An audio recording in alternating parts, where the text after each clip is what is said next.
Ow.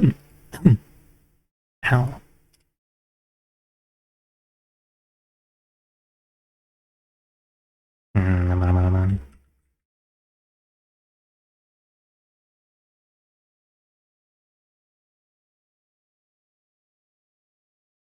Let's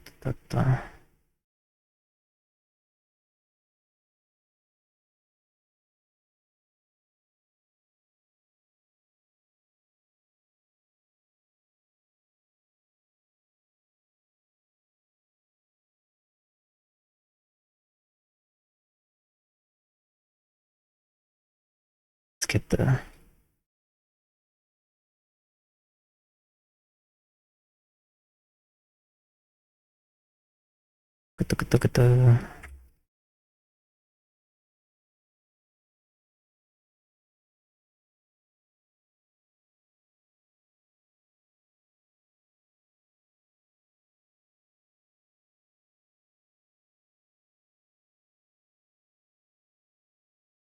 shmee shmee. Shmee shmee. Oh, right. Light turn ads off. That might be kind of important.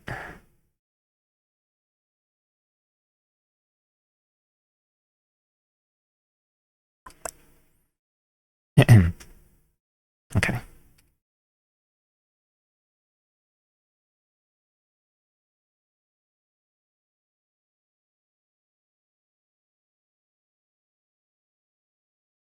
Shmee shmee shmee. Okay.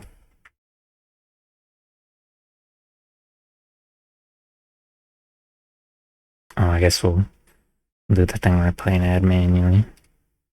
Grab some water. Man, there's water here already. Ambushment.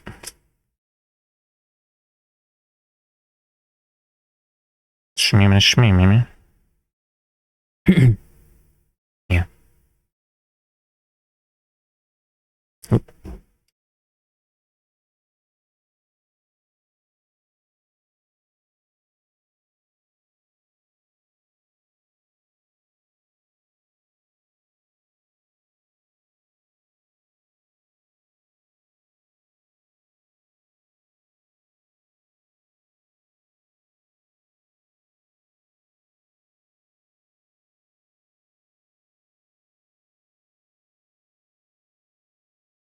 Oh, forgot to remove that.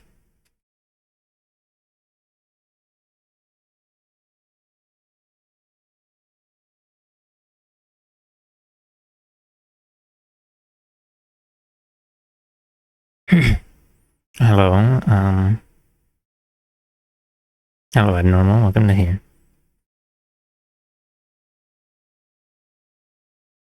I'm just waiting for starting ad to finish.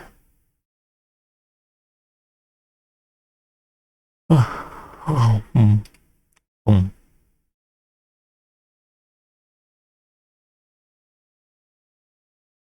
Shmee.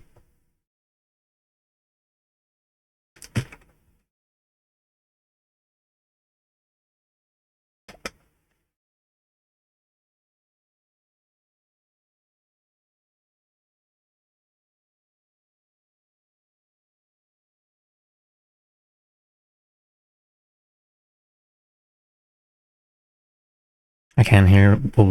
I can't be here for too long, but I hope the reading goes well and good. Oh, okay. I hope you have a good evening or night or whatever. I'll do big reading. It's gonna be really messed up. Shmee.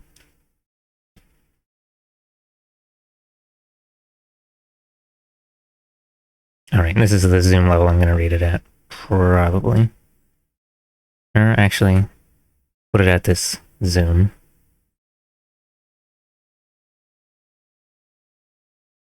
At least when we get to that part.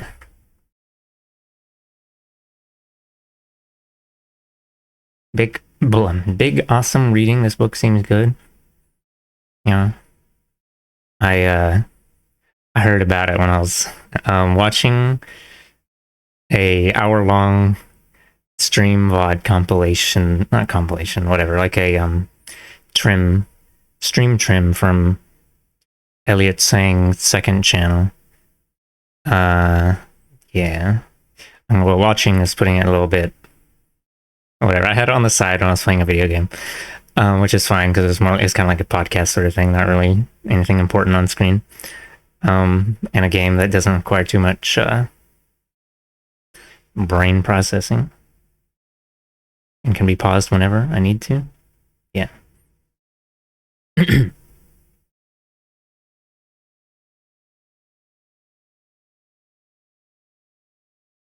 Okay, I'm gonna go ahead and start reading now.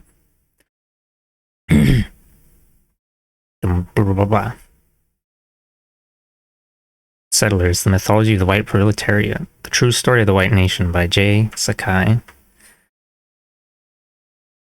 The minority puts a dogmatic view in place of the critical, and an idealist one in place of the materialist. They regard mere discontent instead of real conditions as the driving wheel of revolution, whereas we tell the workers, you have to go through 15, 20, 50 years of civil wars and national struggles, not only in order to change conditions, but also to change yourselves and make yourselves capable of political rule. You, on the contrary, say, we must come to power immediately, or else we may as well go to sleep.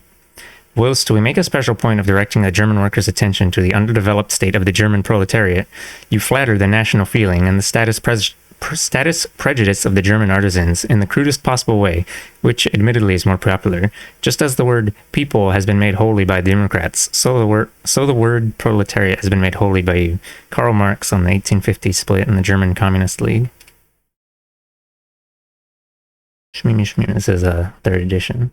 Originally published under the title Mythology of the White Proletariat, a short course on understanding Babylon. This is the image that's on the website readsettlers.org on the landing page. Introduction. One day a friend introduced me to a young new African brother who was selling things on the sidewalk outside a large office building. When our talk turned to this book, the young brother looked up proudly and said, I already know everything about the white man, and he knows nothing about me. As we were talking away, I couldn't help thinking how many people had the same thought. Because they know that the white man is completely racist and treacherous, they wrongly assume that they know all about his society. This is really the point that this book begins from. In fact, the 1960s breakthrough of ethnic studies programs at universities has been dialectically turned around and used against us. We are getting imperialist-sponsored and imperialist-financed Asian studies, Black studies, Puerto Rican studies, Indian studies, ethnic studies pushed back down our throats. Some of the most prominent third world intellectuals in the US empire are getting paid good salaries by the imperialists to teach us our histories. Why? US imperialism would rather that all third world people in their empire remain totally blank and ignorant about themselves, their nations, their cultures, their pasts, about each other, about everything except going to work in the morning. But that day is over. So instead they oppose enlightenment by giving into it in form but not in essence. I forgot to set let's just put introduction. Like jujitsu, our original demands that our separate and unique histories be uncovered and recognized is now being used to throw us off our ideological balance. Jiu-jitsu is a fighting style that prioritizes grappling, I think. The imperialists promote watered down and distorted versions of our pasts as oppressed third world nations and peoples. The imperialists even concede that their standard U.S. history is a white history and is supposedly incomplete unless the long suppressed third world histories are added to it. Why? The key to the puzzle is that their story, imperialist Euro-American mishistory, is not incomplete. It isn't true at all. Their story also includes the standard class analysis of America that is put forward into our hands by the Euro-American left. Their story keeps saying over and over, you folks, just think about your own history. Don't bother analyzing white society. Just accept what we tell you about it. Oh, let me zoom out a little so you... Wanted... Actually, no, we'll leave it as well. Wanted by the FBI, Leonard. There's going to be a few crusty black and white images in here. Wanted by the FBI, Leonard Peltier, interstate flight, attempted murder. Shmimmer. Is there a caption on it? No caption.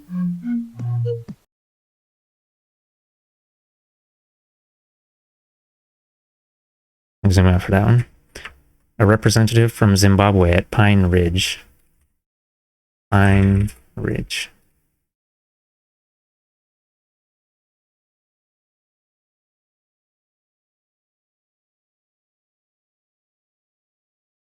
Oh, I guess it's a reservation. Oh, thanks for the water and stretch. Hello, Ember. Welcome to here. Oh, wait, did it say thank you for the water and stretch? Yeah.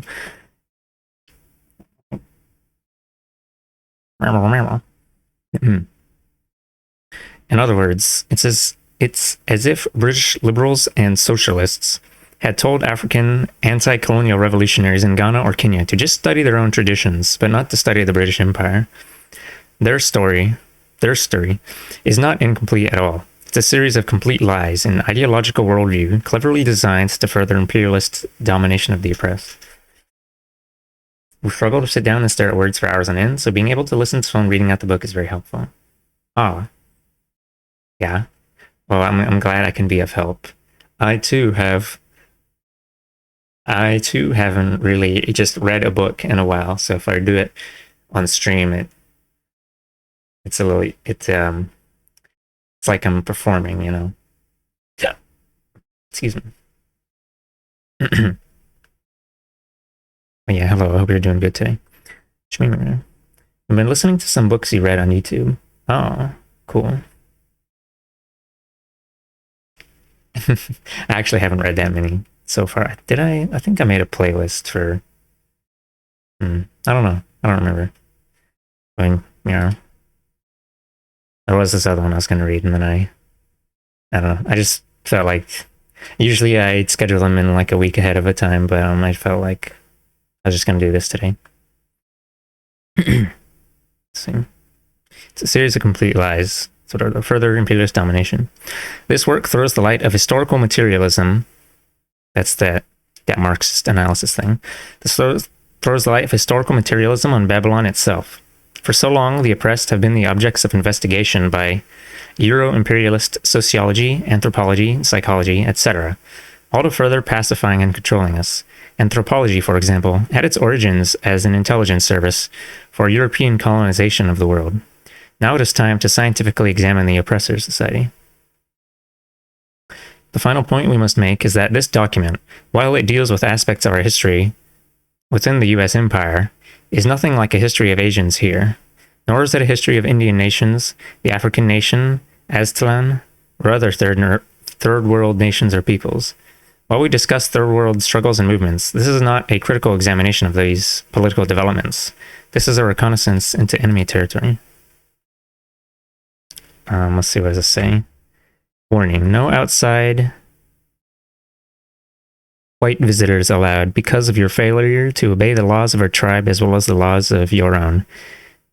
This village is hereby closed. That's what that sign says. The heart of whiteness. Oh, I guess, okay.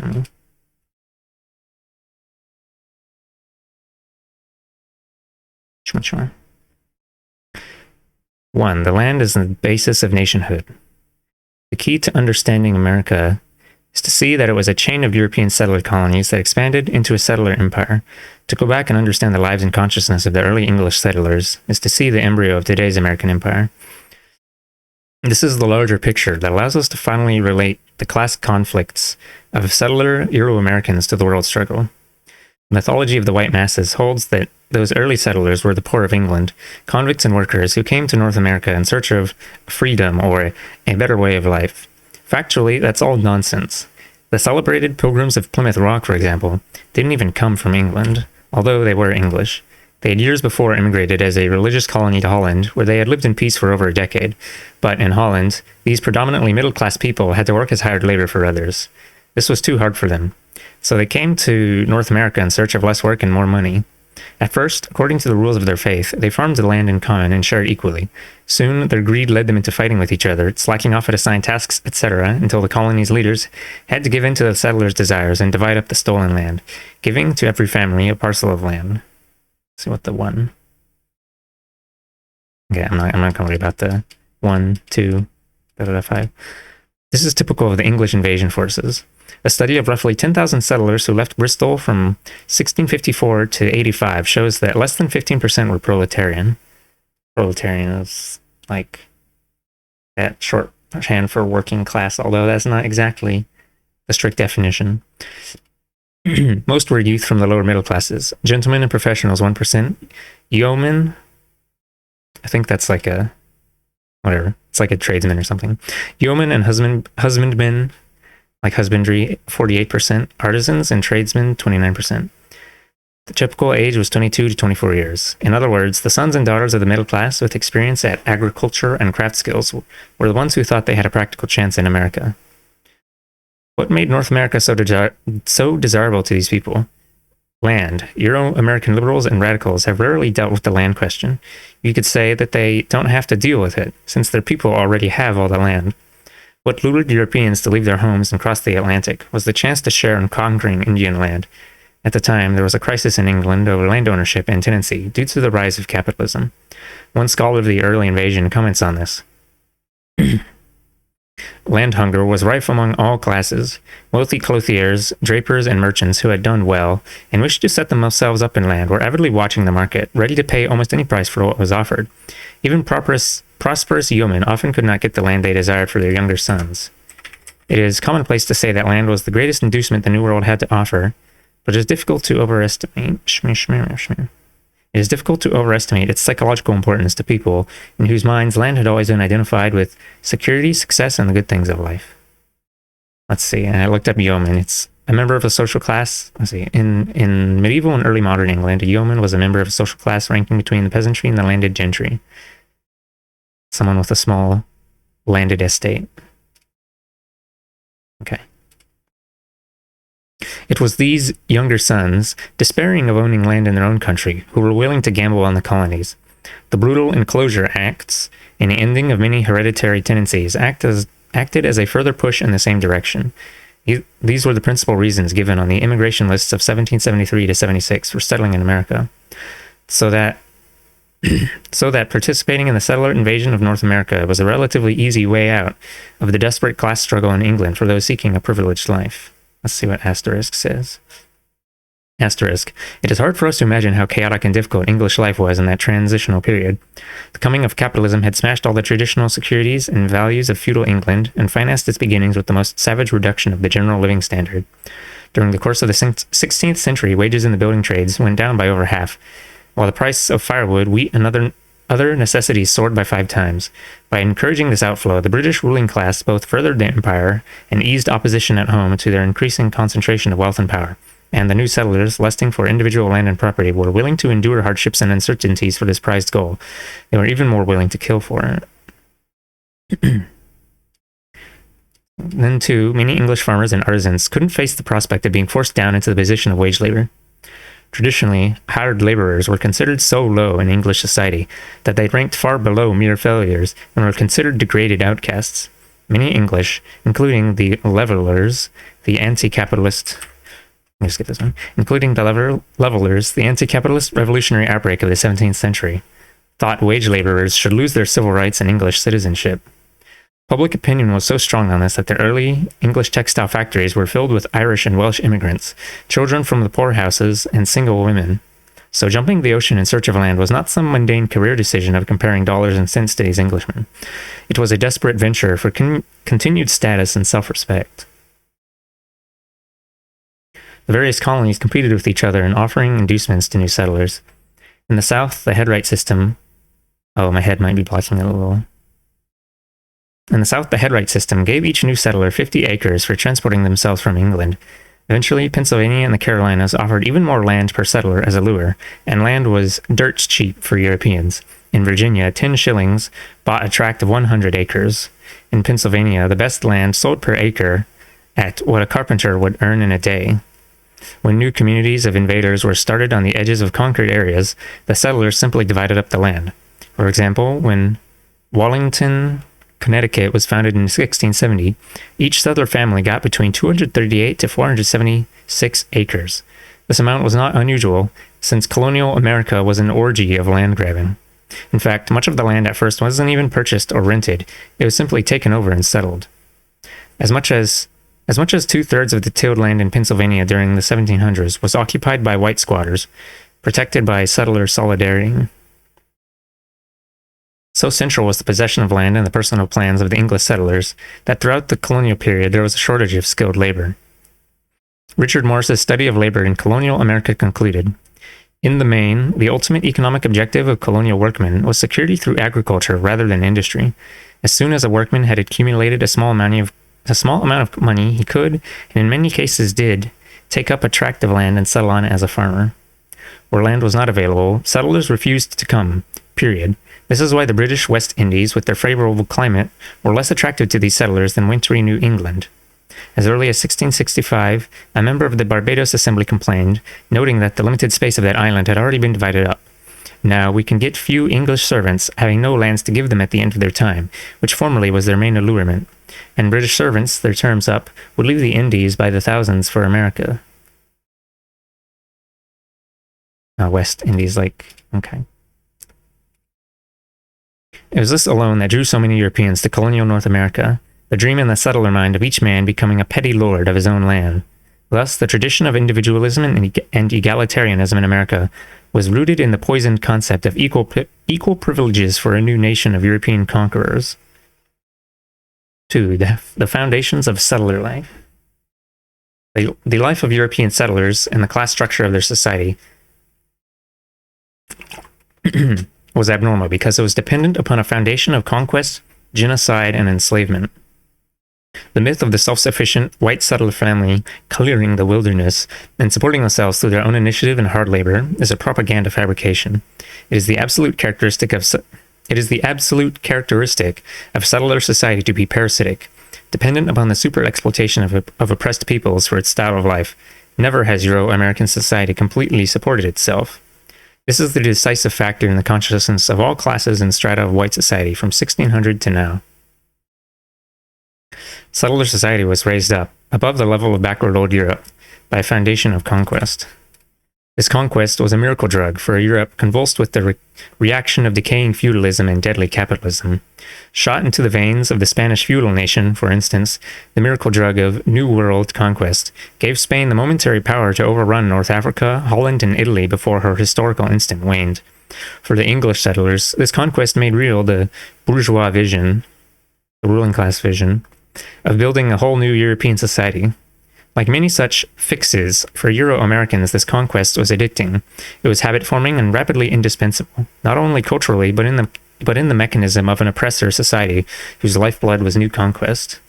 We will examine this later, in the relationship of settlerism to imperialism. For now, it is enough to see that this conquest is a material fact of great magnitude, an economic and social event as important as the emergence of the factory system or the exploitation of petroleum in the Middle East. We stress the obvious here because the Euro-American settlers have always made light of their invasion and occupation, although the conquered territory is the precondition for their whole society. Traditionally, European settler societies throw off the propaganda smokescreen that they didn't really conquer and dispossess other nations. They claim with false modesty that they merely moved into vacant territory.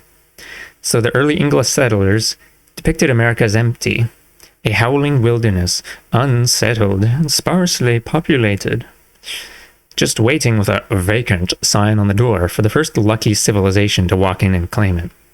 Theodore Roosevelt wrote defensively in 1900, "The settler and pioneer have at bottom had justice on their side. This great continent could not have been kept as nothing but a game preserve for squalid savages." Kef. Oh, here's a map of North America. Culture areas and tribal locations, North America. Eastern Woodland, Southeast Plains, Southwest, Great Basin, Plateau, California. Shmir. It is telling that this lie is precisely the same lie put forward by the white Afrikaner settlers who claim that South Africa was literally totally uninhabited by any Africans when they arrived from Europe. To universal derision, these European settlers claim to be the only rightful historic inhabitants of South Africa.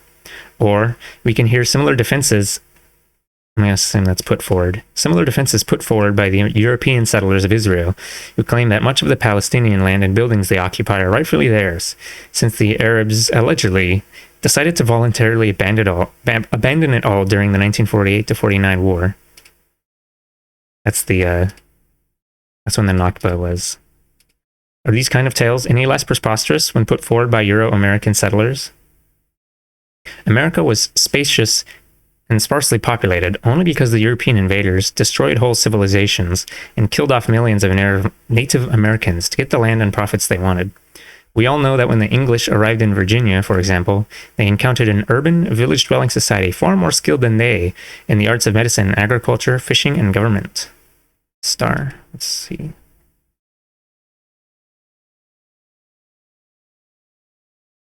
The first government of the new USA, that of the Articles of Confederation, was totally unlike any in autocratic Europe and had been influenced by the government of the Six-Nation Iroquois Confederation.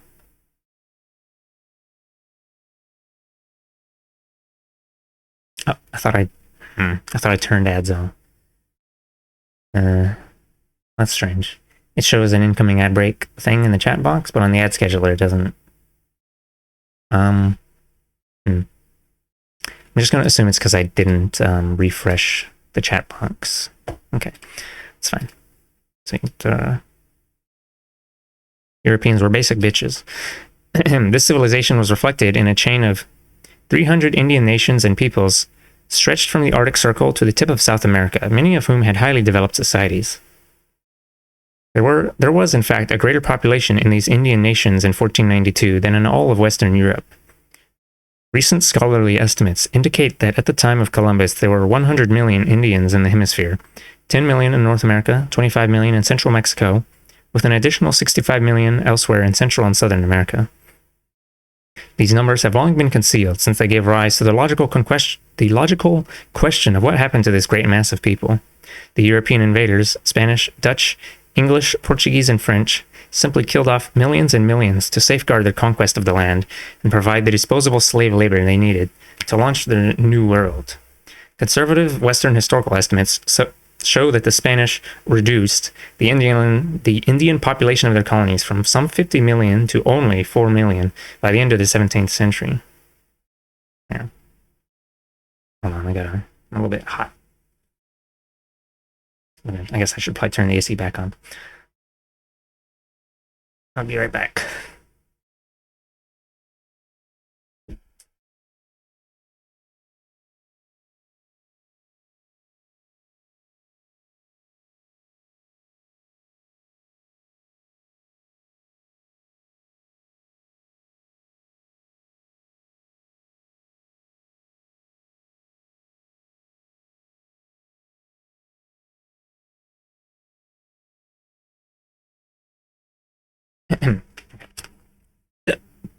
Excuse me. And from the 10 million Indians that once inhabited North America, after 4 centuries of settler invasion and rule, there were in 1900 perhaps 200,000 to 300,000 surviving descendants in the USA. That was the very substantial down payment towards the continuing blood price that third world nations have to pay to sustain the Euro-American way of life. Speaking of being right back, I'll also be going back to bed. I'll be watching The Vaudeville later, though, because it's a nice book. Oh, okay, have a good sleep.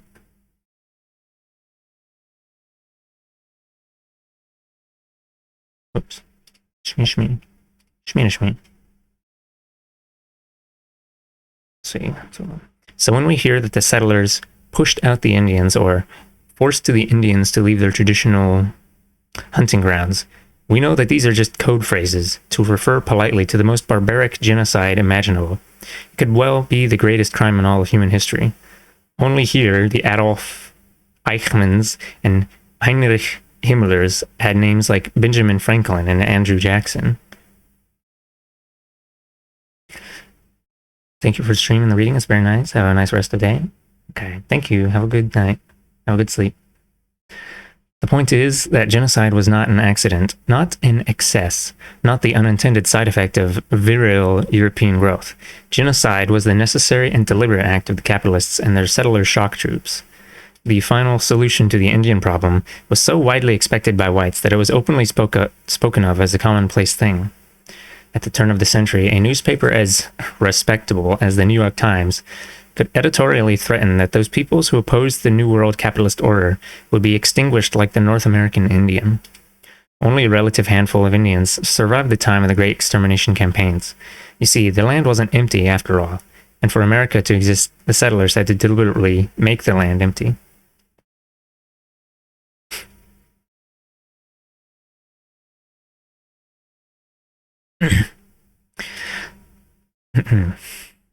The second aspect of colonial America's foundation was, of course, slavery. It is hardly... Sorry. It is hardly necessary to repeat here the well-known history of that exploitation. What is necessary is to underline how universally European capitalist life was dependent upon slavery, and how this exploitation dictated the very structure of Euro-American society. The mythology of the white masses pretends that, I'll look at that image in a moment, pretends that while the evil planter and the London merchant grew fat on the profits of the slave labor, the poor white of the South, the northern small farmer and white worker, were all uninvolved in slavery and benefited not at all from it. The mythology suggests that slavery even lowered the living standard of the white masses by supposedly holding down wages and monopolizing vast tracts of farmland. Thus, it is alleged, slavery was not in the interest of the white masses. So let's see what Asterisk says.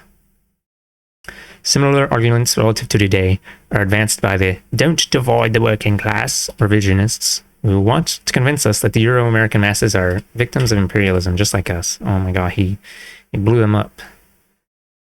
He epically owned them. Let's see. Okay, this image.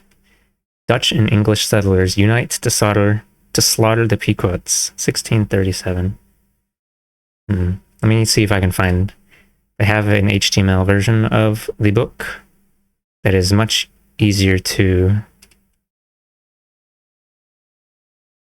It's much easier to parse the images because they're not black and white. There you go. There's the image. Let's see. It is alleged slavery was not in the interest of the white masses. Yet Karl Marx observed... Oh, it's German communist Santa time. Karl Marx observed, "Cause slavery to disappear, and you will have wiped America off the map of nations." Marx was writing during the zenith of the cotton economy of the mid-1800s, but this most basic fact is true from the bare beginnings of European settlement in America. Without slave labor, there would have been no America. It is as simple as that. Long before the cotton economy of the South flourished, for example, African slaves literally built the city of New York. Their work alone enabled the original Dutch settlers to be fed and sheltered while pursuing their drinking, gambling, fur trading, and other non-laboring activities. Africans were not only much of early New York's farmers, carpenters, and blacksmiths, but also comprised much of the city's guards.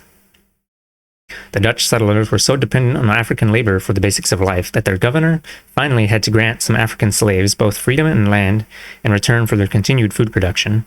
The African-owned land on Manhattan included what is now known as Greenwich Village, Astor Place, and Herald Square. Later, the English settlers would pass laws against African land ownership and take these tracts from the free Africans. Manhattan was thus twice stolen from oppressed peoples. Indian slavery was also important in supporting the settler invasion beachhead on the New World. From New England, where the pious pilgrims called them servants, to South Carolina, the forced labor of Indian slaves was essential to the very survival of the young colonies. In fact, the profits from the Indian slave trade were the economic mainstay of the settler invasion of the Carolinas. In 1708, the English settlements in the Carolinas had a population of 1,400 Indian slaves and 2,900 African slaves to 5,300 Europeans. Indian slaves were common throughout the colonies. In 1730, the settlers of Kingston, Rhode Island, had 223 Indian slaves, as well as 333 African slaves. As late in 1740, we know that some 14,000 Indian slaves labored in the plantations of South Carolina. The recorded number of Indian slaves within colonial English settlements was only a small indication of the larger picture, since most Indian slaves were sold to Jamaica, Barbados, and other West Indian colonies. One reason for the depopulation of the once numerous Indian peoples of the southern colonies was the unrestrained ravages of the slave trade. In the first 5 decades of the English settlement of the Carolinas, it appears that the main cash export item was Indian slaves. Armed expeditions, made up largely of Indian puppet soldiers already addicted to rum and other capitalist consumer goods, scoured the countryside for Indians to capture and sell. The total sold away is unknown, but large. We do know that in just 6 years after 1704, some 12,000 Indian slaves were sold out of Charleston to the West Indies. Additional uncounted thousands of Indian slaves were exported from the other settlements of the Middle and New England colonies. Indian slaves in large numbers were very difficult to deal with, since the settlers were trying to hold them on terrain that was more theirs than the invaders. Usually, the minimum precaution would be to, in effect, swap Indian slaves around, with New England using slaves from southern colonies, and vice versa. In most cases, the slave catchers killed almost all the adult Indian men as too dangerous to keep around, only saving the women and children for sale.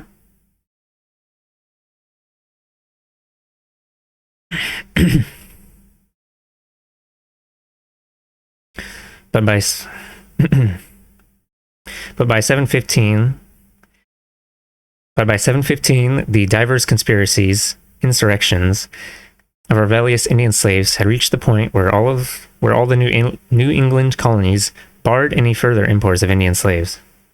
The Pilgrims of New England had seen that the most profitable and safe use of their Indian slaves was to sell them abroad. Indeed, the wife and 9-year-old son of King Philip, the great leader of the 1675 Indian uprising, were sold into West Indian captivity, as was even then customary with many captured Indians.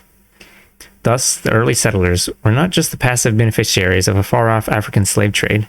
They bankrolled their settlements, in part, with the profits of their own eager explorations into native slave trading. The point is that white America has never been self-sufficient, has never completely supported itself. Indian slavery died out, and was gradually lost in the great river of African slavery, only because the settlers finally decided to exterminate the heavily depopulated Indian nations altogether. The essence is not the individual ownership of slaves, but rather the fact that world capitalism in general and Euro-American capitalism in specific had forged a slave-based economy in which all settlers gained and took part. Historian Samuel Eliot Morison, in his study of the European discovery of America, notes that after repeated failures, the Europeans learned that North American settler colonies were not self-sufficient. To survive, they needed large capital infusions and the benefits of sustained trade with Father Europe. But why should the British aristocracy and capitalists invest in small family farms? And how great a trade is possible when what the settlers themselves produced was largely the very raw materials and foodstuffs they themselves needed? Slavery throughout the New World answered these questions. It was the unpaid, expropriated labor of millions of Indian and African captive slaves that created the surpluses on which the settler economy floated and Atlantic trade flourished. So all sections of white settlers' society, even the artisan, worker, and farmer, were totally dependent upon African slave labor. The fisherman whose low-grade refuse fish was dried and sold as slave meal in the Indies, the New York farmer who found his market for surpluses in the southern plantations, the forester whose timber was used by shipyard workers, rapidly turning out slave ships, the clerk in the New York City export house checking bales of tobacco, awaiting shipment to London, the master cooper in the Boston rum distillery, the young Virginia overseer building up his stake to try and start his own plantation, the immigrant German farmer renting a team of five slaves to get his farm started, and so on and on. While the cream of the profits went to the planter and merchant capitalists, the entire settler economy was raised up on a foundation of slave labor, slave products, and the slave trade. Nor was it just slavery within the 13 colonies alone that was essential. The commerce and industry of these Euro-American settlers was interdependent with their fellow slave-owning capitalists of the West Indies, Central and Southern America. Massachusetts alone, in 1774, distilled 2.7 million gallons of rum, distilled from the molasses of the West Indies slave plantations. Two of the largest industries in America were shipbuilding and shipping, both creatures of the slave trade. Commerce with the slave colonies of not only England, but also Holland, Spain, and France was vital to the young American economy.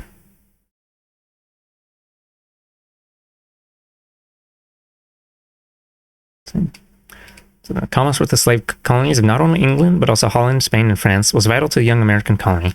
Eric William Eric Williams, Walter Rodney, and others have shown how European capitalism as a whole literally capitalized itself for industrialization and world empire out of African slavery. It is important to see that all classes of Euro-American settlers were equally involved in building a new bourgeois nation on the back of the African colonial proletariat. By the time of the Settler War of Independence, the African nation made up over 20% of the non-Indian population. One African colonial subject for every 4 settlers. African slaves, although heavily concentrated in the plantation colonies, were still represented throughout the settler territories. Their proportion in the non-Indian population ranged from 2 to 3% in Upper New England, to 8% in Rhode Island, to 14% in New York, and to 41% and 60% respectively in Virginia and South Carolina. While they mainly labored as the agricultural proletariat, African labor played a crucial role in all the major trades and industries of the times. The colonized African nation, much more than the new Euro-American settler nation, was a complete nation, that is, possessing among its people a complete range of applied sciences, practical crafts, and productive labor. Both that colonized nation and the Indian nations were self-sufficient and economically whole, while the Euro-American invasion society was parasitic. While the class structure of the new African nation was still in a formative stage, distinct classes were visible within it well before the U.S. War of Independence. In Virginia, it appears that an overwhelming majority of the skilled workers, carpenters, ship pilots, coopers, blacksmiths, etc., were Africans. Nor was it just non-market production for direct use on the plantation. African artisans produced for the commercial market and were often hired out by their masters. For example, we know that George Washington was not only a planter, but also what would today be called a contractor. Building structures for other planters with his gang of African slave carpenters, the profits were split between the father of our country and his slave overseer. The African presence in commerce and industry was widespread and all-pervasive, as one labor historian has summarized. Some of the Africans who were brought to America in chains were skilled in woodcarving, weaving, construction, and other crafts. In the South, black slaves were not only field hands. Many developed a variety of skills that were needed on a nearly self-sufficient plantation. Because skilled labor of whatever color was in great demand, slaves were often hired out to masters who owned shops by the day, month, or year for a stipulated amount. Some were hired out to shipmasters, serving as pilots and managers of ferries. Others were used in the maritime trades as ship caulkers, longshoremen, and sailmakers. A large number of slaves were employed in northern cities as house servants, sailors, sailmakers, and carpenters. New York had a higher proportion of skilled slaves than any other colony. Coopers, tailors, bakers, tanners, goldsmiths, cabinet makers, shoemakers, and glaziers. Both in Charleston and in the northern cities, many artisans utilized slave labor extensively. Africans were the landless, propertyless, permanent workers of the U.S. Empire. They were not just slaves. The African nation as a whole served as a proletariat for the Euro-American oppressor nation. This African colony supported on its shoulders the building of a Euro-American society more prosperous, more egalitarian, and yes, more democratic than any in semi-feudal old Europe. The Jeffersonian vision of America as a pastoral European democracy was rooted in the national life of small, independent white landowners. Such a society had no place of a proletariat within its ranks, yet in the age of capitalism could not do without the labor of such a class. America imported a proletariat from Africa, a proletariat permanently chained in an internal colony, laboring for the benefit of all settlers. African workers might be individually owned, like tools and draft animals, by some settlers and not others, but in their colonial subjugation, they were as a whole owned by the entire Euro-American nation. 3. Euro-American social structure. When we point out that America was the most completely bourgeois nation in world history, we mean a fourfold reality. 1. America had no feudal or communal past, but was constructed from the ground up, according to the nightmare vision of the bourgeoisie, the ruling class. 2. America began its national life as an oppressor nation, as a colonizer of oppressed peoples. 3. America not only has a capitalist ruling class, but all classes and strata of Euro-Americans are bourgeoisified, with a preoccupation for petty privileges see, with a preoccupation for petty privileges and property ownership, the normal guiding star of the white masses. 4. America is so decadent that it has no proletariat of its own, but must exist parasitically on the colonial proletariat of oppressed nations and national minorities. Truly a Babylon whose life was death. The settler masses of colonial America had a situation totally unlike their cousins back in old Europe. For the privileges of conquest produced a non-proletarian society of settlers. The large majority of settlers were of the property-owning middle classes, insofar as classes had yet become visible in the new society. Tradesmen, self-employed artisans, and landowning farmers. Every European who wanted to could own land. Every white settler could be a property owner. No wonder immigration to the New World, newly conquered, newly enslaved, was so popular in old Europe. No wonder life in America was spoken of almost as a fable by the masses of old Europe. Young America was capitalism's real-life Disneyland. Excuse me. The Euro-American class structure at the time of the 1775 War of Independence was revealing. Let's see. 10%. Capitalists, great planters, large merchants, etc. 20%. Large farmers, professionals, tradesmen, and other upper-middle-class elements. 40%. Small landowning farmers. 10%. Artisans, blacksmiths, coopers, carpenters, shipwrights, etc. There's a little bracket here grouping them. It says 80% bourgeois and petit bourgeois. So owning class and small owners. And the remainder, 15%, temporary workers, usually soon moving upwards into the ranks of the small farmers. 5%, laborers. Not only was the bourgeois class itself quite large, but some 70% of the total population of settlers were in the various propertied middle classes. The overwhelming majority were landowners, including many of the artisans and tradesmen, and an even larger portion of the Euro-Americans were self-employed or preparing to be. The small, poor element of lumpen and permanent laborers was only 5% of the settler population, and without influence or cohesion in such a propertied society. Lumpen is short for lumpen proletariat, like the, whatever. The really poor, the homeless, landless, whatever. Shmeeman. The guy that you shoot up some drugs with. Okay.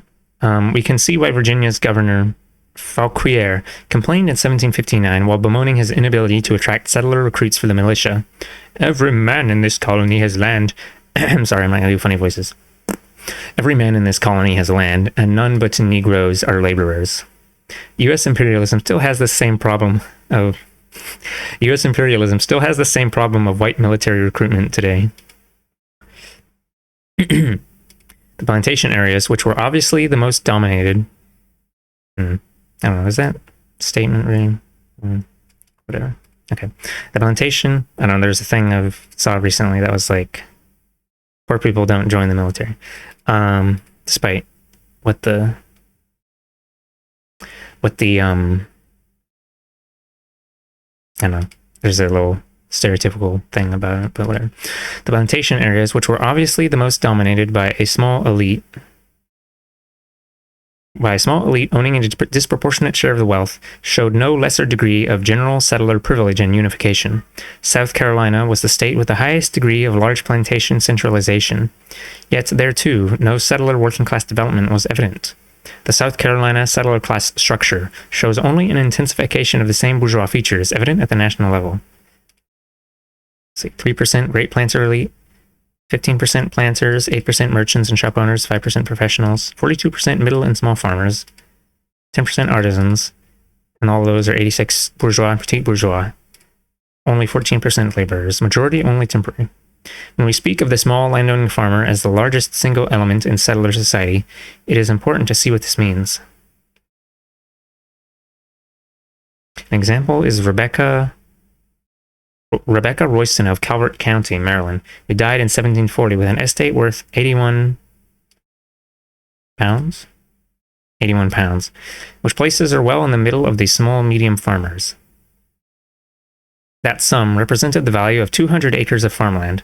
31 head of cattle, 15 of sheep, 29 pigs, 1,463 pounds of tobacco stored for market, 5 feather beds, 2 old guns, assorted furniture, tools and kitchen utensils, and a contract of an 8-year-old indentured child servant. No wealth, no luxury, but a life with some small property, food, shelter, and a cash crop for market. Pardon me. Certainly a far reach upwards from the bitter, bare existence of the colonial African proletariat, or for that matter, the British or French proletariat of the period. Although there were Euro-American craftsmen and workers, they never coalesced into a proletariat because they were too privileged and transitory in condition, as in non-permanent.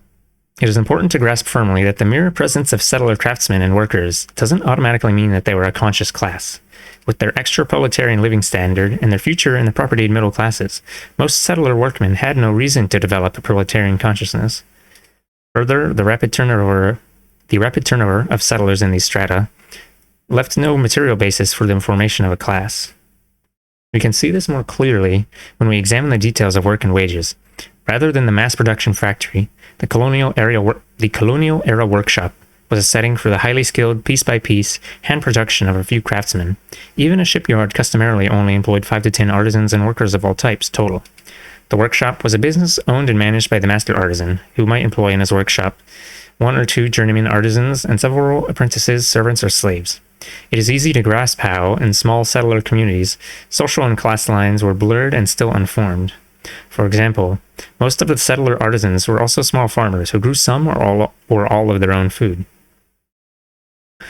While some artisans never advanced, others were already becoming small capitalists, since the historic extension of the craft workshop was capitalist manufacture. The most famous colonial-era settler artisan, Paul Revere, was not only a silversmith and an artist engraver, but also a dentist and the small capitalist operator of a copper foundry. Wow, these guys are hustling. Not hustling. They're benefiting off of other people's labor. I guess that's the greatest hustle of all. In the colonial era, the majority of Euro-American artisans and wage laborers eventually bought farmland and or business property and rose into the middle strata. The special and non-proletarian character of settler artisans and workers, which has been so conveniently forgotten about by today's Euro-American radicals, was well known a century ago by Europeans such as Marx and Engels. In 1859, Marx wrote of the United States of North America, where, though classes already exist, they have not yet become fixed, but continually change and interchange their elements in constant flux. What Marx saw in this class fluidity was the ultimate privilege of settler society, the privilege of having no proletariat at all. He later pointed out, hence the relatively high standard of wages in the United States. Capital may there try its utmost. It cannot prevent the labor market from being... Capital may there try its utmost. It cannot prevent the labor market from being continuously emptied by the continuous conversion of wages laborers into independent, self-sustaining peasants. The position of wages laborer is for a very large part of the American people but a probational state, temporary punishment state, which they are sure to leave within a shorter or longer term. And Marx was writing not about a momentary or temporary phase, but about basic conditions that were true for well over 2 centuries in America. Those settlers never had it so good, and those Europeans who chose or were forced to work for wages got the highest wages in the capitalist world, the very highest. Tom Paine, the revolutionary propagandist, boasted that in America a common laborer made as much money as an English shopkeeper. We know that George Washington had to pay his white journeyman carpenter £40 per year, plus £400, as in actual whatever. 40 British pounds per year, plus 400 pounds of meat, 20 bushels of corn, and the use of a house and vegetable garden. Journeyman tailors in Virginia earned 26 to 32 British pounds per year, plus meals, lodging, laundry service, and drink. Hold on, let me just check the pound symbol. Pretty sure that's it. Oh, it's slightly different, actually. Doesn't have a loopy in it. Whatever. I'm just going to keep saying it's pound.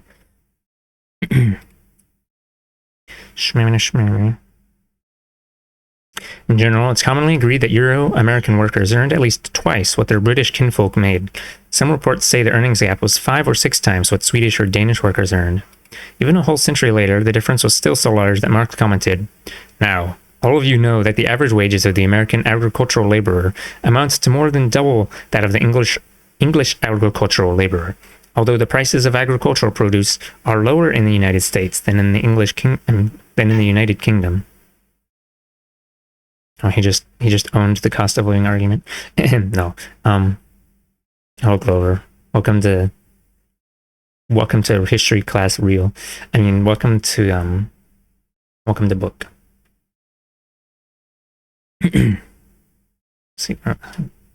Okay. Let's see. It was only possible for settler society to afford this best paid, most bourgeoisified white workforce because they had also obtained the least paid, most proletarian African colony to support it. Hi, been a while? Yeah. Hope you're doing good. These early chapters, there's going to be a lot of talk of slavery and stuff. Maybe I should put that on the bottom.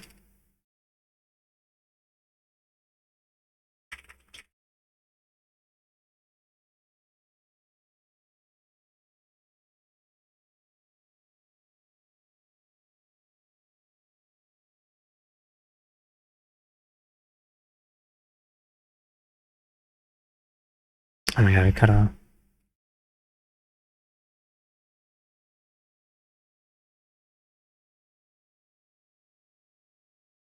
Shimmer. Where was I? Okay. Many of those settler laborers were indentured servants who had signed on to do some years of unpaid labor, usually for a master, in return for passage across the Atlantic. It is thought that as many as half of all of the pre-1776 Europeans in America went through this temporarily unfree status. Some settler historians dwell on this phenomenon, comparing it to African slavery in an attempt to obscure the rock of national oppression at the base of America.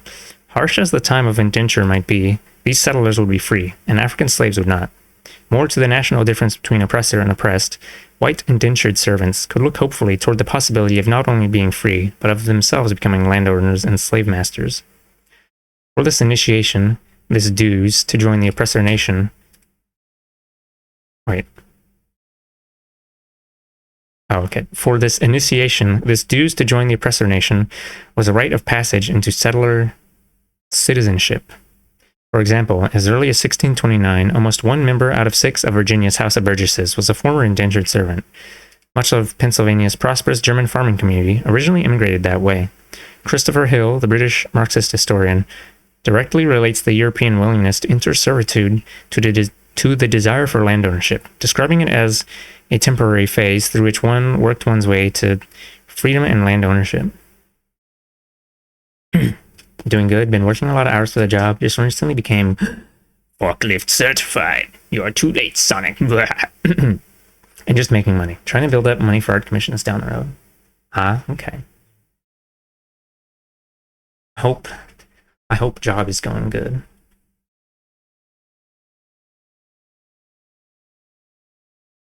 All my homies hate job.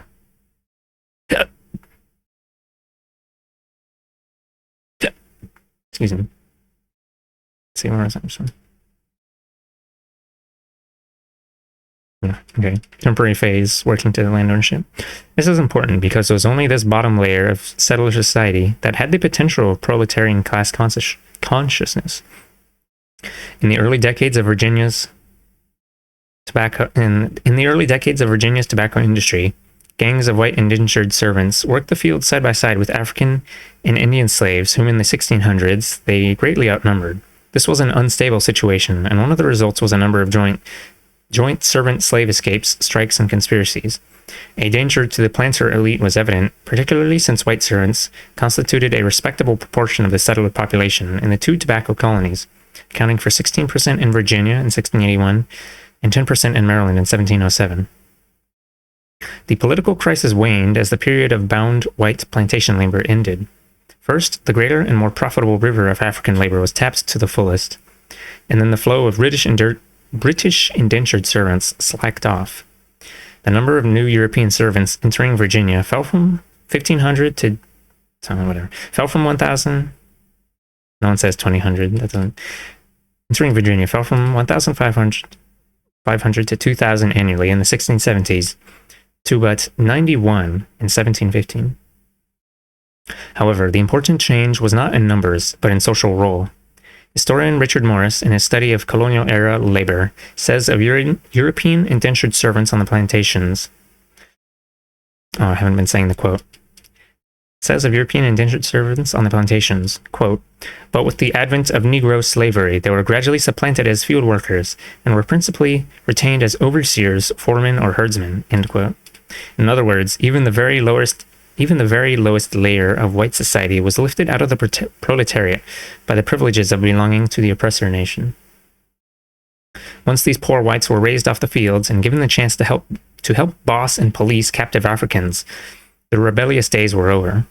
The importance of this experience is that it shows the material basis for the lack of class consciousness by early Euro-American workers, and how their political consciousness was directly related to how much they shared in the privileges of the larger settler society.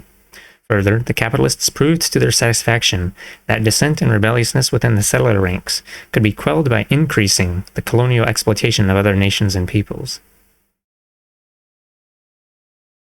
That's the plantation. I don't really feel like grabbing the, well, maybe it's on this page. No, it's not. I don't know. The web version is split into different web pages, like chapter1.html, so I have to like actually click around between them, so it's a little annoying. Okay, oh, we're on chapter 2 already, damn. Chapter 2, Struggles and Alliances. The popular political struggles of settler America, the most important being the 1775 to 83 War of Independence, gave us the first experience of alliances between Euro-American dissenters and oppressed peoples.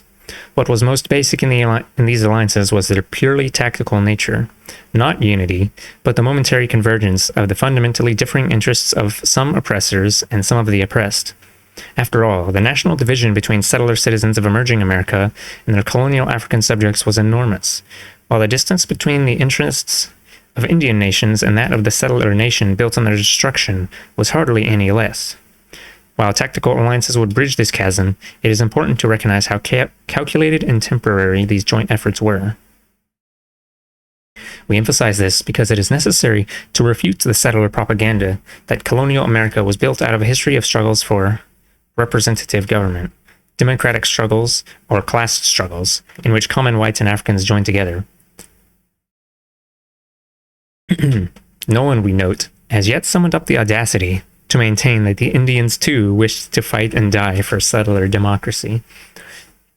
Yet that same claim is advanced for African prisoners, slaves, as though they either had more common interests with their slave masters or were more brainwashed. To examine the actual conflicts and conditions under which alliances were reached totally rips apart these lies. A clear case is Bacon's Rebellion, one of the two major settler uprisings prior to the War of Independence. In this rebellion, an insurgent army literally seized state power in the Virginia colony in 1676. They defeated the loyalist forces of the Crown, set the capital city on fire, and forced the governor to flee. Euro-Americans of all classes, as well as African slaves, took part in the fighting, the latter making up much of the hard core of the rebellion's forces at the war's end. Herbert Aptheker, the Communist Party USA's expert on Africans, has no hesitation in pointing to this rebellion as a wonderful, heroic example for all of us. He clearly loves this case of an early anti-capitalist uprising where whites and blacks joined hands. Quote, "But the outstanding example of popular uprising prior to the American Revolution itself is Bacon's Rebellion of 1676. I said I wasn't going to do silly voices, but whatever. 1676, harbinger of the Great Rebellion that was to follow it by exactly a century. The Virginia uprising was directed against the economic subordination and exploitation of the colony by the English rulers, and against the tyrannical and corrupt administrative practices in the colony which were instituted for the purpose of enforcing that subordination. Hence, the effort, led by the young planter Nathaniel Bacon, was multi-class, encompassing in its ranks slaves, indentured servants, free farmers, and many planters. It was one in which women were, as an anti-Baconite's contemporary noted, great encouragers and assisters, and it was one in which demands for political reform along democratic lines formed the central features of the movement. End quote. Oh, they're looking out the window. Oh, they're stabbing. No, they're not stabbing. Bacon challenges Governor Berkeley. It makes you wonder how a planter came to be leading such an advanced political movement. Aptheker is not the only Euro-American radical to point out the important example in this uprising. To use one other case, in 1974, a paper dealing with this was presented at a New Haven meeting of the New Left, Union of Radical Political Economists. ERP. Sorry. ERP. It was considered important enough to be published in the Cambridge Journal Radical America, and then to be reprinted as a pamphlet by the New England Free Press. In this paper, Theodore W. Allen says of early Virginia politics, quote, "The decisive encounter of the people against the bourgeoisie occurred during Bacon's Rebellion, which began in April 1676 as a difference between the elite and sub-elite planters over Indian policy, but which in September became a civil war against the Anglo-American ruling class. The transcendent importance of this record is that there..." Sorry. Okay, I'm gonna tone back the silly voices a little. It's not silly. I'm not silly enough, actually. Over Indian policy, but which in September became a civil war against the Anglo-American ruling class. The transcendent importance of this record is that there, in colonial Virginia, 129 years before William Lloyd Garrison was born, the armed working class, black and white, fought side by side for the abolition of slavery. Aptheker and Allen, as two brother settler radicals, clearly agree with each other that Bacon's rebellion was an important revolutionary event. But, in Allen's account, we suddenly find, without explanation, that a dispute over Indian policy between some planters transformed itself into an armed struggle by united white and African workers to end slavery. That is a hard story to follow, particularly since Bacon's rebellion is a cherished event in Southern white history, aka Yeehaw history, and Bacon himself a notable figure. There is, in fact, an imposing memorial tablet of marble and bronze in the Virginia state capitol in the House of Delegates, which singles out Bacon as a great patriot leader of the Virginia people. So even Virginia's segregationist white politicians agreed with Aptheker and Allen about this democratic rebellion. This truly is a unity we should not forget. Behind the rhetoric, the real events of Bacon's rebellion have the sordid and shabby character we are so familiar with in Euro-American politics. It is, however, highly instructive for us. The story begins in the summer of 1675. The settlers of Virginia colony were angry and tense for the alarms of King Philip's rebellion, the famed Indian struggle. It's weird that he's named King Philip, but he's a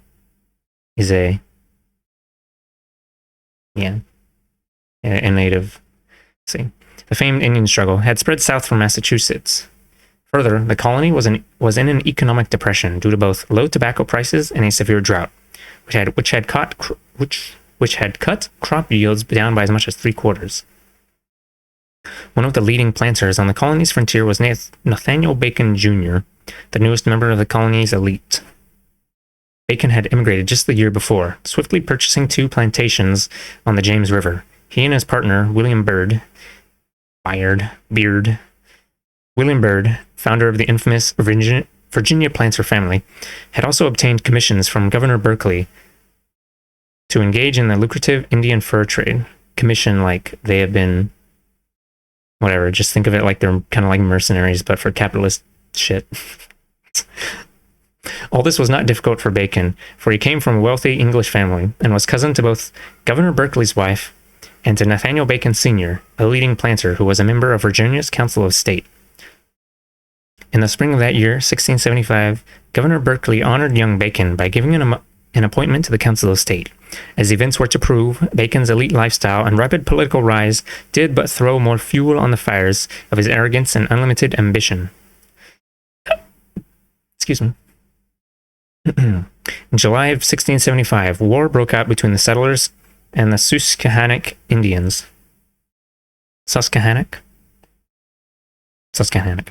As usual, the war was started by settler harassment of Indians, climaxing in a militia raid which mistakenly crossed the border into Maryland and mistakenly attacked the Susquehannock, who were allied to the settlers.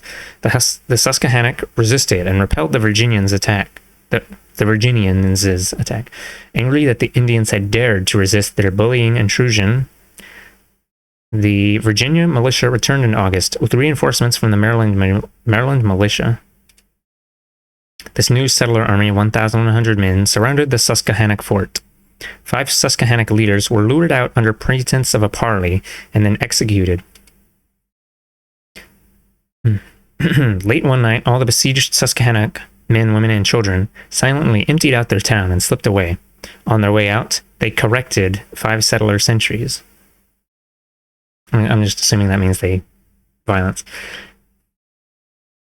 From then on, the Susquehannock took to guerrilla warfare, traveling in small bands and ambushing isolated settlers.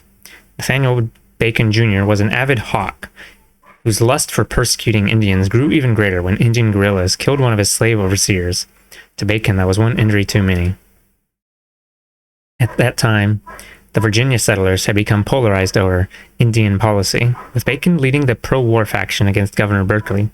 Established English policy, which Governor Berkeley followed, called for temporary alliances with Indian nations and temporary restraints on settler expansionism. This was not due to any royal humanitarianism, but was a recognition of overall strategic realities by the English rulers. The Indian nations held, if only for a historical moment, the balance of power in North America between the rival British, French, and Spanish empires. Too much aggression against Indian territories by English settlers could drive the Indians into allying with the French. It is also true that temporary peace with nearby Indians accomplished 3 additional ends. The very profitable fur trade was uninterrupted. Indians could be played off against each other, with some spying and fighting for the settlers. Indian pledges could be gotten to return runaway African slaves, although few were ever returned. So under the peace treaty of 1646, after Indian defeats in the 1644-46 war, 19 Indian tribes in Virginia accepted the authority of the British Crown. These subject Indians had to abide by settler law and were either passive or active allies in settler wars with Indians further west.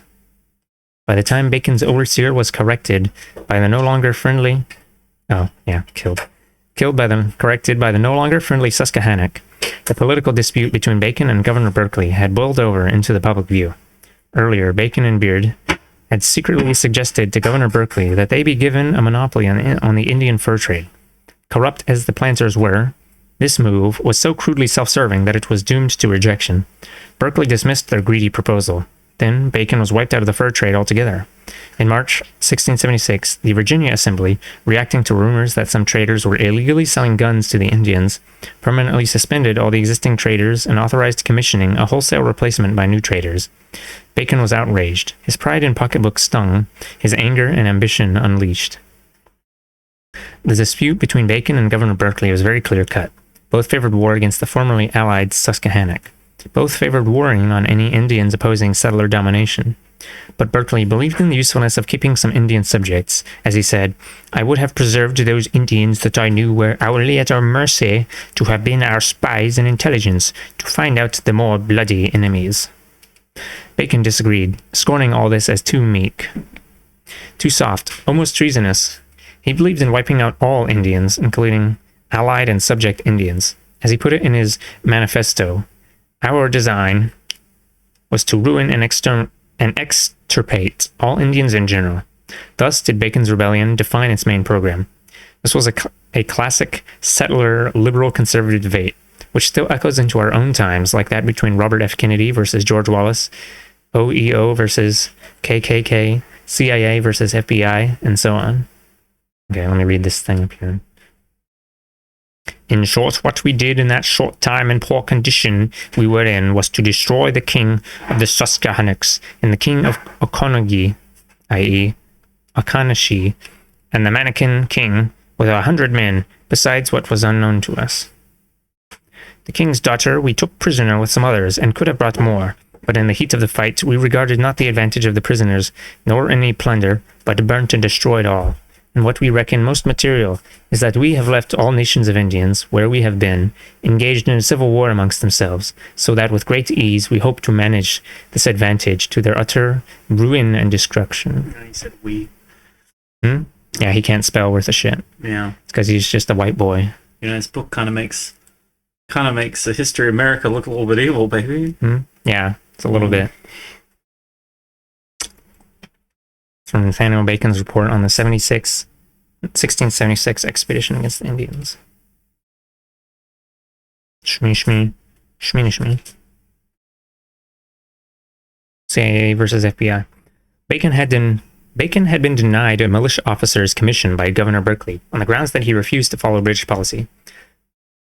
But in May 1676, Bacon refused to be blocked by Governor Berkeley any longer. He had become a charismatic leader among the frontier settlers, and he and his neighbors were determined to reach a final solution to their Indian problem. This was an increasingly popular program among the settler masses, since it also promised to end their economic depression by a new round of looting Indian lands and goods. Nothing raises more enthusiasm among Euro-American settlers than attacking people of color. They embrace it as something between a team sport and a national religion. Thus did the rebellion win over the settler masses. Wow. In May 1676, word came to the settlers on the frontier from their Occaneechi Indian allies that a band of Susquehannock had camped near the Occaneechi fort on the Roanoke River. Bacon and his friends formed a vigilante group against government orders and promptly rode off to begin their war against all Indians. This marks the beginning of Bacon's rebellion. When Bacon and his men arrived at the Occaneechi fort, they were exhausted, out of food, and clearly in no shape to fight. The fawning Occaneechi treated the settlers to a festive dinner. They even proposed that Bacon's force should rest while the Occaneechi would defeat the Susquehannock for them.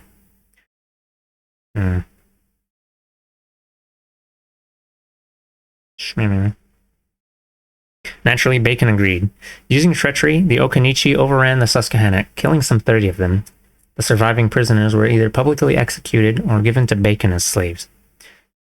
But this did not end the battle, for Bacon and his vigilante band had really come to kill and enslave all the Indians. The Occaneechi were rumored to have a store of beaver furs worth some 1,000 British pounds. At least some of Bacon's men later confessed that the great design was to get the beaver. In any case, Bacon demanded that the Occaneechi give him all the loot from the Susquehannock camp, plus additional friendly Indians as slaves. Even at that, the servile Occaneechi leader tried to temporize, offering to give him hostages. Suddenly, Bacon's force assaulted the unprepared Occaneechi. Most of the Indians inside the fort were killed, although they did stand off the settler assault. The surprised Occaneechi outside their fort were helpless, however. As Bacon proudly reported, his heroic settler comrades fell upon the men, women, and children without, disarmed and destroyed them all. Bacon's rebellion had won its first important victory, and he and his men marched homeward, loaded with loot and new slaves as heroes. Bacon was now the most popular figure in the Virginia colony, famed and respected as an Indian killer. Berkeley's refusal to grant him a military commission meant nothing, for Bacon was acclaimed as the people's general. He, much more than any governor or counselor, commanded the loyalty of the settler masses, nor did he find any trouble attracting armed volunteers to do his bidding. Wiping out and looting all the Indians around was a program many whites could relate to, particularly since Governor Berkeley, under popular pressure, had forced the subject Indians to turn in their muskets and disarm. Killing disarmed, oppressed people is much more satisfying to Euro-Americans than having to face armed foes. In fact, as one historian pointed out, Bacon and his men did not kill a single enemy Indian, but contented themselves with frightening away, killing, or enslaving most of the friendly neighboring Indians and taking their beaver and land as spoils. He was having fun team killing. So messed up. Now Bacon was on the offensive against Governor Berkeley and his clique as well. Over and over, he publicly damned Berkeley as a traitor to settlers. Bacon was swinging from his heels, aiming at nothing less than state power. His big gun against the governor was the charge that Berkeley was a secret friend to the Indians. No charge could have been more damaging. As we all know, when Euro-Americans really get serious about fighting each other, the most vicious accusation they can hurl at one another is that of inward lover or Indian lover or some such. Bacon charged that the governor was literally a traitor who had secretly sold the Indians guns so that they could attack the settlers. We can see the parallels to the 1960s, when white liberals were widely charged with giving third world militants money, legal aid, and even weapons so that they could kill whites. Berkeley charged Bacon had so intimidated the settlers that no man dared to destroy the Indians until I had ventured to cut the knot, which made the people in general look upon me as the country's friend. Bacon's wife, whose ardent support for the rebellion led some of today's Euro-American radicals to see feminist stirrings in it, cried, "Thanks be to God that her husband did destroy a great many of the Indians." Oh, they love the killing. They're so bloodthirsty. Killing, enslaving, and robbing was the exact central concern of this movement, which Euro-Americans tell us is an example of how we should unite with them. There's a message there for those who wish to pick it up.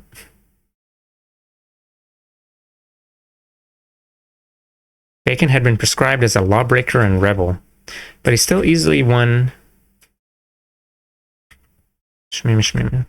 Bacon had been described as a lawbreaker and rebel, but he still easily won election to the Assembly, which was to meet on June 5th, 1676.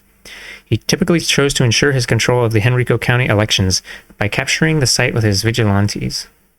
Even though Bacon was for repealing the 1670 Assembly decision denying propertyless freemen voting rights, these votes and assemblies were just window dressing to his dictatorial ambitions. Okay. Sure, whatever, they can have it. On June 7th, 1676, the rebellion suffered its first reverse. Bacon was captured as he and 50 of his armed band tried to slip into Jamestown, the capital of Virginia colony. Then began a dizzying series of maneuvers, coups, and counter-coups.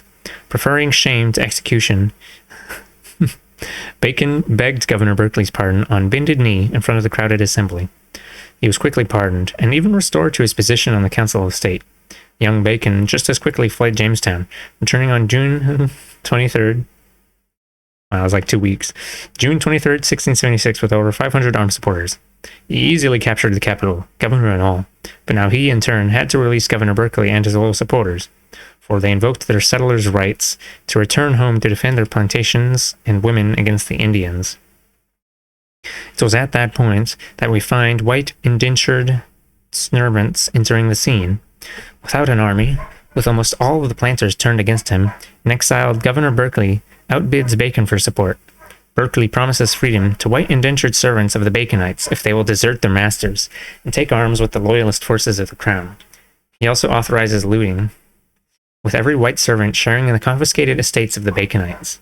Aided by the lucky recapture of 3 armed ships, Governor Berkeley soon rebuilt his military forces. On September 7th, 1676, the Loyalists arrived at Jamestown. Governor Berkeley shrewdly offered a general pardon to all rebel settlers except Bacon and his 2 chief lieutenants. Although they still commanded the fortified capital, Bacon's men abandoned their positions in immediate flight without any pretense of battle. Most eagerly took up Berkeley's offer of pardon. Wow. These guys are pathetic. Oh my god, dog barking is that picking? Okay, no. Okay, that's annoying. Now it was Bacon's turn to find himself virtually armyless, deserted by many of his followers.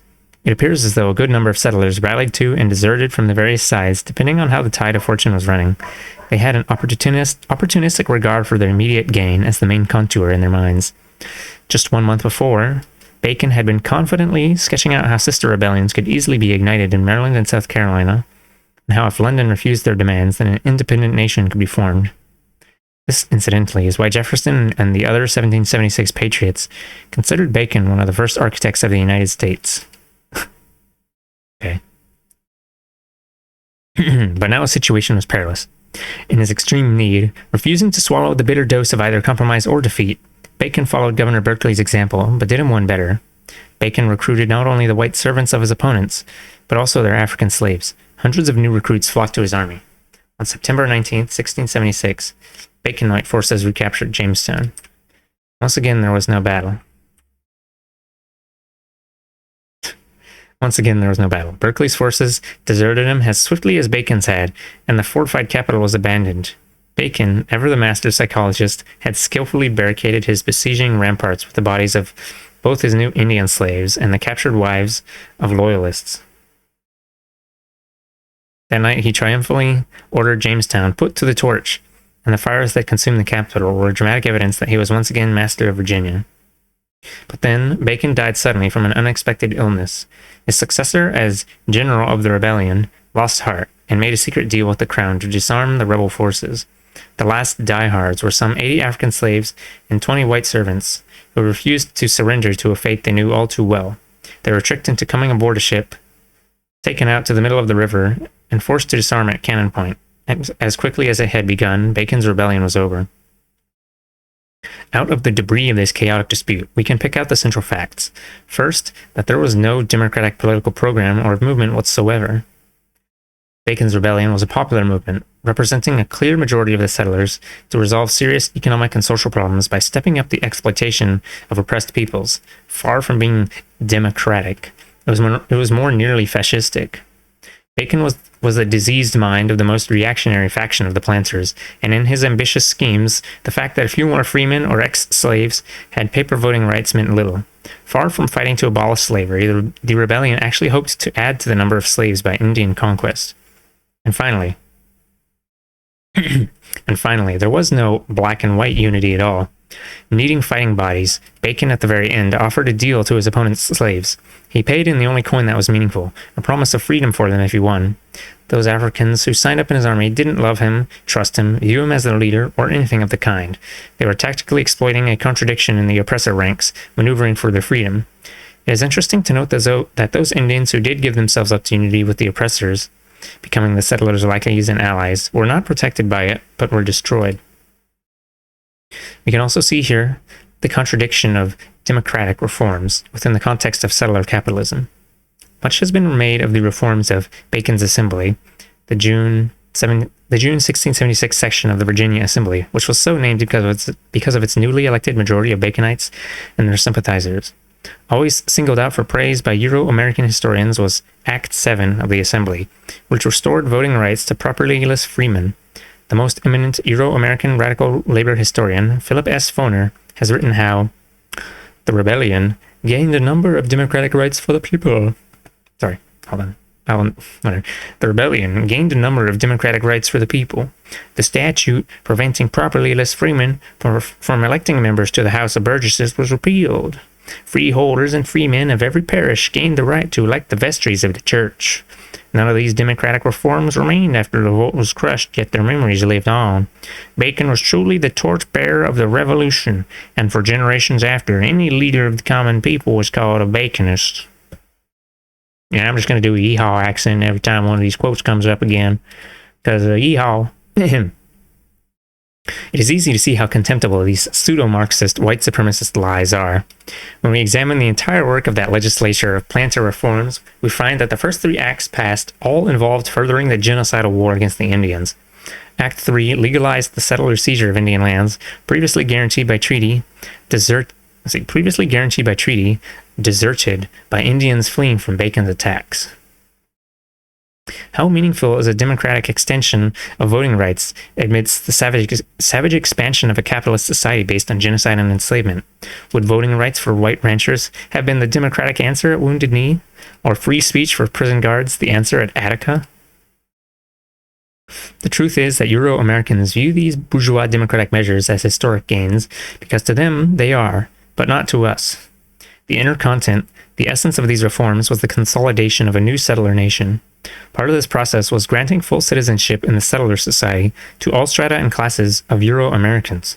As such, these struggles were widespread in colonial America, and far more important to settlers than mere wage disputes. The early English settlers of Virginia colony, for example, were forced to import German, Polish, and Armenian craftsmen to their invasion beachhead in order to produce the glass beads used in the fur trade, as well as pitch used in shipbuilding, etc. Since these foreign craftsmen were not English, they were considered subjects and not members of the colony. So in 1619, those European artisans went on strike, quickly winning full citizenship rights, as free as any inhabitant there whatsoever. Oh, hello, Muddy. I see you are spinning and exploding. I hope you will recover from spinning and exploding soon. Maybe I should make a sound for the... Honestly, I don't really want to, like, acknowledge the Twitch streak thing on a system mechanic level. It's whatever. But, good on you for showing up to 10 streams in a row, I guess. You got some bonus points. Okay. Similar struggles took place throughout the colonial era in both North and South. In 1689, Leisler's rebellion, led by a German immigrant merchant in New York, found the settler Democrats ousting the British garrison from Albany and holding the state capital for several years. The New York State Assembly has its origins in the settler legislature granted by the Crown as a concession after the revolt had been ended. The Roosevelt family first got into settler politics as supporters of Leisler. We need to see the dialectical unity of democracy and oppression in developing settler America. The winning of citizenship rights by poorer settlers or non-Anglo-Saxon Europeans is democratic in form. The enrollment of the white masses into new mass instruments of repression, such as the formation of the infamous slave patrols in Virginia in 1727, oh, the original police, wow, is obviously anti-democratic and reactionary. Yet these opposites in form are, in their essence, united as aspects of creating the new citizenry of Babylon. This is why our relationship to democratic struggles among the settlers has not been one of simple unity. Oh, it's a comic from the newspaper. I think this one isn't called Doonesbury. I don't remember. Amy, try to understand. My country needs me. And I need you too, Nate Harris. Am I to run this farm by myself forever? But Amy, it's only for a little longer. Independence is almost within our reach. Oh, I know, Nate. It's just that it's hard without you, that's all. Oh, I'm sorry, dearest. I shouldn't complain, I know. I'll tell you what, when this is all over, I'll buy you a slave. Oh, Nate, I love you. And then we flatten them like little squishies. This was fully... Let's see what... Oh, geez, where'd I go? Oh, I scrolled on the scroll bar. Gee. Not been one of simple unity. This was fully proven in practice once again by the 1776 War of Independence, a war in which most of the Indian and African peoples opposed settler nationhood and the consolidation of America. In fact, the majority of oppressed people gladly allied themselves to the British forces in hopes of crushing the settlers. This clash between an old European empire and the emerging Euro-American empire was inevitable decades before actual fighting came. The decisive point came when British capitalism decided to clip the wings of this new Euro-American bourgeoisie. They restricted immigration, hampered industry and trade, and pursued a long-range plan to confine the settler population to a controllable strip of territory along the Atlantic Sea coast. They proposed, for their own imperial needs, that the infant America be permanently stunted. After all, the European conquest of just the eastern shores of North America had already produced, by the time of independence, a population almost one-third as large as that of England and Ireland. They feared that unchecked, the colonial tail might someday wag the imperial dog. Oh, what does that mean? Oh, right. When the butt becomes the one in control or whatever.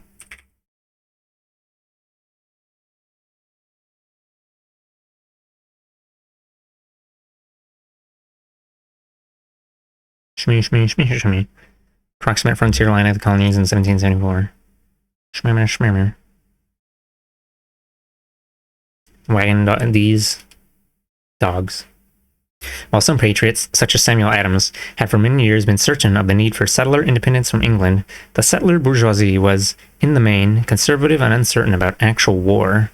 There were a bunch of little benches who couldn't get their hands dirty doing anything, even wage labor, because... Sorry. I wasn't reading from the book there. uncertain about actual war. It was the land question that in the end proved decisive in swaying the doubtful among the settler elite. By first the Proclamation Act of 1763 and then the Quebec Act of 1773, the British capitalists kept trying to reserve for themselves alone the great stretches of Indian land west of the Alleghenies. This was ruinous to the settler bourgeoisie, who were suffering from the first major depression in America. I'm going to skip this term. Who were suffering from the first major depression in American history. Then as now, real estate speculation was a mania, a profitable obsession to the Euro-American patriots. Ben Franklin, the Hortons, and other Philadelphia notables tried to obtain vast acreages for speculation. George Washington, together with the Lees and Fitzhughs, formed the Mississippi Company, which tried to get 2.5 million acres for sale to new settlers, heavily in debt to British merchant bankers. The settler bourgeoisie had hoped to reap great rewards from seizing new Indian lands as far west as the Mississippi River. The British Quebec Act of 1773, however, attached all the American Midwest to British Canada. 13 colonies were to be frozen out of the continental land grab, with their British cousins doing all the looting. And as for the southern planter bourgeoisie, they were faced with literal bankruptcy as a class without the profits of new conquests and the expansion of the slave system. It was this one issue that drove them, at the end, into the camp of rebellion. Historian Richard G. Wade, analyzing the relation of frontier issues to the War of Independence, says of British restrictions on settler land grabbing. Settlers hungered to get across the mountains and resented any efforts to stop them. The revolution was fought in part to free the frontier from this confinement. Like Bacon's rebellion, the liberty that the American revolutionists of the 1770s fought for was in large part the freedom to conquer new Indian lands and profit from the commerce of the slave trade without any restrictions or limitations. In other words, the bourgeois freedom to oppress and exploit others. The successful future of the settled capitalists demanded the scope of independent nationhood. But as the first flush of settler enthusiasm faded into the unhappy realization of how grim and bloody this war would be, the settler sunshine soldiers faded from the ranks to go home and stay home. I knew it. I knew they had no orbs. Almost 1/3 of the Continental Army deserted at Valley Forge, so enlistment bribes were widely offered to get recruits. New York State offered new enlistments 400 acres each of Indian land. Virginia offered an enlistment bonus of an African slave, guaranteed to be not younger than age 10, and 100 acres of Indian land. Wow.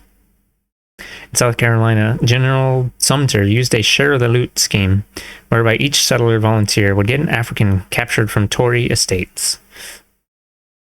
Even these extraordinarily generous offers failed to spark any sacrificial enthusiasm among the settler masses. It was Africans who greeted the war with great enthusiasm, but while the settler slave masters sought democracy through wresting their nationhood away from England, their slaves sought liberation by overthrowing America or escaping from it. Far from being either patriotic American subjects or passively enslaved neutrals, the African masses threw themselves daringly and passionately into the jaws of war on an unprecedented scale, that is, into their own war against slave America and for freedom.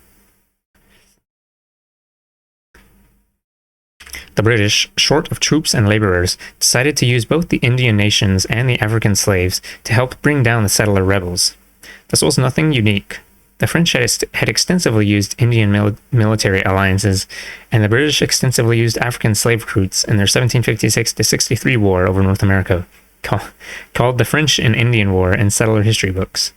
But the Euro-American settlers, sitting on the dynamite of a restive, nationally oppressed African population, were terrified and outraged. This was the final proof to many settlers of King George III's evil tyranny. An English gentlewoman traveling in the colonies wrote that popular settler indignation was so great that it stood to unite rebels and Tories again.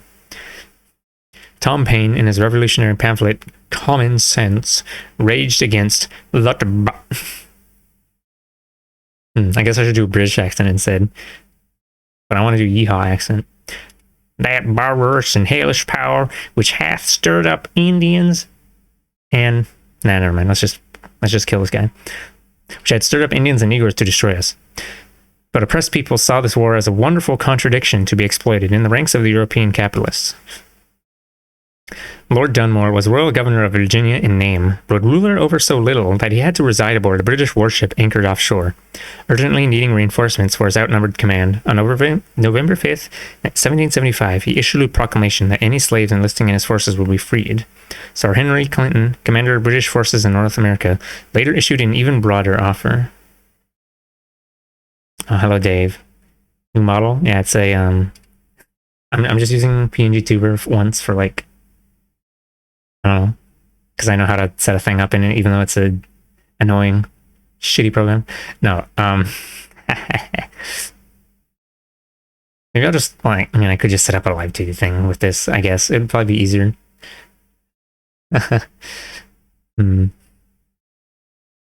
Honestly, why the fuck is anyone who's not just using VideoTube, why are they even using other PNG Tuber programs? And, like, just, you could just learn to use Live 2D and it'd probably be easier because there'd be more resources for learning, and it would be just as taxing on resources, and you'd be able to do more with it. No,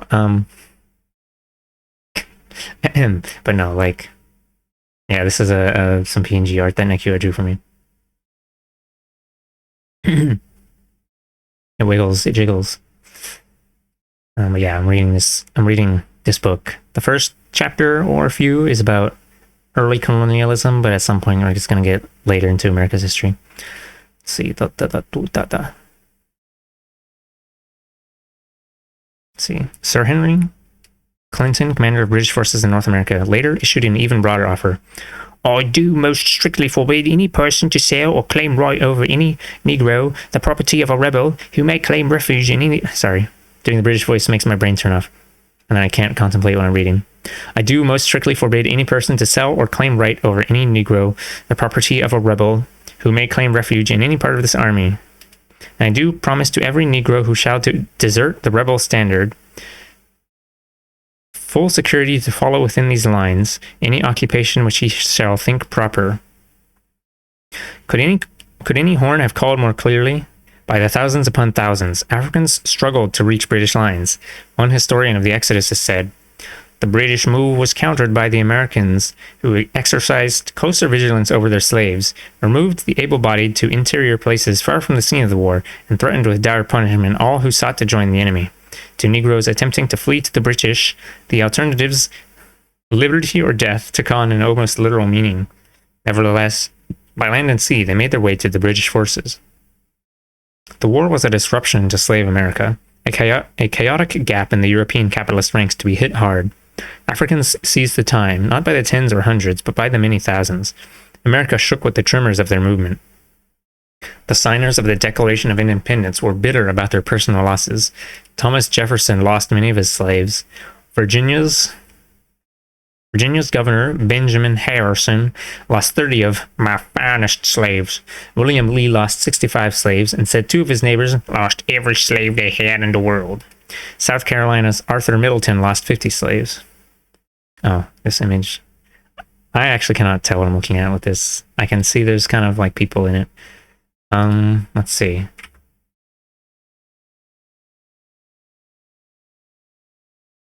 What's the... Oh. Hold on.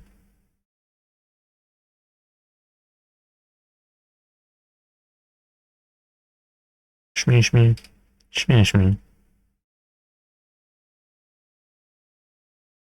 Maybe the images are different. Whatever. I cannot parse what that is. Africans were writing their own Declaration of Independence by escaping. Many settler patriots tried to appeal to the British forces to exercise European solidarity and expel the rebel slaves. George Washington had to denounce his own brother for bringing food to the British troops in a vain effort to coax them into returning the Washington family slaves. Yes, the settler patriots were definitely upset to see some real freedom get loosed upon the land. To this day, no one really knows how many slaves freed themselves during the war. Georgia settlers were said to have lost over 10,000 slaves, while the number of African escaped prisoners in South Carolina and Virginia was thought to total well over 50,000. Many, in the disruption of war, passed themselves off as freemen and relocated in other territories, fled to British Florida and Canada, or took refuge in Maroon communities or with the Indian nations. It has been estimated about 100,000 African prisoners, some 20% of the slave population, freed themselves during the war. The thousands of rebellious Africans sustained the British war machinery. After all, if the price of refuge from the slave master was helping the British throw down the settlers, it was not such a distasteful task. Lord Dunmore had an Ethiopian regiment of ex-slaves who went into battle with the motto "Liberty to Slaves" sewn on their jackets, who helped the British capture and burn Norfolk, Virginia on New Year's Day, 1776. That must have been sweet indeed. Everywhere, Africans appeared with the British units as soldiers, porters, road builders, guides, and intelligence agents. Washington declared that unless the slave escapes could be halted, the British army would inexorably grow like a snowball unrolling. It was only under this threat, not only of defeat, but defeat in part by masses of armed ex-slaves, that the settlers hurriedly reversed their gears and started recruiting Africans into the continental U.S. Army. The whole contradiction of arming slaves and asking them to defend their slave masters was apparent to many. Fearing this disruption of the concentration camp culture of the plantations, and fearing even more the dangers of arming masses of Africans, many settlers preferred to lose to their British kith and kin rather than tamper with slavery, but that choice was no longer fully theirs to make, as the genie was partway out of the bottle.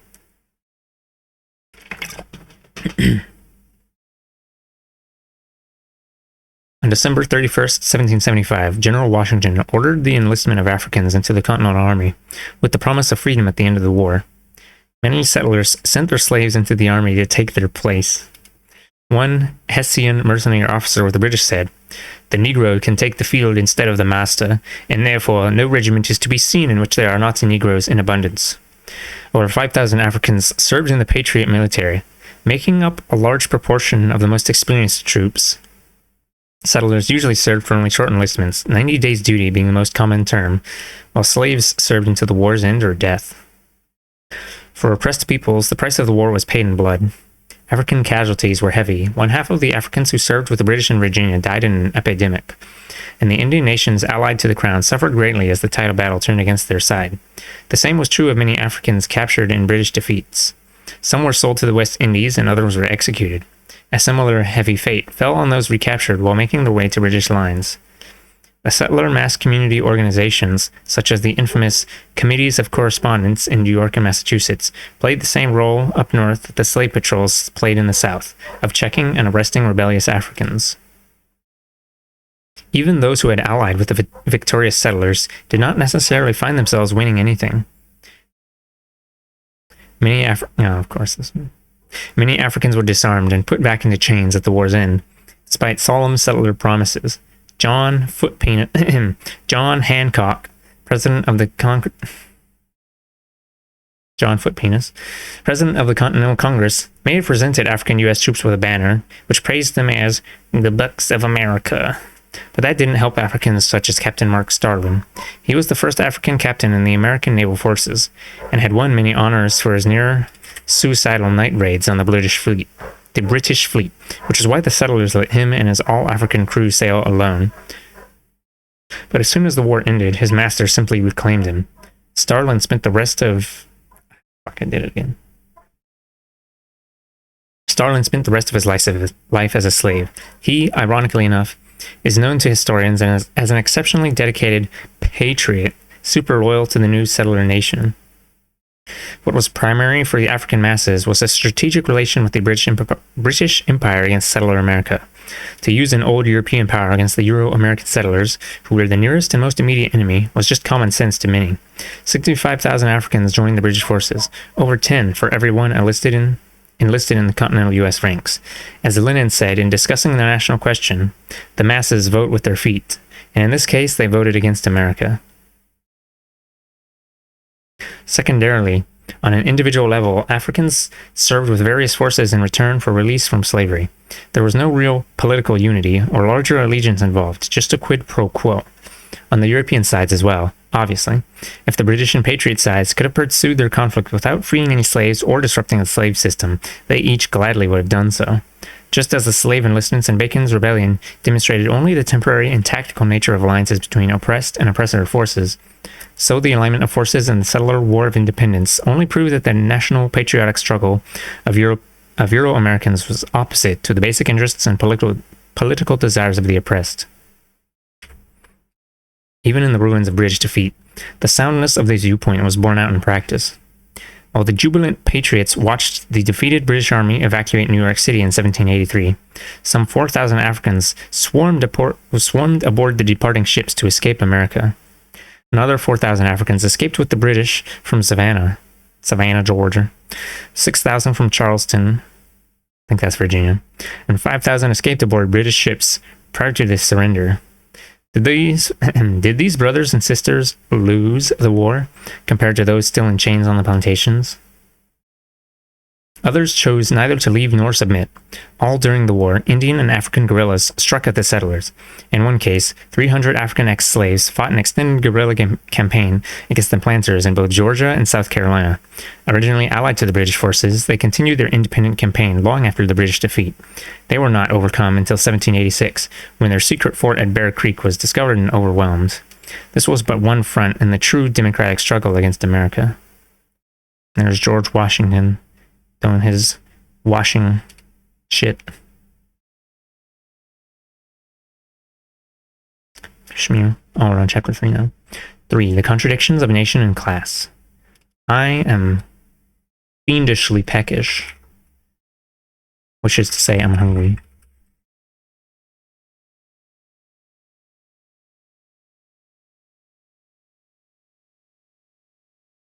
Oh, my keyboard clacking is making me bounce around. I'm gonna make some noodles. I'll feast upon them in short order. Yeah. I'm gonna play an ad too.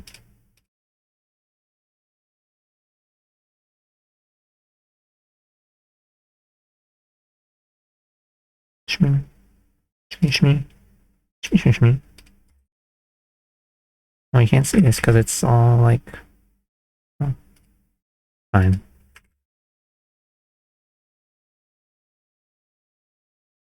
Bam.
But he said that she would make noodles for me. I don't know how I'm gonna put plushies on this. This is a PNG tuber. Oh, okay. I'll just I'm doing some more. see.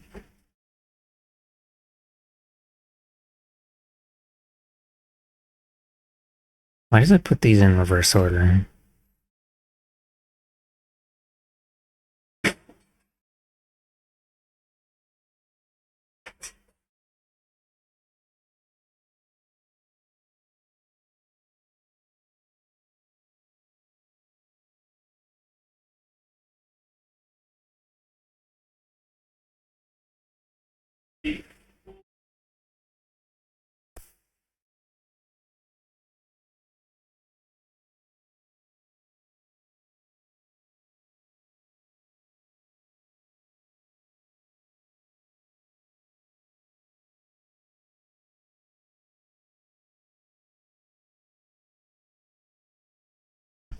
Probably should have turned off some of the redeems before stream, but I forgot to do that.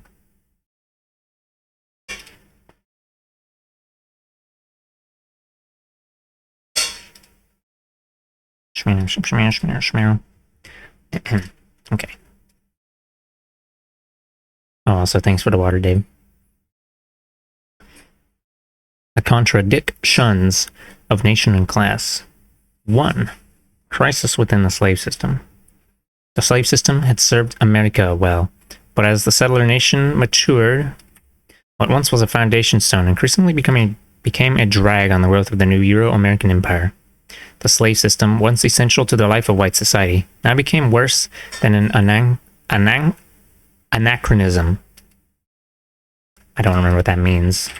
Is it like when they have the, Starbucks cup on Game of Thrones? No, let me take a look. Yeah. Something belonging or appropriate to a period other than that in which it exists for trade. Old-fashioned or outdated. Doesn't belong. Blah, blah, blah. Now became worse than an anachronism, became a growing threat to the well-being of settler life. While the settler masses and their bourgeois leaders still intended to exploit the oppressed to the fullest extent, increasingly they became to believe that one specific form of exploitation, African slavery, had to be shattered. Nothing is gained without a price. As natural and heaven-sent as the great production of African slave labor seemed to the planters, this wealth was bought at the cost of mounting dangers to settlers as a whole. For the slave system imported and concentrated a vast enemy army of oppressed right in the sinews of white society.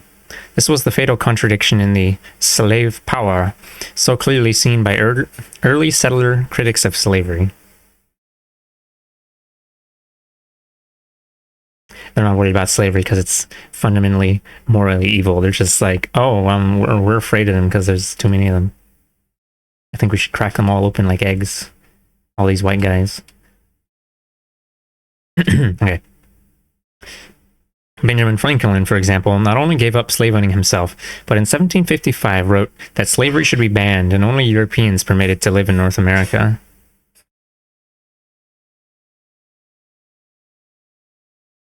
To someone who wasn't paying attention, that might have almost sounded good until the end there. What about the people that were there already? Whatever. 20 years later, as the Articles of Confederation were being debated, South Carolina's Lynch stated that since Africans were property, they shouldn't be taxed any more than sheep were. Franklin acidly replied, "Sheep will never make insurrection."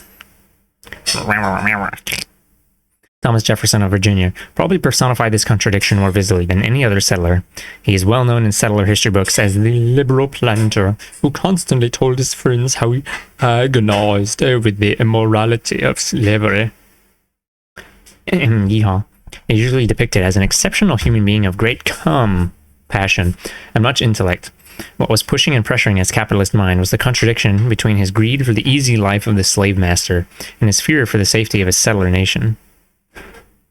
Oh, why'd he put the noodles right on top of my phone? Oh, I guess it's fine. It doesn't make that much contact. No heat, no spicy heat. Hold on, I gotta snap a screenshot of these bot messages. Make sure they can't get away next time.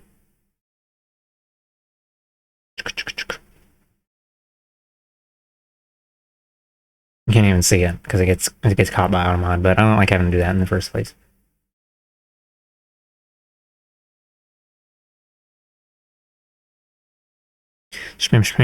He knew that successful revolution against settler rule was a possibility, and that in a land governed by ex-slaves, the fate of the former slave masters would be hard. Damn, they might have to do manual labor. As he put it, a revolution of the wheel of fortune, an exchange of situation is among possible events. That is why, as U.S. President in 1791, he viewed the great Haitian Revolution led by Toussaint Louverture as a monstrous danger. His administration quickly appropriated relief funds to subsidize the French planters fleeing that island. Jefferson's agile mind came up with a theoretical solution to their Negro problem: gradual genocide. He estimated that returning all slaves to Africa would cost America $900 million and lost... Oh, we're using dollars now. Oh, we're making cubes now. would cost America $900 million and lost capital and transportation expenses, a sum 45 times the annual export earnings of the settler economy at the time. This was an impossible cost. One that would have bankrupted not only the planters, but the entire settler society as well. President Jefferson's solution to this dilemma was to take all African children away from their parents for What the hell? Take all African children away from their parents for compact shipment to the West Indies and Africa, while keeping the adults enslaved to support the American economy for the rest of their lives. This would theoretically generate the necessary profits to prop up the capitalist economy while still moving toward an all-white America. Jefferson mused, "The old stock would die off in the ordinary course of nature, until its final disappearance." The president thought this Hitlerian fantasy both practicable and blessed. So the asterisk says. Although Jefferson never admitted it, most of these children would probably never survive. It's like when the police drop a guy off in the desert, pretending that he's totally gonna be just fine, and not that they're just roundaboutly executing him. Okay. It is easy to understand why this fantastic plan never became reality. The oppressor will never willingly remove his claws from the oppressed, so long as there are still more profits to be wrung from them. Jefferson himself actively bought more and more slaves to maintain his pseudo-Grecian lifestyle. As president, he signed the 1808 bill allegedly banning the importation of new slaves, in part, we suspect, because this only raised the price he could obtain from his slave-breeding business. Jefferson gloated over the increase in his wealth from the birth of new slaves. You should pop this guy like a grape. Okay. From the birth of new slaves. I consider the labor of... I'm not going to give him the grace of reading a silly voice. I consider the labor of a breeding woman as no object, and that a child raised every 2 years is of more profit than the crop of the best laboring man. It sums matters up to note that President Jefferson, who believed that the planters should restrict and then wipe out entirely the African colony, ended his days owning more slaves than he started with. The northern states had slowly begun abolishing slavery as early as Vermont in 1777, in hopes that the numbers of Africans could be kept down. It was also widely believed by settlers that in small numbers the childlike ex-slaves could be kept docile and easily ruled. The explosive growth of the number of Africans held prisoner within the slave system and the resultant eruptions of African struggles in all spheres of life blew this settler illusion away. The Haitian Revolution of 1791 marked a decisive point in the politics of both settler and slave.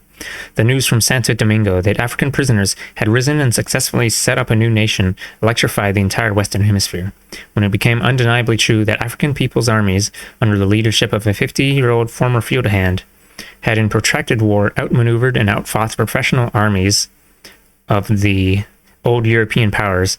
The relevancy of the lesson to America was intense. Toussaint Louverture. Oh, that's the leader of the Haitian rebellion. Okay.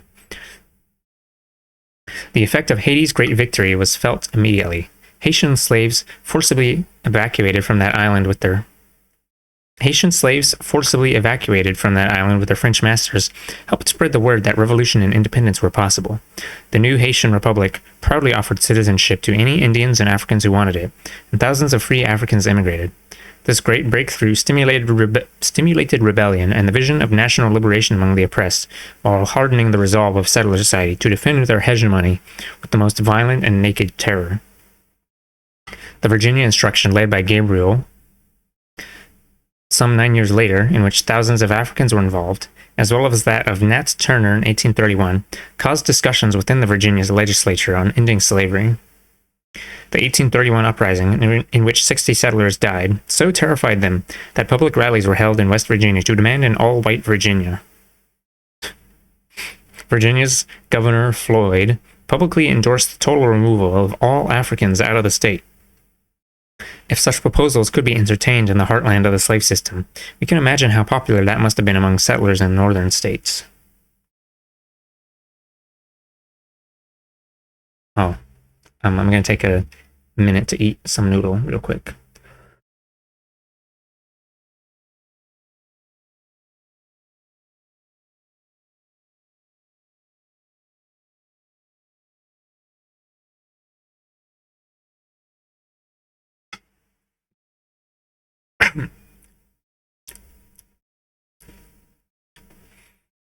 The problem facing the settlers was not limited to potential uprising on the plantations. Everywhere, African prisoners were pressing beyond the colonial boundaries set for them. Oh, my noodle is stuck. Door stuck.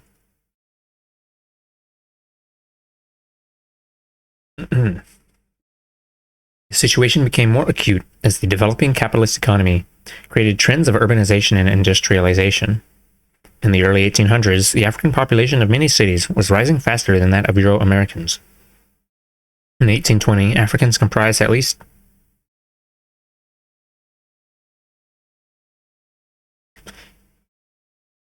my brain just went like, this is like when chuds complain about great replacement or whatever bullshit.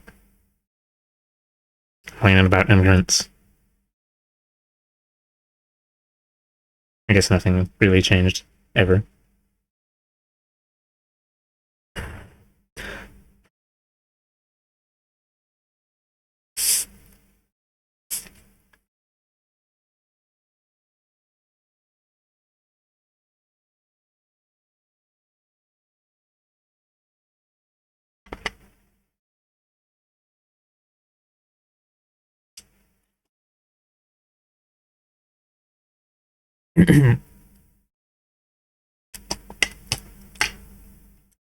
Cap. Okay. In 1820, Africans comprised at least 25% of the total population of Washington, Louisville, Baltimore, and St. Louis. At least, excuse me. At least 50% of the total population in New Orleans, Richmond, Mobile, and Savannah. The percentage, I got hiccups now.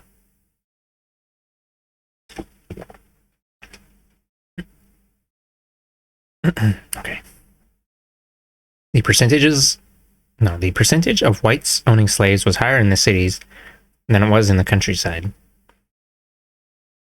In cities such as Louisville, Charleston, and Richmond, some 65 to 75% of all Euro-American families owned African slaves. And the commerce and industry of these cities brought together and educated masses of African colonial proletarians in the textile mills, mines,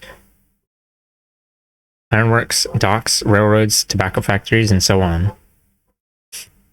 In such concentrations, Africans bent and often broke the bars surrounding them. Increasingly, more and more slaves were no longer under tight control.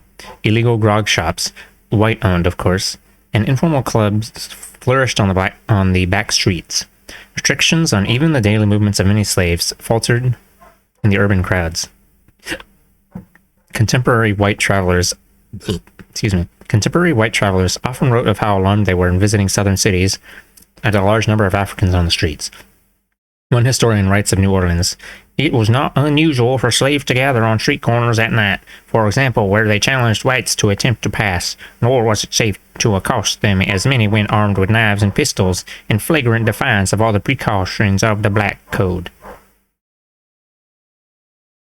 For some reason, my brain is going like, British and yeehaw accent. No.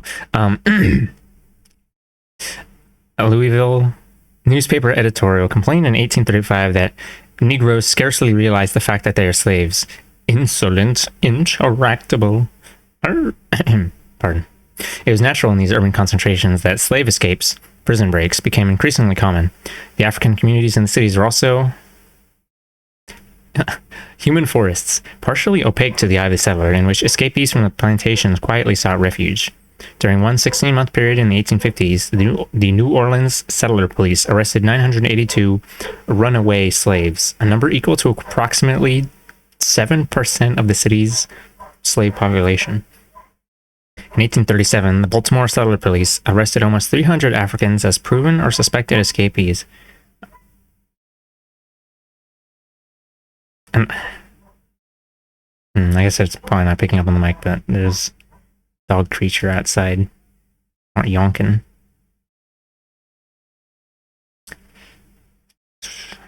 And of course, these are just those who were caught. Many others evaded the settler law enforcement apparatus. Frederick Douglass, we remember, had been a carpenter and shipyard worker in Baltimore before escaping northward to pursue his agitation. At least 100,000 slaves did escape to the north in Canada during these years. Nor should it be forgotten that some of the largest armed insurrections and conspiracies of the period involved the urban proletariat. The Gabriel Uprising of 1800 was based on the Richmond Proletariat. Gabriel himself was a blacksmith, and most of the lieutenants were other skilled workers. So many Africans were involved in that planned uprising that one southern newspaper declared that prosecutions had to be halted lest it bankrupt the Richmond capitalists by causing the annihilation of the blacks in this part of the country. Shmimmer. I'm going to actually eat these noodles real quick and just stuff them in my face at high speed so I don't have to worry about it anymore. I guess I should have just left the BRB thing on BRB.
Alright, I've destroyed one bowl of noodles.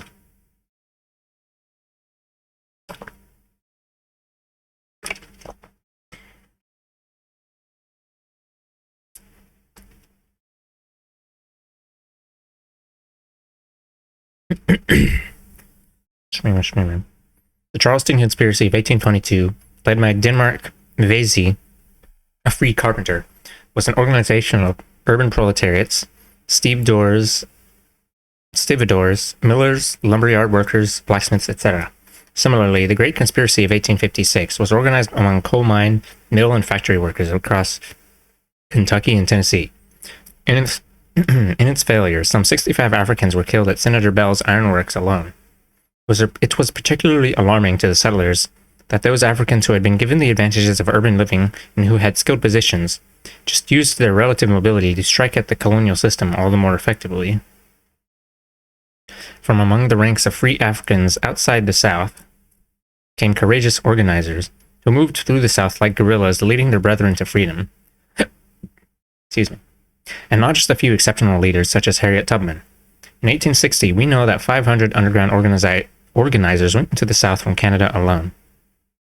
On the plantations, the African masses resisted in a conscious political culture. A letter from a Charleston, South Carolina plantation owner in 1844 tells how all the slaves in the area secretly celebrated every August 1st. the anniversary of the end of slavery in the British West Indies. Abolishing slavery was the commonly proposed answer to this increasing instability in the colonial system. The settler bourgeoisie, however, which had immense capital tied up in slaves, could hardly be expected to take such a step willingly. One immediate response in the 1830s was to break up the African communities in the cities. In the wake of the Vesey conspiracy, for instance, the Charleston City Council urged that the number of male Africans in the city be greatly diminished, and they were. Throughout the South, much of the African population was gradually shipped back to the plantations, declining year after year until the Civil War. In New Orleans, the drop was from 50% to 15% of the city population. In St. Louis, from 25% to only 2% of the city population. The needs of the new industrial economy were far less important to the bourgeoisie than breaking up the dangerous concentrations of oppressed and regaining a safe Euro-American physical domination over the key urban centers. One northern writer traveling through the South noted that in 1859 that the Africans had been learning too much in the cities. This has alarmed their masters, and they are sending them off as fast as possible to the plantations where, as in a tomb, no sight or sound of knowledge can reach them. Yeehaw. In addition to the fiscal restrictions, the mass terror, etc., that we all know were imposed, it is important to see that settler America reacted to the growing consciousness of Africans by attempting to isolate and physically break up the oppressed communities. It is a measure of how strongly the threat of revolution was rising in the African nation that the settlers had to restructure their society in response. Excuse me. The relative backwardness of the southern economy was an expression of the living contradictions of the slave system.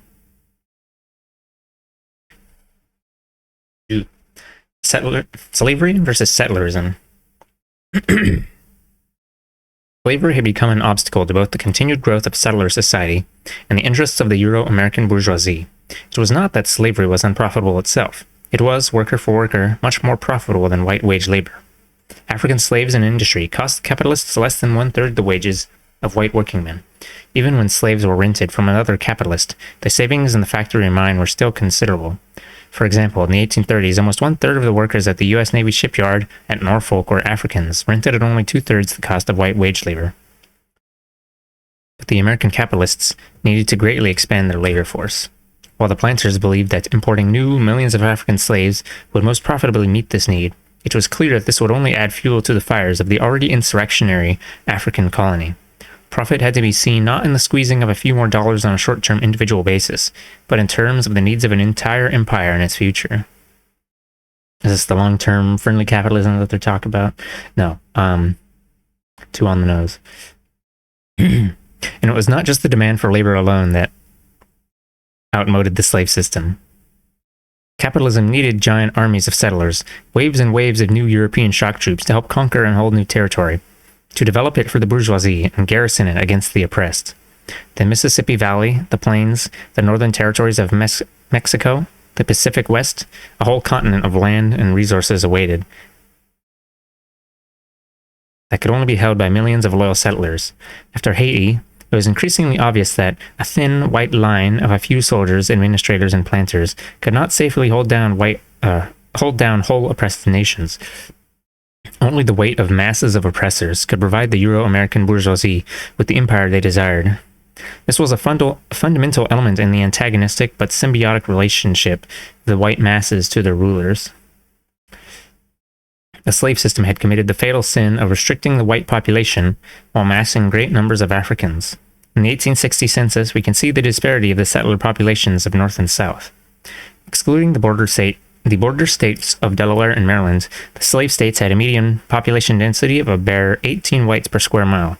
The most heavily populated slave state, Kentucky, had a population of only 31 whites per square mile. In sharp contrast, northern states such as Ohio, New Jersey, and Massachusetts had populations of 59, 81, and 158 whites per square mile, respectively. This disparity was not only large, but was qualitatively significant for the future of the Euro-American Empire. It is no surprise that the planter bourgeoisie viewed society far differently than did the New York banker or Massachusetts mill owner. The thought of an America crowded with millions and millions of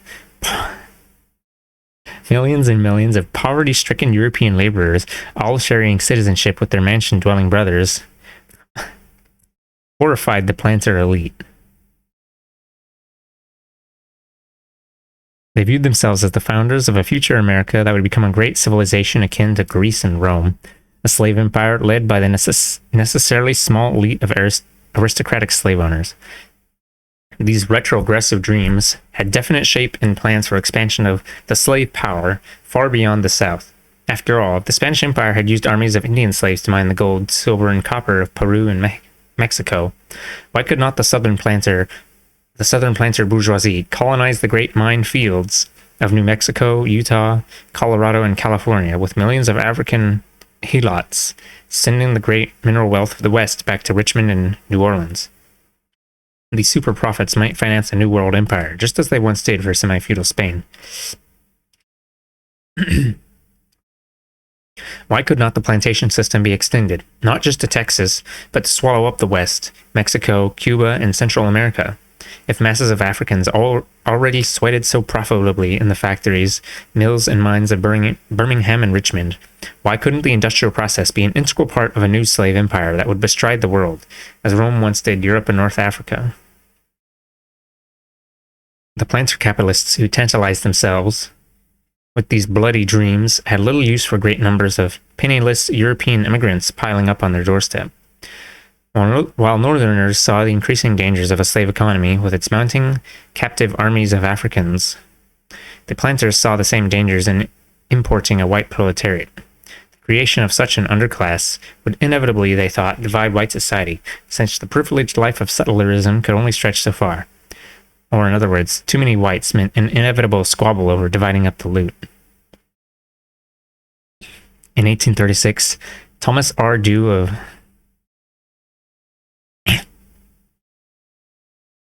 these white boys are so pathetic. Okay. In 1836, Thomas R. Dew of William and Mary College warned his northern cousins that importing Europeans who are meant to stay poor could only lead to class war between the rich and the poor, the capitalist and the laborer. When these things shall come, when the millions, who are always under the pressure of poverty, and sometimes on the verge of starvation, shall form a numerical majority, as is the case now in the old countries of the world, and universal suffrage shall throw the political power into their lands, can you expect that they will regard as sacred the tenure by which you hold your property? These were prophetic words, but in any case, the deadlock between these two factions of the settler bourgeoisie meant that both sides carried out their separate policies during the first half of the 1800s. While the merchant and industrial capitalists of the North recruited the dispossessed of Europe, the Southern planters fought to expand the slave power. Edmund Ruffin, the famous Virginia planter, smugly boasted that one of the greatest benefits of the institution of American slavery to the Southern states is its effect in keeping away from our territory and directing to the North and Northwest the hordes of immigrants now flowing from Europe. Such is the blindness of doomed classes. Shmima. Oh, a thing. The finest farming lands. Wheat, corn, cotton, fruits, and vegetables, equal to any of the world, may be procured at from $8 to $12 per acre.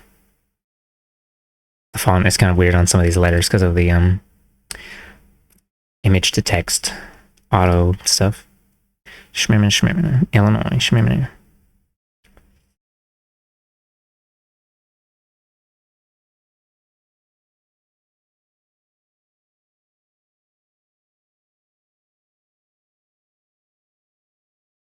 Oh, the rise of white labor. Mamma mia.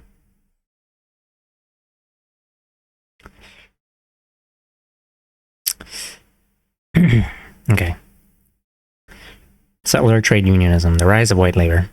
Settler America got the reinforcements it needed to advance into empire from the great European immigration of the 19th century.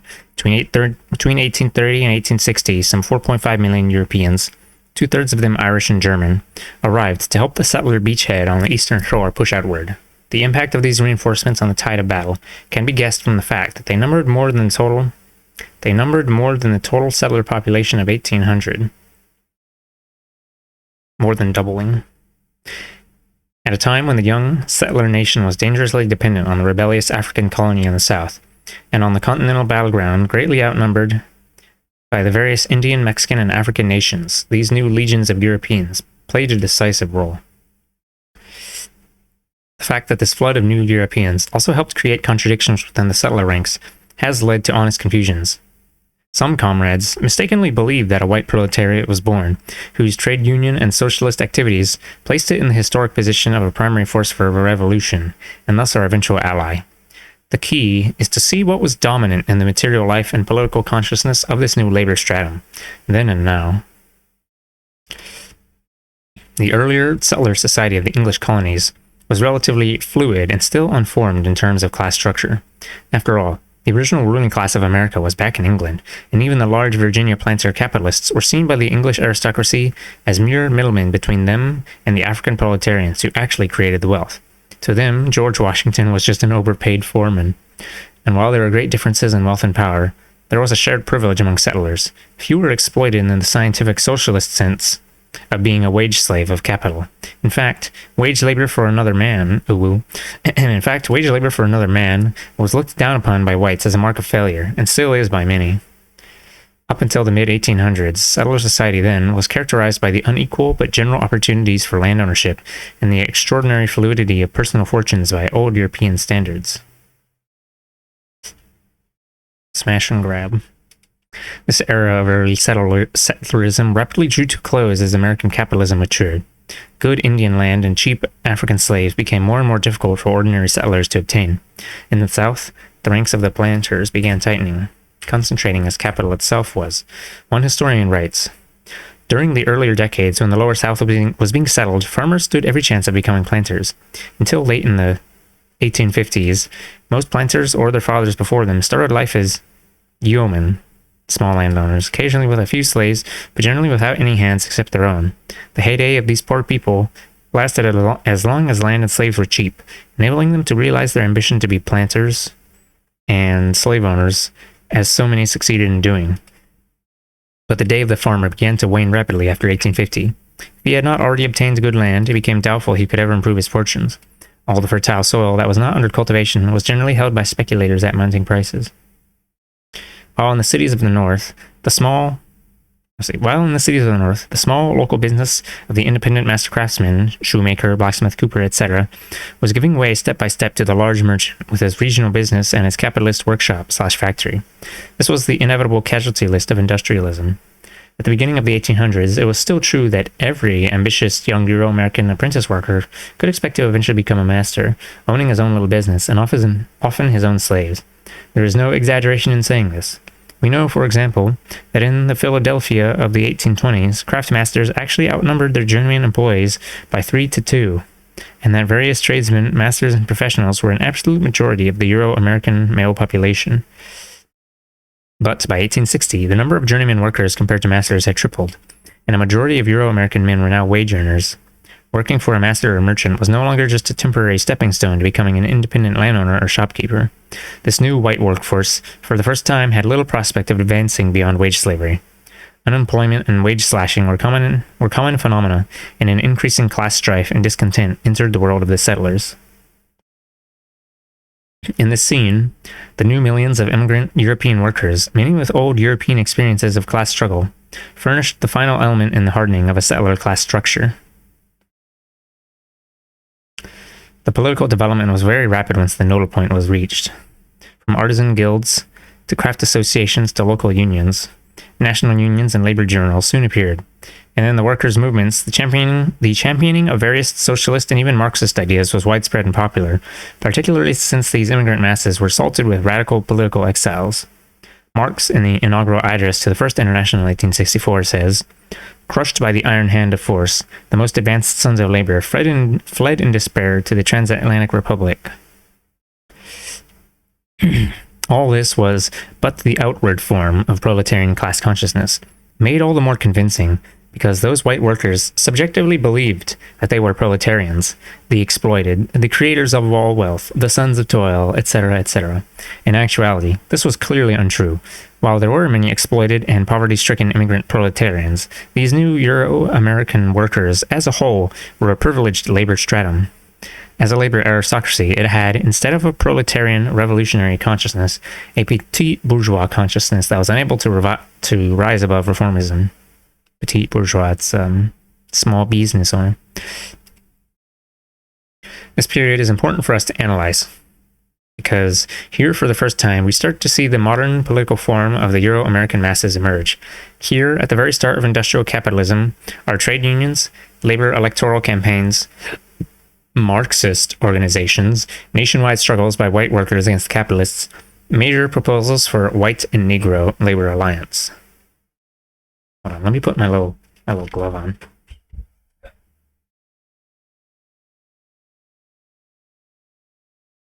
Oh, my little gamer protection glove.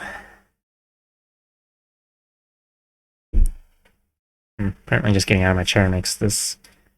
that's the thing that's kind of missing from a lot of, like, PNG tuber programs, too. They don't have... A lot of times, they don't really have any settings for audio input stuff.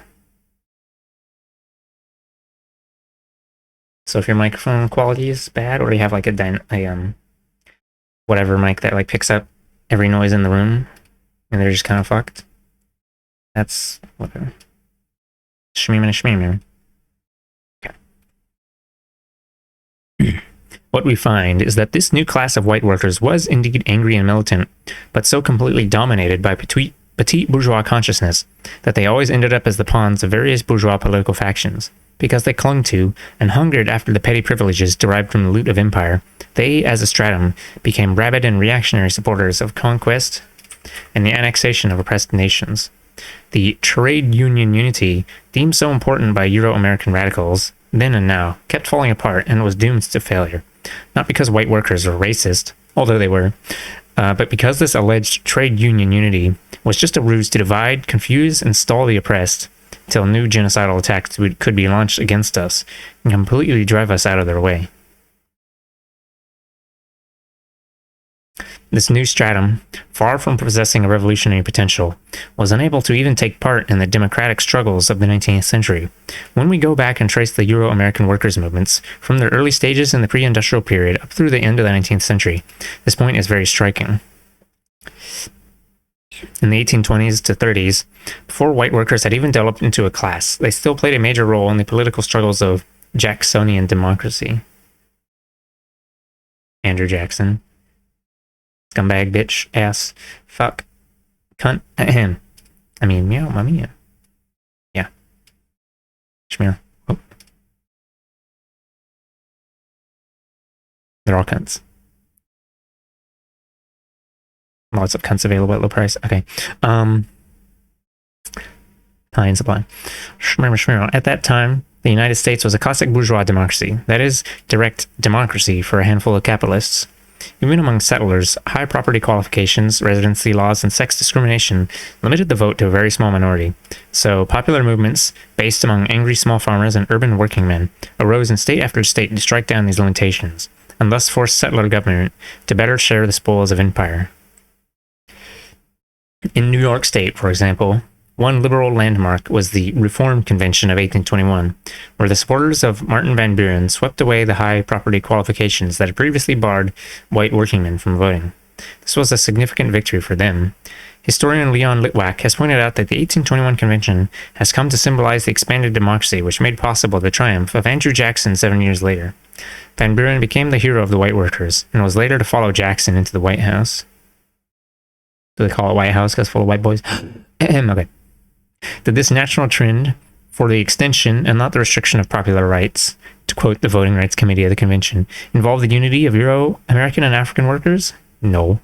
In fact, the free African communities in the North opposed to these reform movements of the settler masses. The reason is easy to grasp. Everywhere in the North, the pre-Civil War popular struggles to enlarge the political powers of the settler masses also had the program of taking away civil rights from Africans. These movements had the public aim of driving all Africans out of the North. The 1821 New York Reform Convention gave all white working men the vote, while simultaneously raising property qualifications for African men so high that it effectively disenfranchised the entire community. By 1835, it was estimated that only 75 Africans out of 15,000 in that state had voting rights. This unconcealed attack on Africans was in point of fact a compromise, with Van Buren restraining the white majority white to majority, which hated even the few remaining shreds of civil rights left for well-to-do Africans.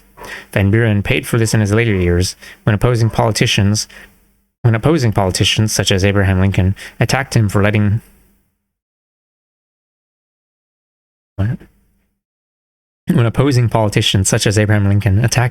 any Africans vote at all. For that matter, this new expanded settler electorate in New York turned down bills to let Africans vote for many years thereafter. In the 1860 wasn't that long ago. In the 1860 election, I mean, I guess it was a little bit, only a couple generations. In the 1860 elections, while Lincoln and the GOP were winning New York by a 32,000 vote majority, only 1,600 votes supported a bill for African suffrage. Frederick Douglass pointed out that civil rights for Africans was supported by neither Republicans nor abolitionists. These earlier popular movements of settler working men found significant expression in the presidency of Andrew Jackson, the central figure of Jacksonian democracy. This phrase is used by historians to designate the rabble-rousing, anti-elite reformism he helped introduce into settler politics. His role in the early political stirrings of the white workers was so large that even today, some Euro-American communist labor historians proudly refer to the national struggle for economic and political democracy led by Andrew Jackson. Jackson did indeed lead a national struggle to enrich not only his own class, the planter bourgeoisie, but his entire settler nation of oppressors. He stood at a critical point in the great expansion into empire. During his 2 administrations, he personally led the campaigns to abolish the National Bank, which was seen by many settlers as protecting the monopolistic power of their very few top capitalists and their British and French backers, and to ensure settler prosperity by annexing new territory into the empire. In both he was successful. The boom in slave cotton and the parallel rise in immigrant European labor was tied to the removal of the Indian nations from the land. After all, the expensive growth of railroads, canals, mills, and workshops was only possible with economic expansion, an expansion that could only come from the literal expansion of America through new conquests. And the fruits of new conquests were very popular with settlers of all strata, north and south. The much-needed expansion of cash export crops, primarily cotton, and trade was being blocked as the settled land areas ran up against the Indian-U.S. empire borders. In particular, the so-called 5 civilized nations, Creeks, Cherokees, Choctaws, Chickasaws, and Seminoles, Indian nations that had already been recognized as sovereign territorial entities in U.S. treaties, held much of the South, northern Georgia, western North Carolina, southern Tennessee, much of Alabama, and 2/3 of Mississippi. Cherokee Nation on Trail of Tears.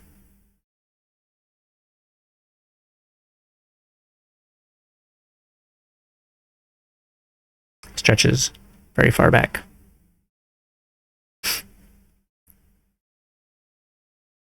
The settlers were particularly upset that the Indian nations of the Old Southwest showed no signs of collapsing, dying out, or trading away their land.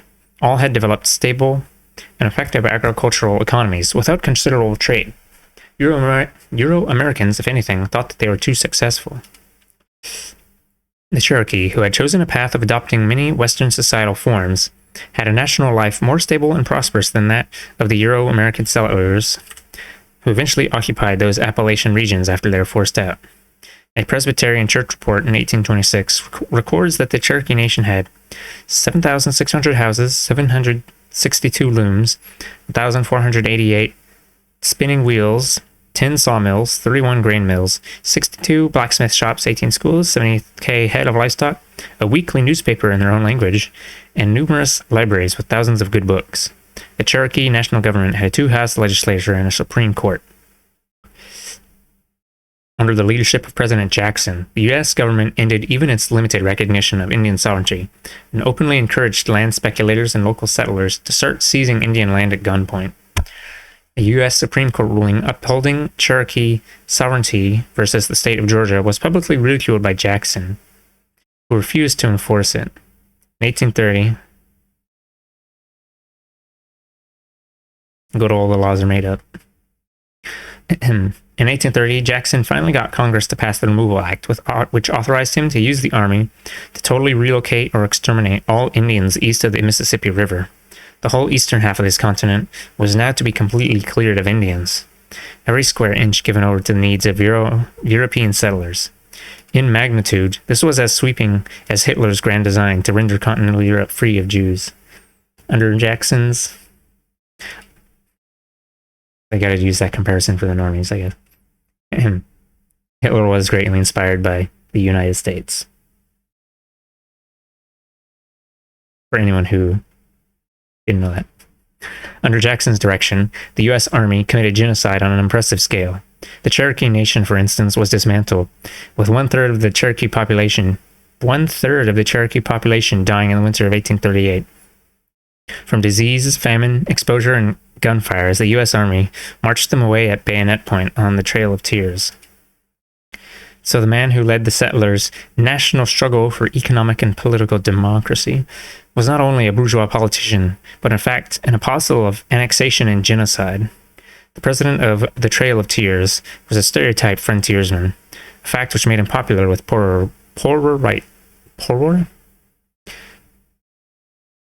whites of a less fortunate designation. After throwing away his inheritance on drinking and gambling, the young Jackson moved to the frontier, at that time Nashville, Tennessee, to find his fortune.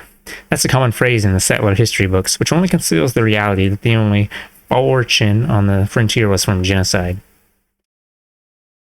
Jackson eventually became quite wealthy through speculating in Indian land, like Washington, Franklin, and other settlers before him, and owning a cotton plantation with over 100 African slaves. The leader of Jacksonian democracy had clear, practical application of how profitable genocide could be for settlers. First as a land speculator, then as slave master, and finally as general and then president, Jackson literally spent the whole of his adult life personally involved in genocide. During the Creek War of 1813-14, Jackson and his fellow frontiersmen slaughtered hundreds of unarmed women. Oh.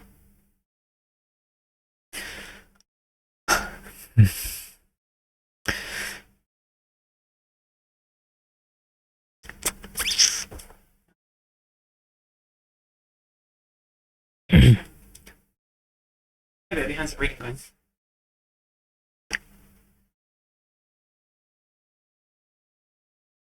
Doing Psalms? Hmm? We doing Psalms now? Oh, it's just that I was about to read about the slaughtering of women and children. Oh, okay. Sorry.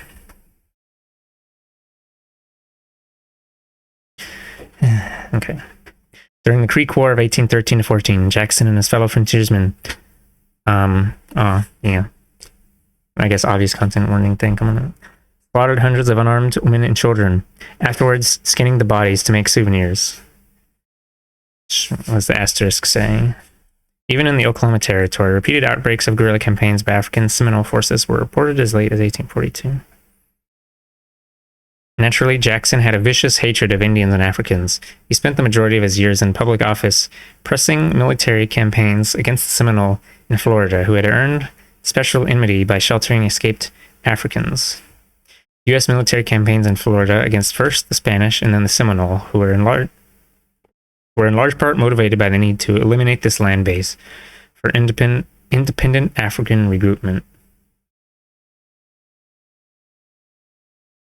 The Seminole Wars, that went on for over 30 years, began when Jackson was an Army officer and ended until after he had retired from the White House, though he still sent Washington angry letters of advice on the war from his retirement. They were as much African wars as Indian wars, for the escaped Africans had formed liberated African communities as a semi-autonomous part of the sheltering Seminole Nation. Excuse me.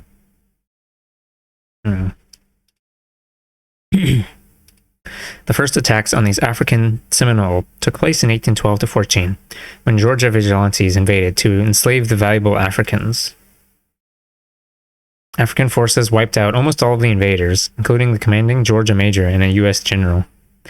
2 years later, in 1816, U.S. naval gunboats successfully attacked the African Fort Apalachicola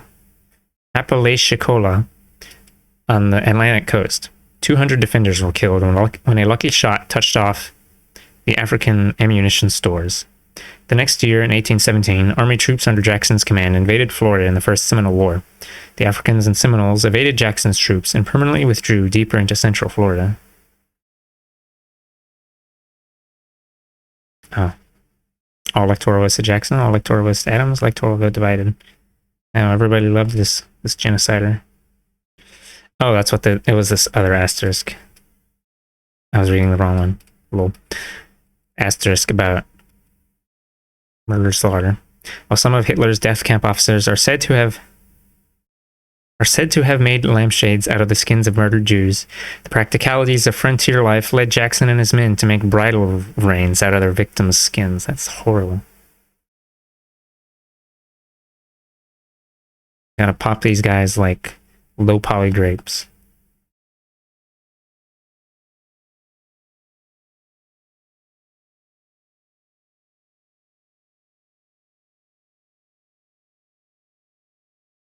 The decisive Second Seminole War began in 1835 when the Seminole Nation, under the leadership of the great Osceola, refused to submit to U.S. removal to Oklahoma. A key disagreement was that the settlers insisted on their right to separate the Seminole from their African co-citizens, who would then be re-enslaved and put on the auction block. When the Seminole refused, Jackson angrily ordered the army to go in and eat Osceola and his few. Fighting a classic guerrilla war, 2,000 Seminole and 1,000 African fighters inflicted terrible casualties on the invading U.S. Army. Even capturing Osceola in a false truce couldn't give the settlers victory. Finally, U.S. commanding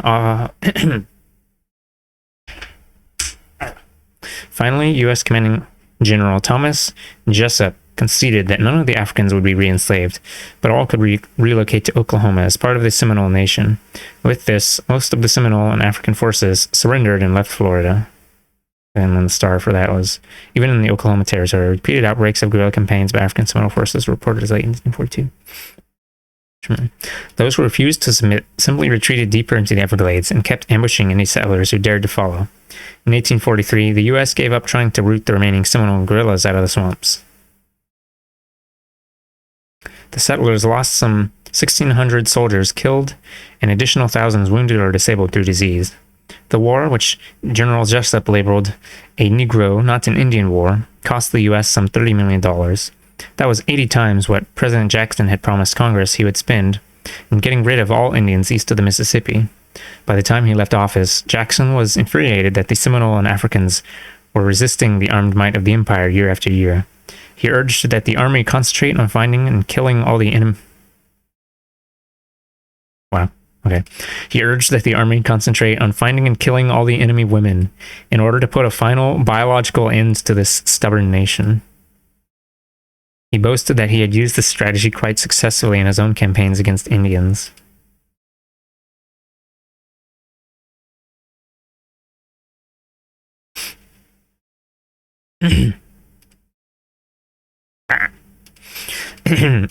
Okay.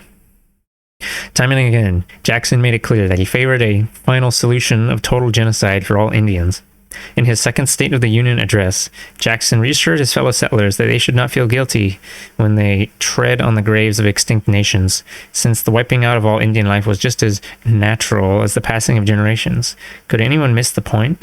After years and decades soaked in aggression and killing, could any Euro-American not know what Jackson stood for? Yet he was the chosen hero of the Euro-American workers of that day. While Hitler never won an election in his life, and had to use the armed power of the state to violently crush the German workers and their organizations, Jackson was swept into power by the votes of Euro-American workmen and small farmers. His jingoistic expansionism was popular with all sectors of a settler society, in particular with those who planned to use Indian lands to help solve settler economic troubles. Northern workers praised him for his opposition to the old colonial elite of the Federalist Party, his stand on the National Bank, and his famous equal protection doctrine. The latter piously declaimed that government's duty was not to favor the rich, but through taxation and other measures to give aid alike on the high and low, the rich and the poor of settler society. Jackson was the historic founder of today's Democratic Party, not only in organization, but in first welding together the electoral coalition of Southern planters and Northern ethnic workers. He was the first president to claim that he was born in a log cabin of lowly circumstances. This redneck posture, enhanced by his bloody military adventures, was very popular with the mass of small slave owners in his native South, and with Northern workers as well.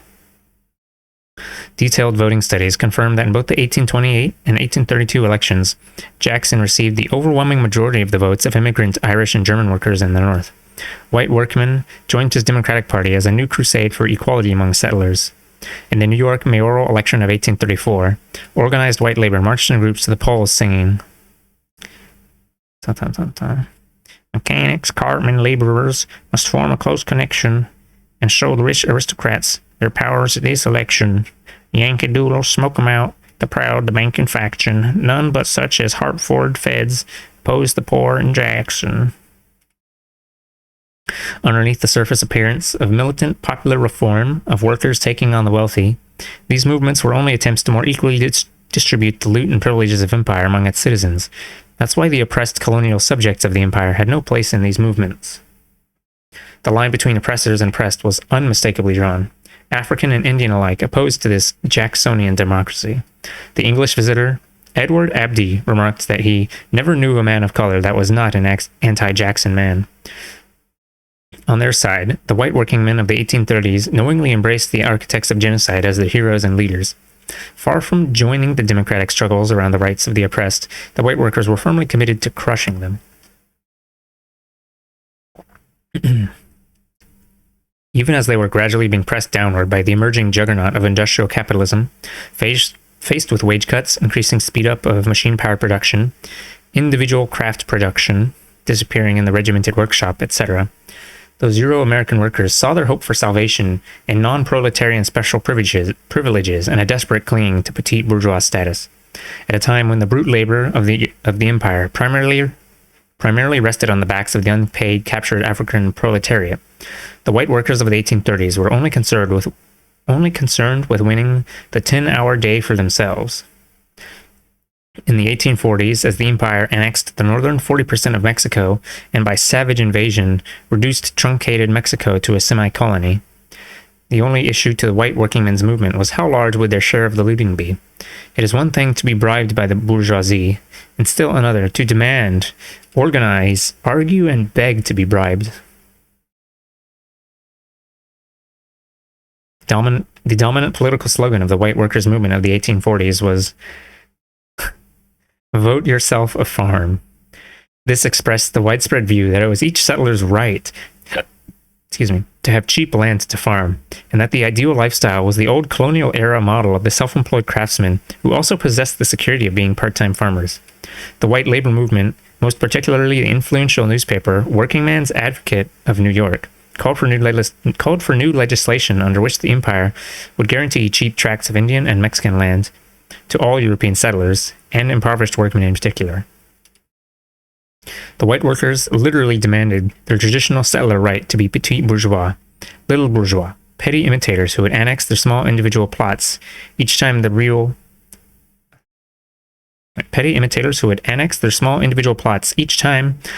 bourgeoisie annexed another oppressed nation. It should be clear that the backwardness of white labor is not a matter of racism, of mistaken ideas, of being tricked by the capitalists, all idealistic instead of materialistic formulations. When they say idealistic, they mean like focusing on ideas, not idealistic like holding hands, why can't we just get along? At least I think that's how the word is being used. All idealistic instead of materialist formulations. Rather, it is a class question and a national question. This stratum came into being with its feet on top of the proletariat and its head straining up into the petite bourgeoisie. It's startling how narrow and petty its concerns were in an age when the destiny of peoples and nations was being decided, when the settler empire was trying to take into its hands that power to decree death to whole nations. We keep coming back to genocide, the inescapable center of settler politics in the 19th century. So to fully grasp the politics of emerging white labor, we must penetrate to the connection between their class viewpoint and genocide.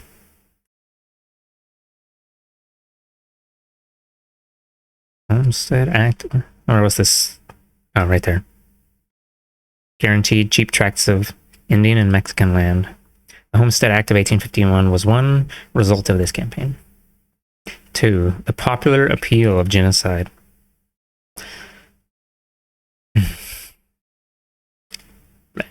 Okay.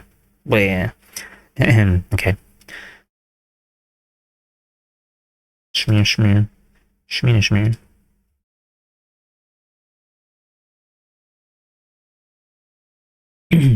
By 1840, most of the Indian nations of the East had been swept away, slaughtered, or relocated.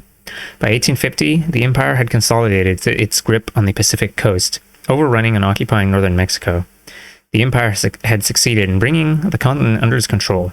These victories produced that famous opportunity that the new waves of European immigrants were coming for. Good old American dream trails you with my mind. Okay.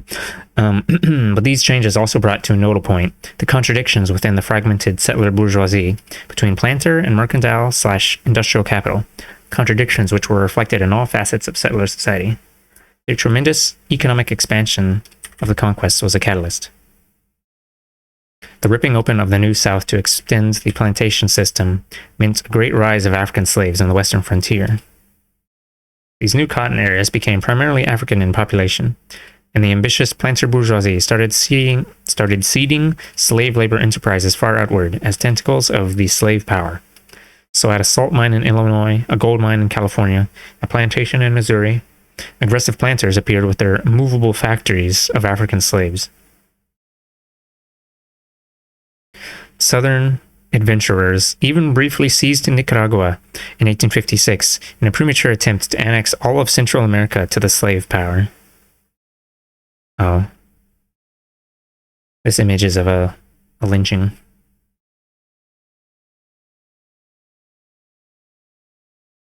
Caption says, hanging a Negro in Clarkson Street.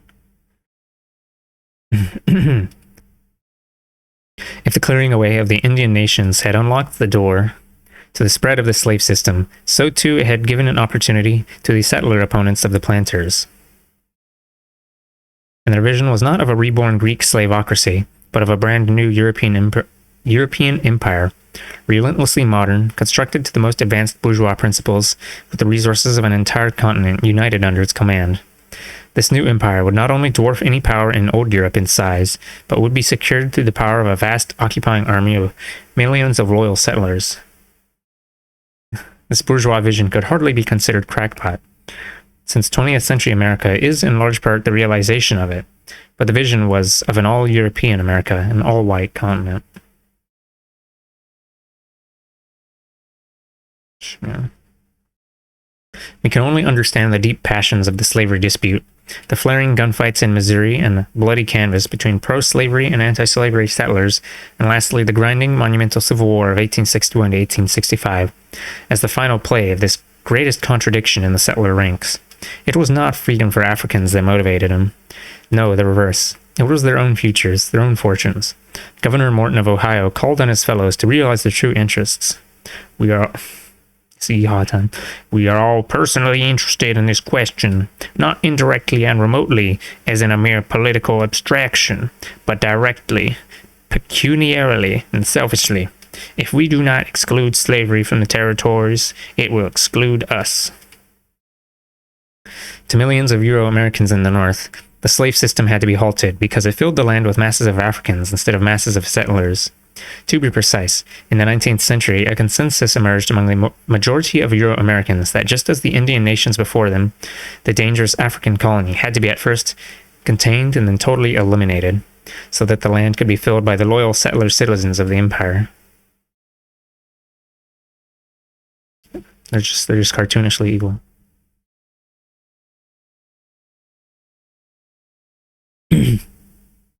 This was a strategic view endorsed by the majority of Euro-Americans. It was an explicit vision that required genocide. How natural for a new empire of conquerors, believing that they had, like gods, totally removed from the earth totally removed from the earth one family of oppressed nations, to think nothing of wiping out another. The start was to confine Africans to the south, to drive them out of the free states in the north. Indeed, in the political language of 19th century settler politics, the word free also served as a code phrase that meant non-African.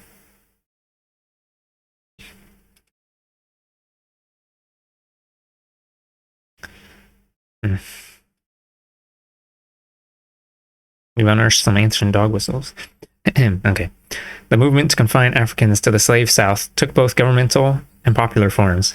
4 frontier states, Illinois, Indiana, Iowa, and Oregon, passed immigration clauses in their constitutions, which barred Africans as aliens from entering the state. It's interesting that the concept of Africans as foreign immigrants, a concept which tacitly admits separate African nationality, keeps coming to the surface over and over. Legal measures to force Africans out by denying them the vote, the right to own land, use public facilities, practice many professions and crafts, etc., were passed in many areas of the North at the urging of the white mobs. White labor not only refused to defend the democratic rights of Africans, but played a major role in these new assaults. Periodic waves of mass terror also were used everywhere against African communities in the North. The abolitionist press records 209 violent mob attacks in the North between 1830 to 1849. These violent assaults were not the uncontrolled outpouring of blind racism, as often suggested. Rather, they were carefully organized offenses to achieve definite goals. These mobs were usually led by members of a local ruling class, merchants, judges, military officers, bankers, etc., and made up of settlers from all strata of society. The 3 most common goals were: 1. To reverse some local advance in African organization, education, or employment. 2. To destroy the local abolitionist movement. 3. To reduce the African population. In almost every case, the mobs, representing both the local ruling class and popular settler opinion, were successful. In almost no cases did any significant number of Euro-Americans interfere with the mobs, save to restore order, or to nobly protect a few lives after the violence had gained its ends. But to most settlers in the North, these attacks were just temporary measures. To them, the heart of the matter was the slave system. They thought that without the powerful self-interest of the planters to protect Africans, that Africans as a whole would swiftly vanish from this continent. Quote-unquote protect. Today, it may sound fantastic that those 19th century Euro-Americans expected to totally wipe out the African population. Back then, it was taken as gospel truth by most settlers that in a free society where Africans would be faced with competition, their phrases, from whites, they as inferiors must perish. The comparison was usually made to the Indians, who died out as white farmers took their land, as whole villages were wiped out in unprovoked massacres, as hunger and disease overtook them, as they became debilitated with addiction to alcohol, as the survivors were simply driven off to concentration camps at gunpoint. Weren't free Africans losing their jobs already? And weren't there literally millions of new European farmers eager to take the farmland that Africans had lived on and developed? Nor was it just the right-wingers that looked forward to getting rid of the Negro problem, as all whites referred to it. All tendencies of the abolitionists contained not only those who defended the human rights of Africans, but also those who publicly or privately agreed that Africans must go.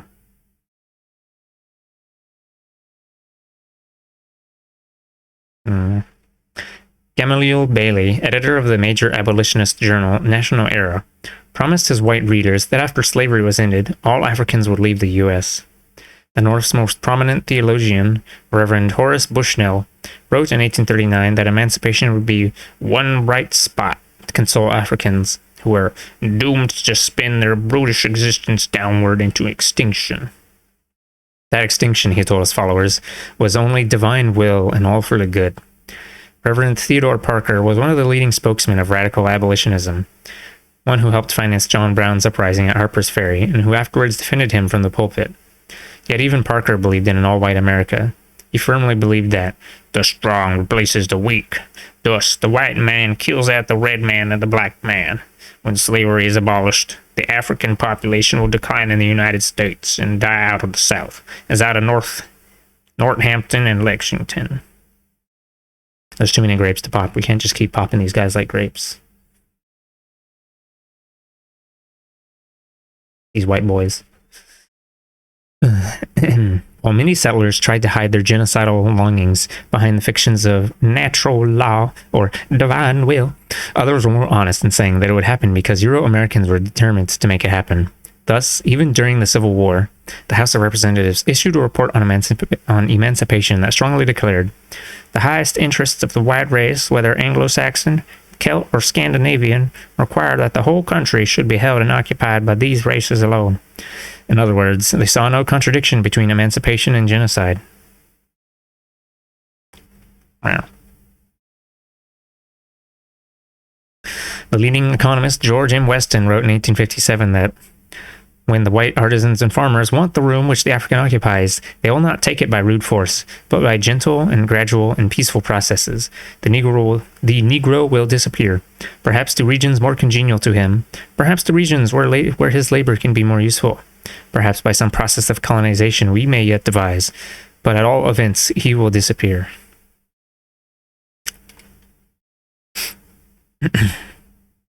National political movements were formed by settlers to bring this day about. The colonization movement, embodied in the American Colonization Society, organized hundreds of local chapters to press for national legislation whereby Africans would be removed to new colonies in Africa, the West Indies, or Central America. U.S. presidents from Monroe in 1817 to Lincoln in 1860 endorsed the society, and the semi-colony of Liberia was started as a trial. Much larger was the Free Soil Party, which fought to reserve the new territories and states of the West for Europeans only. This was the main forerunner of the Republican Party of 1854, the first settler political party whose platform was the defeat of the slave power. The Republican Party itself strongly reflected this ideology of an all-white America. I guess this is what Lil Guy Johnson means when he says that the party flip wasn't real. Yeah. Okay. The Republican Party itself strongly reflected this ideology of an all-white America. Although most of its leaders supported limited civil rights for Africans, they did so only in the context of the temporary need for empire to treat its subjects humanely. Senator William Seward of New York was the leading Republican spokesman before the Civil War, during which he served as Lincoln's Secretary of State. In his famous Detroit speech during the 1860 campaign, he said, "The great fact is now fully realized that the African race here is a foreign and feeble element like the Indian, incapable of assimilation.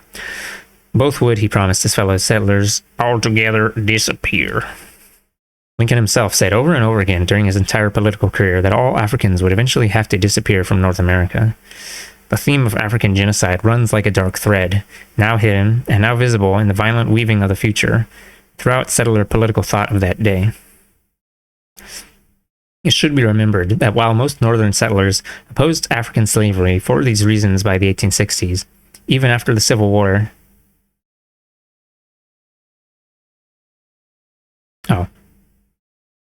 for these reasons by the 1860s. Even after the Civil War, settlers promoted Indian, Mexicano, and Chinese enslavement when it was useful to colonize the Southwest and West. One settler account of the Apache U.S. wars in the Southwest reveals the use of slavery as a tool in genocide. More than anything else, it was probably the incessant kidnapping and enslavement of their women and children that gave Apaches their mad dog enmity toward the whites. It was officially estimated that 2,000 Indian slaves were held by the white people of New Mexico and Arizona in 1866, after 20 years of American rule.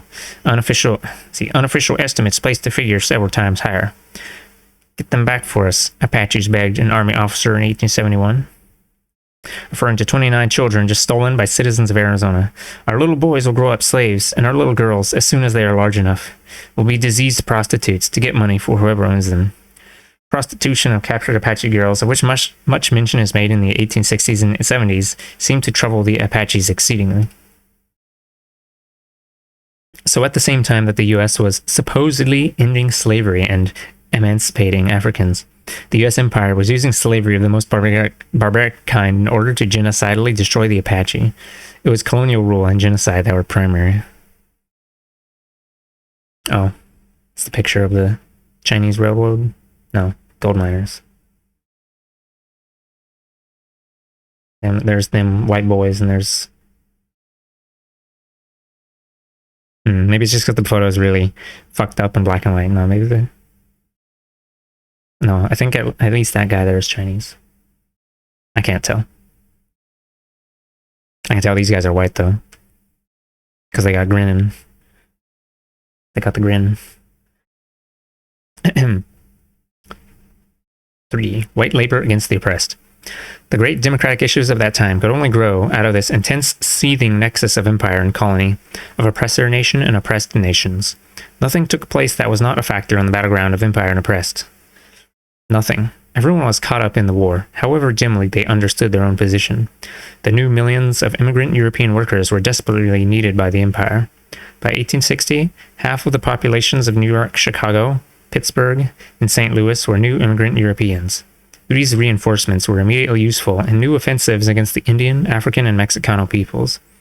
While the settler economy was still absolutely dependent upon the forced labor of the African proletariat, cotton alone accounted for almost 60% of U.S. export earnings in 1860, the new reinforcements provided the means to reverse the dangerous concentrations of Africans in the metropolitan centers. Frederick Douglass said in 1855, "Every hour sees us elbowed out of some employment, to make room perhaps for some newly arrived immigrants, whose hunger and color are thought to give them a title to a special favor. White men are becoming house servants, cooks and stewards, common laborers, and flunkies to our gentry." The Philadelphia newspaper Colored American said as early as 1838 that free Africans have ceased to be hackney coachmen and draymen, and they are now almost displaced as stevedores. I didn't look that up before. What does it mean? Oh, a dock worker. Draymen. Carriers. Those who hauled goods around the city for free. They're rapidly losing their places as barbers and servants. In New York City, Africans were the majority of the house servants in 1830, but by 1850, Irish house servants outnumbered the entire African population there. The empire was swiftly moving to replace the rebellious and dangerous African proletariat by more submissive and loyal Europeans. Excuse me. Even in the Deep South, urban African proletarians were increasingly replaced by loyal European immigrants. In New Orleans, the draymen were all African in 1830, but by 1840 were all Irish. One historian points out, occupational exclusion of blacks actually began before the Civil War.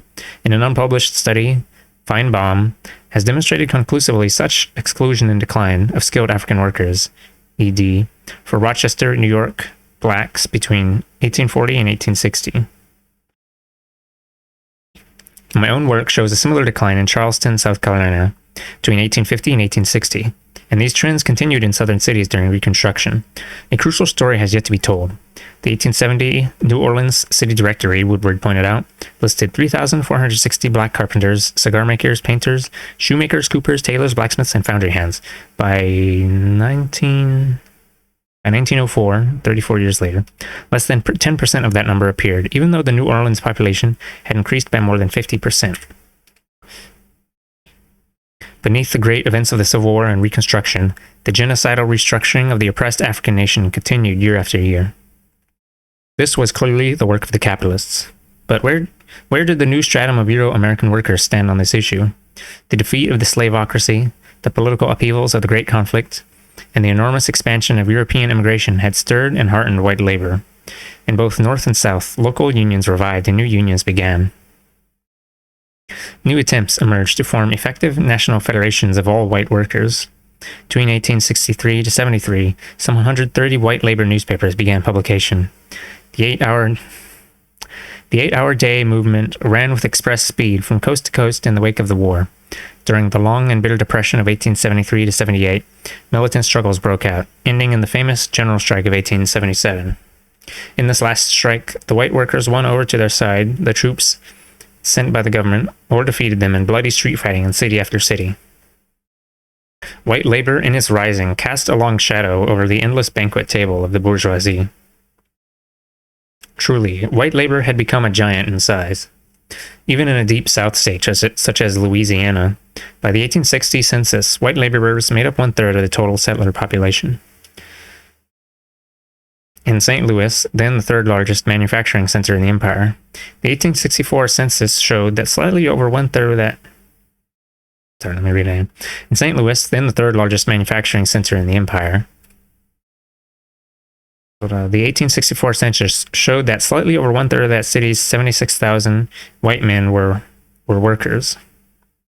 Rivermen, factory laborers, stevedores, etc. In the Boston of the 1870s, fully one-half of the total white population were workers, and their families, mostly Irish. Oh, workers and their families, mostly Irish. In some northern factory towns, the proportion was even higher. The ideological head on this giant body, however, still bore the cramped little features of the old artisan farmer mentality of previous generations. When this giant was aroused by the capitalists' cuts and kicks, its angry flailings knocked over troops and sent shockwaves of fear and uncertainty spreading through settler society. But its petite bourgeois confusions let the capitalists easily outmaneuver it, each time herding it back to resentful acquiescence with skillful applications of the carrot and the stick. What was the essence of the ideology of white labor? Petite bourgeois annexationism. Lenin pointed out in the great debates on the national question that the heart of national oppression is annexation. The doggy is barking right when I say every word again. No,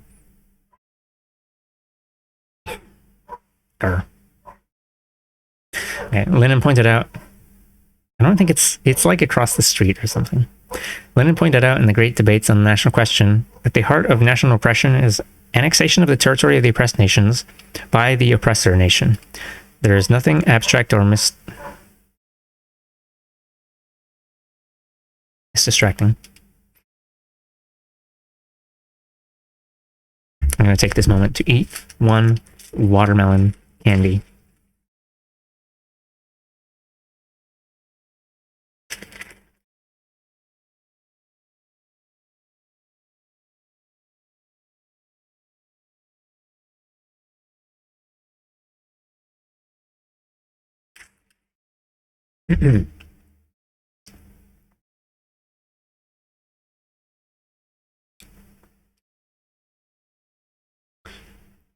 Okay, let's see. Annexation of the territory of the oppressed nations by the oppressor nation. There's nothing abstract or mystical about this. To this new layer of European labor was denied the gross privileges of the settler bourgeoisie, who annexed whole nations. Even the particular... Oh, maybe that period is not supposed to be there. Nothing abstract or mystical about this. To this new labor of European labor. No, I guess not. Annexed whole nation. Okay. Even the particular privileges that so comforted the earlier Euro-American farmers and artisans, most particularly that of annexing individual plots of land every time their empire advanced, were denied these European wage slaves. We're denied to these European wage slaves. But typically, their petite bourgeois vision saw for themselves a special, better kind of wage slavery. The ideology of white labor held that as loyal citizens of the empire, even wage slaves had a right to special privileges, such as white man's wages, beginning with the right to monopolize the labor market. We must cut sharply through the liberal camouflage concealing this question. It is insufficient, and therefore misleading, to say that European workers wished to discriminate against, or exclude, or were prejudiced against colored workers. It was the labor of African and Indian workers that created the economy of the original America. Likewise, the economy of the Southwest was distilled from the toil of the Indian Mexicano workers, and that of Northern California and the Pacific Northwest was built by Mexicano and Chinese labor. Immigrant European workers proposed to enter an economy they hadn't built and annex, so as to speak, the jobs that the nationally oppressed had created. Naturally, the revisionists always want to talk about it as a matter of white workers not sharing equally enough, as though when a robber enters your home and takes everything you've earned, the problem is that this thief should share your property better. Since the ideology of white labor was annexationist and predatory, it was of necessity also rabidly pro-empire, and despite angry outbursts, fundamentally servile toward the bourgeoisie. It was not a proletarian outlook, but the degraded outlook of a would-be labor aristocracy. We can grasp this very concretely, actually investigating the political rising of European labor in that period in relation to the nationally oppressed. Even today, few comrades know how completely the establishment of the empire in the Pacific Northwest depended upon Chinese labor, asterisk, as well as the later waves of Japanese, Filipino, and Korean workers. In fact, the Chinese predate the American settler presence on the West Coast by many years. When the famous Lewis and Clark expedition sent out Vice President Jefferson reached the Pacific in 1804, they arrived some 16 years after the British established a major shipyard in Vancouver Bay, a shipyard manned by Chinese shipwrights and sailors. For that matter... Hello. Hey, baby. I'm gonna start up now. Okay. Are you having fun? Are you learning? Sure, yeah. Okay. For that matter, the Spanish further south in California had even earlier imported Chinese workers. We know that Chinese had been present at the founding of Los Angeles in 1781. This is easy to understand when we see that California was closer to Asia than New York in practical terms. In travel time, San Francisco was but 6 days' sail from Canton, but 6 months by wagon train from Kansas City. It says Chinese Fish Village, Monterey, California. Something like you can barely tell what we're looking at. What chapter are we on? 4?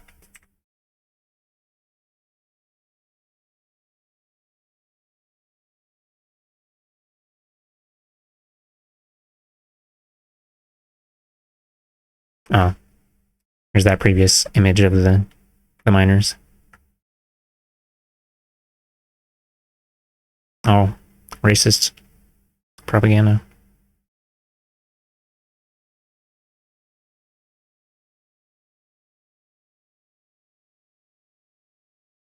Oh, they killed him. Oh, it's a white boy. Alright.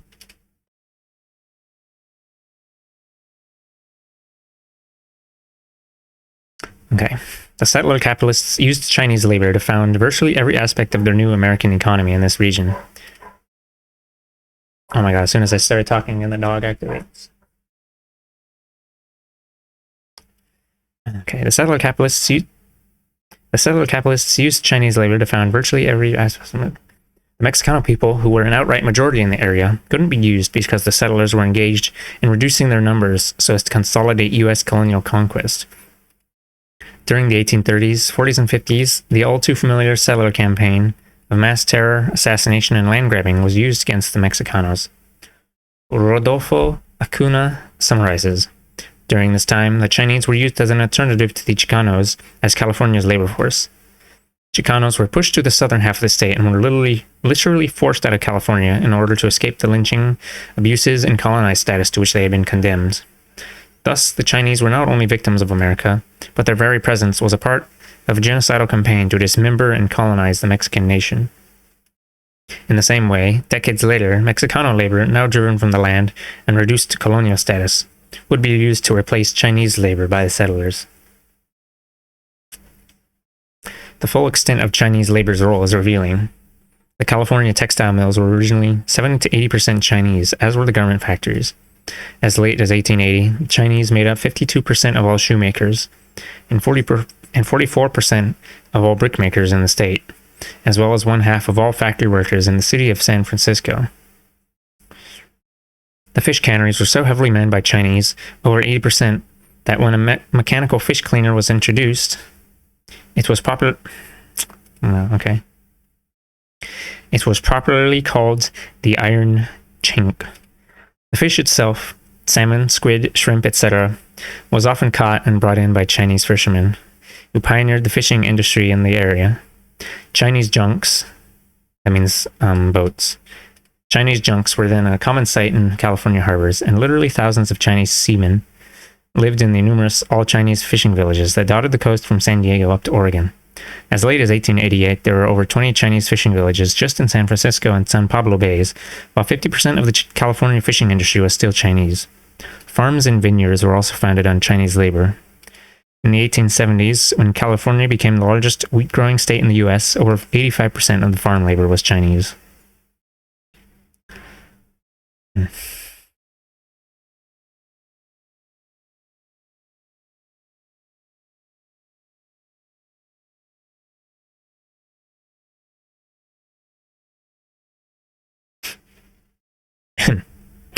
Kif kif.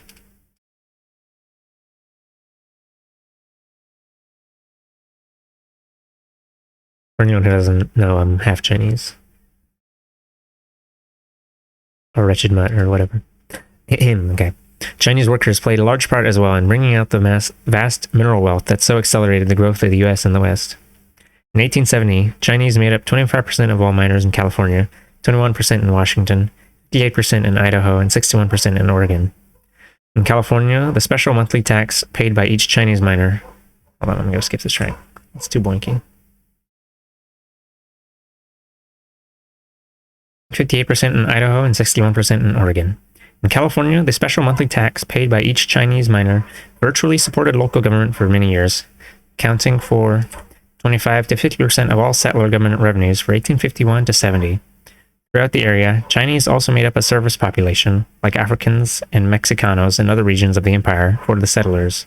Chinese cooks, laundrymen, and domestic servants were such a common part of Western settler life in the mines, cattle ranches, and cities that no Hollywood Western movie is complete without its stereotyped Chinese cook. But their greatest single feat in building the economy of the West was also their undoing. Between 1865 and 1869, some 15,000 Chinese laborers carved the far western stretch of the Transcontinental Rail Line out of the hostile Sierra and Rocky Mountain ranges. Through severe weather, they cut rail beds out of rock mountainsides, blasted tunnels, and laid the tracks of the Central Pacific Railroad some 1,800 miles east to Ogden, Utah. It was and is a historic engineering achievement, every mile paid for it in blood of the Chinese who died from exposure and avalanches. The reputation earned by Chinese workers led them to be hired to build rail lines not only in the West, but in the Midwest and South as well. This transcontinental rail link enabled the minerals and farm produce of the West to be swiftly shipped back east, while giving Eastern industry ready access to Pacific markets, not only of the West Coast, but all of Asia via the port of San Francisco.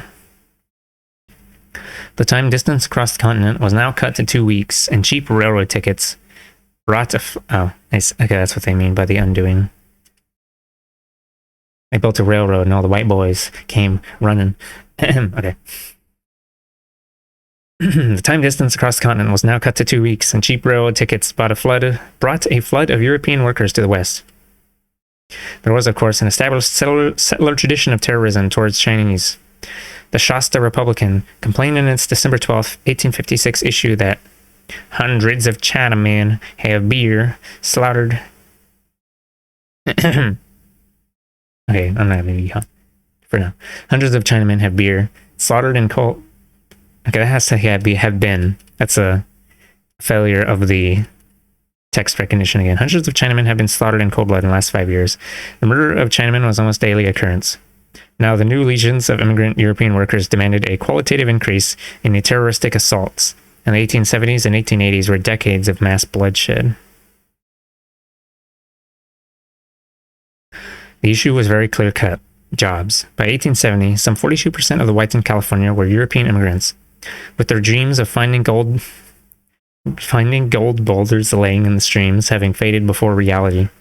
These new crowds of Europeans demanded the jobs that Chinese labor had created. More than demanded, they were determined to annex, to seize by force of conquest, all that Chinese workers had built in the West. In imitation of the bourgeoisie, they went about plundering with bullets and fire.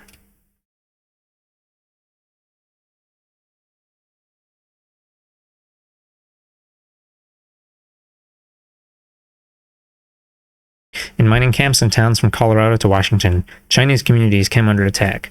Many Chinese were shot down, beaten, their homes and stores set afire and gutted.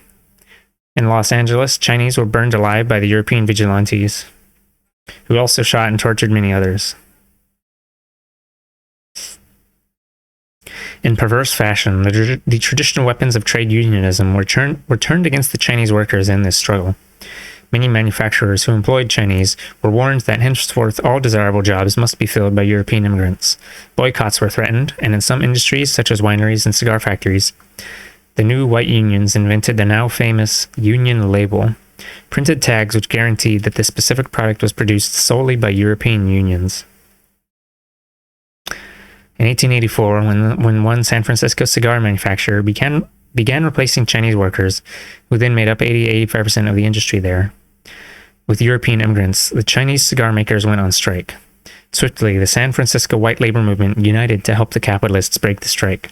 Scabbing was praised, and the Knights of Labor and scabbing is that thing where you work even when there's a strike because scabbing was praised, and the Knights of Labor and other European workers' organizations led a successful boycott of all cigar companies that employed Chinese workers. Boycotts were widely used in industry after industry to seize Chinese jobs.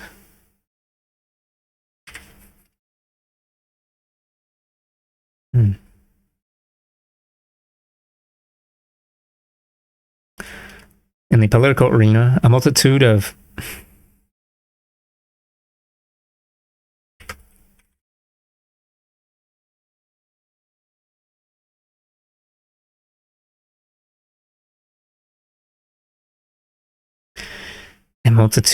anti-coolie laws. Google says it is an antiquated slur. Laws were passed on all levels of settler government. Special taxes and license fees on Chinese workers and tradesmen were used both to discourage them and to support settler government at their expense. Chinese who carried laundry deliveries on their backs in San Francisco had to pay the city a $60 license fee every year. Many municipalities passed laws ordering all Chinese to leave, enforced by the trade union mobs. If you missed it, the one racist propaganda and then another racist propaganda newspaper image or whatever. A word of caution to our friends, the cigar makers. Through the smoke, it is easy to see the approach of Chinese cheap labor. The decisive point of the empire-wide campaign was to plunder what the Chinese had built up in the West. The decisive point of the empire-wide campaign to plunder what the Chinese had built up in the West was the 1882 Chinese Exclusion Act. Both Democratic and Republican parties supported this bill, which barred all Chinese immigration into the U.S. and made Chinese ineligible for citizenship. The encouragement offered by the capitalist state to the anti-Chinese offensive shows the forces at work. In their frenzy of petty plundering, European labor was being permitted to do the dirty work of the bourgeoisie. The empire needed to promote and support this flood of European reinforcements to help take hold of the newly conquered territories.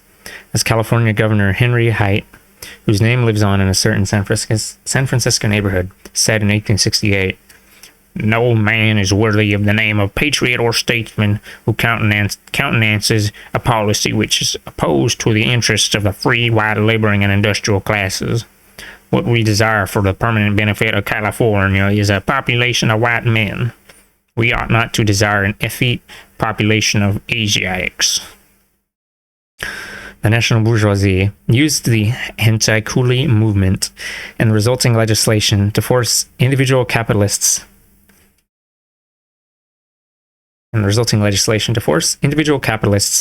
to follow empire policy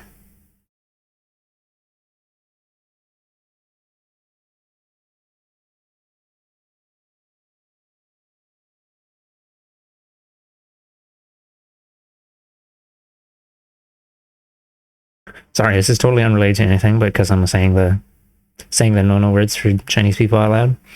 I got reminded of this one time. I was in a video game Discord server, and there was this, I don't know, there's some black kid who posted some picture, and since he was partially in frame, he referred to himself with an outdated terminology.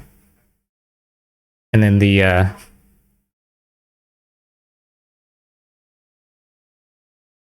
gay white British owner of the server was like, "No, you can't use that word," and they deleted his post.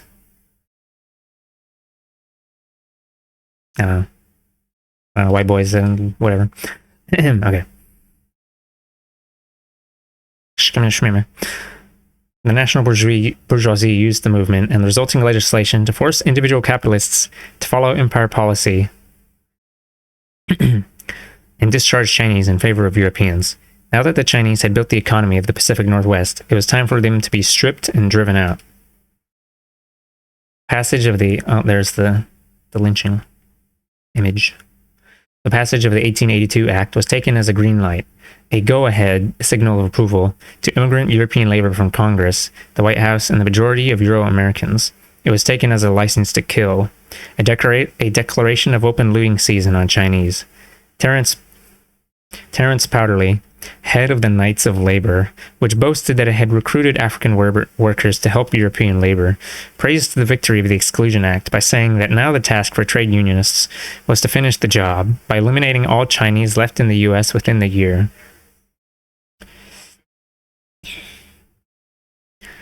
This one, the sign there.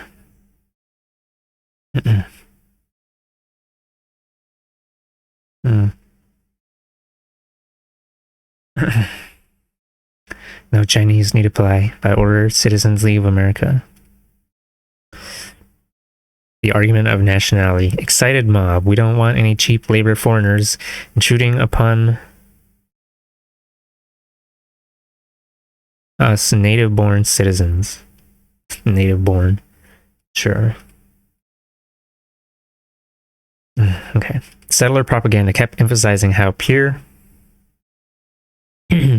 honest Europeans had no choice but defend themselves against the dark plots of the Chinese, wanting to seize, annex Chinese jobs and small businesses.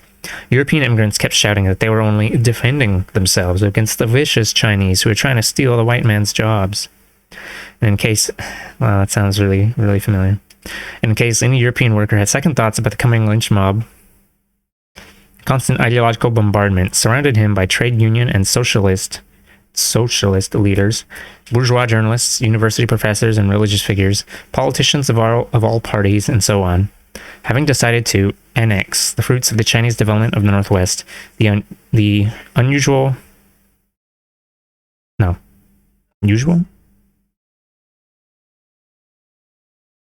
settler propaganda about defending themselves was put forth.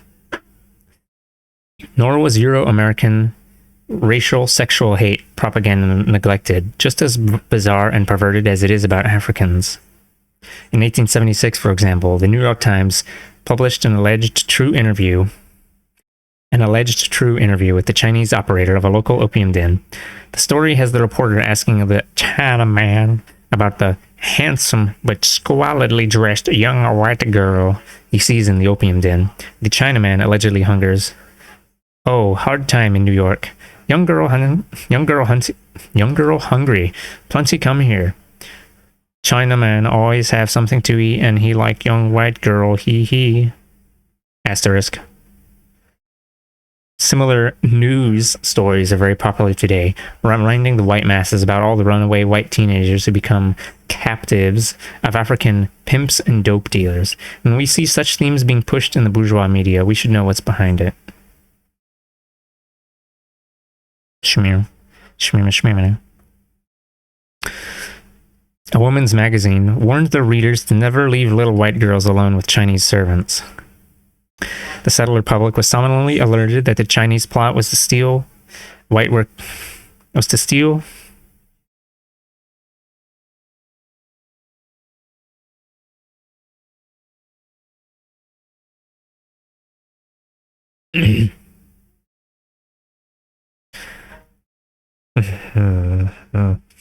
The settler public was solemnly alerted that the Chinese plot was to steal white workers' jobs and thus force the starving wives. Sorry.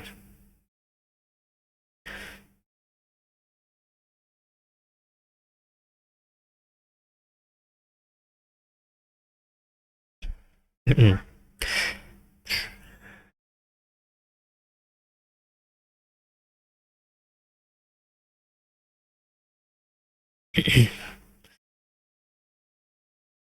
settler public was solemnly alerted that the Chinese plot was to steal white workers' jobs and thus force the starving wives to become their concubines.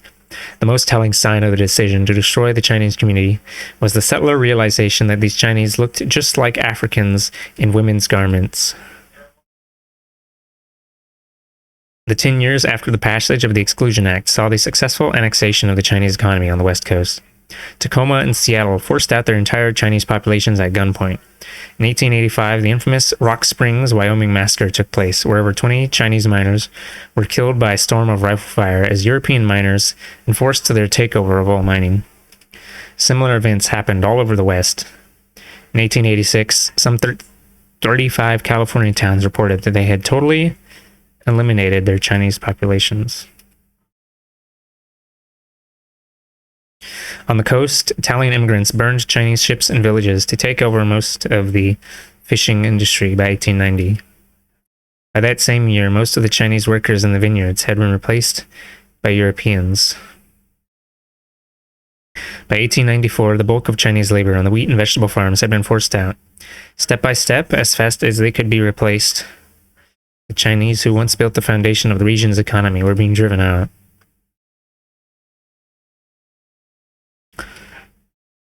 Who took part in this infamous campaign? Virtually the whole of the Euro-American labor movement in the US, including socialists and Marxists. Both of the two great nationwide union federations of the 19th century, the National Labor Union and the later Knights of Labor, played an active role. The Socialist Labor Party was involved. The leading independent white labor newspaper, the Workingman's Advocate of Chicago, was edited by A.C. Cameron. He was a leader of the National Labor Union, a respected printing trades unionist, and the delegate from the NLU to the 1869 Switzerland Conference of the Communist First International.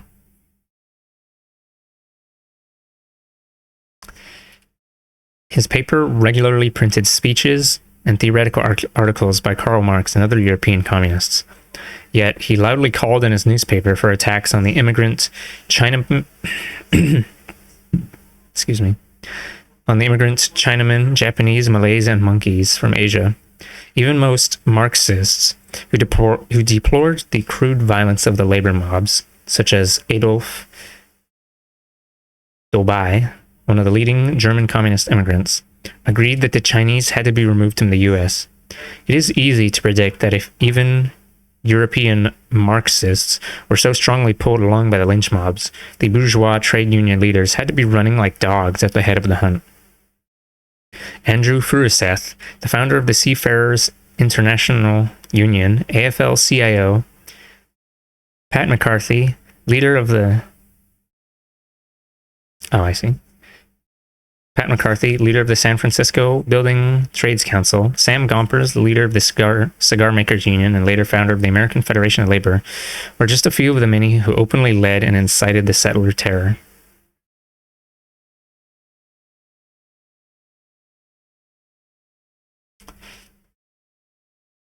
When we say that the petit bourgeois consciousness of European immigrant labor showed that it was a degraded stratum seeking extra proletarian privileges, we aren't talking about a few nickels and dimes. The issue was genocide, carrying out the dirty work of the capitalists in order to reap some of the bloody fruits of national oppression. It is significant that the organizational focus of the early anti-Chinese campaign was the so-called Working Men's Party of California, which was organized by an Irish immigrant confidence man named Dennis Kearney. Kearney was the usual corrupt, phrase-making demagogue that the white masses loved so well. I am the voice of the people. I am the dictator. I owe the people nothing, but they owe me a great deal. Unfortunately, we have Kearney as of our own. This sleazy party, built on the platform of wiping out Chinese labor and federal reforms to aid white workers and farmers, attracted thousands of European workers, including most of the European socialists in California. Before falling apart from corruption, thuggism, and factionism, Kearney's party captured seats in the state assembly, the mayoralty in Sacramento, and controlled the Constitutional Convention, which reformed the California Constitution. Even today, settler historians, while deploring Kearney's racism, speak respectfully of the party's role in liberal reforms. Even revisionist Communist Party USA historians apparently feel no shame in praising this gang of degenerates for arousing public support for a number of important labor demands, forcing old established parties to listen more attentively to the demands of the common people. What this shows is that if the respectable Euro-American trade unionists and Marxists were scrabbling on their knees before the bourgeoisie, along with known criminals such as Kearney, then they must have had much in common. Is it so different today?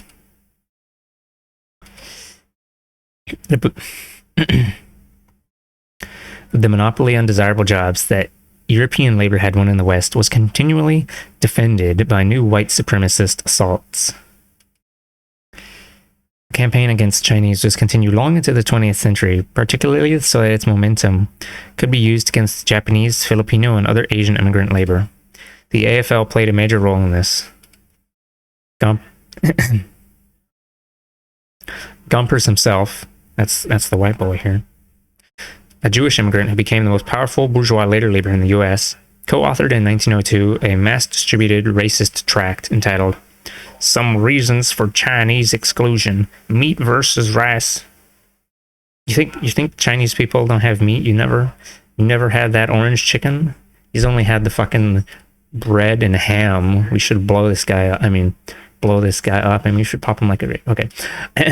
Meats versus rice. American manhood versus Asiatic coolieism. Which shall survive? In this crudely racist propaganda, the respected AFL president comforted white workers by pointing out that their cowardly violence toward Asians was justified by the victims' immoral and dangerous character. The yellow man found it natural to lie, cheat, and murder. Further, he suggested in attacking Asian workers, whites were just nobly protecting their own white children, thousands of whom were supposed to be opium-addicted prisoners kept in the unseen backrooms of neighborhood Chinese laundries. What other crimes were committed in those dark, fetid places when those little innocent victims of the Chinaman's wiles were under the influence of the drug are too horrible to imagine. I'm not going to comment on the fact that I'm pretty sure the British introduced opium to the Chinese to get them all addicted, and that's not even like... whatever.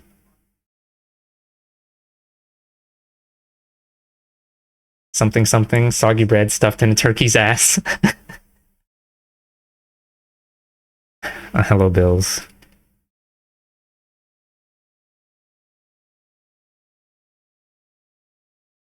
I hope you're doing good today. I think I'm gonna stop at the end of this chapter, maybe, and then right into Muddy.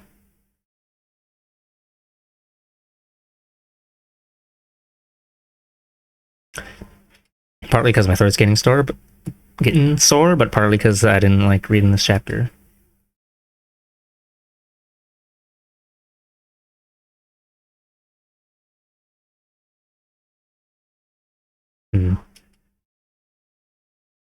It's because Chinese people, because I'm Chinese. Maybe that's a little messed up. That I don't know. Whatever. No, actually, the previous chapters were also disturbing in some parts. Thank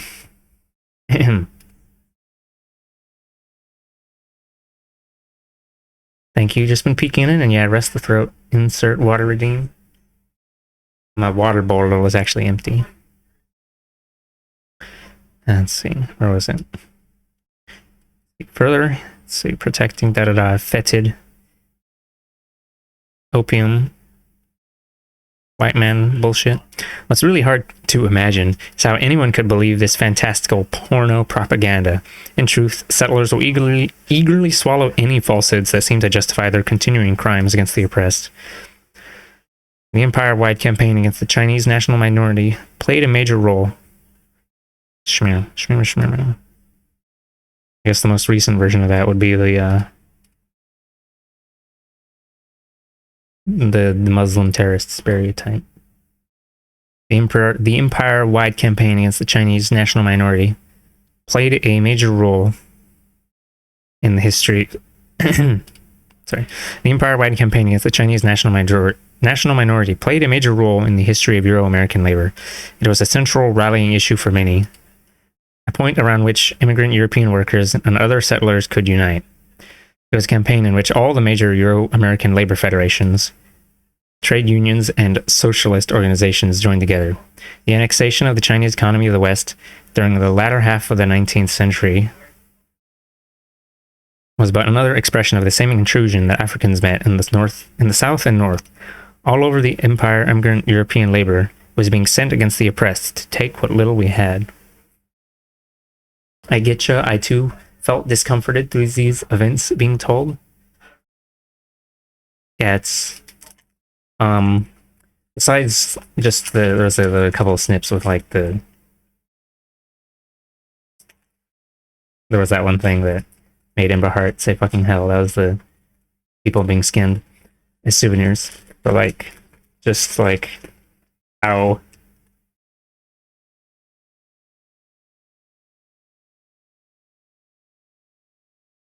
unified and gleefully genocidal and greedy and racist all the white boys were.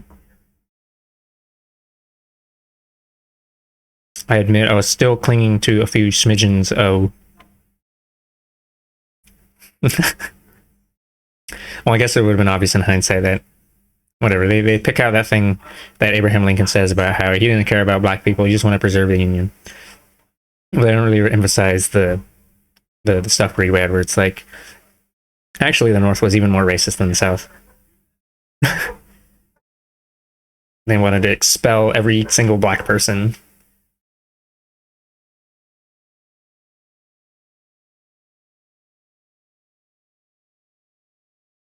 Bleh. Okay.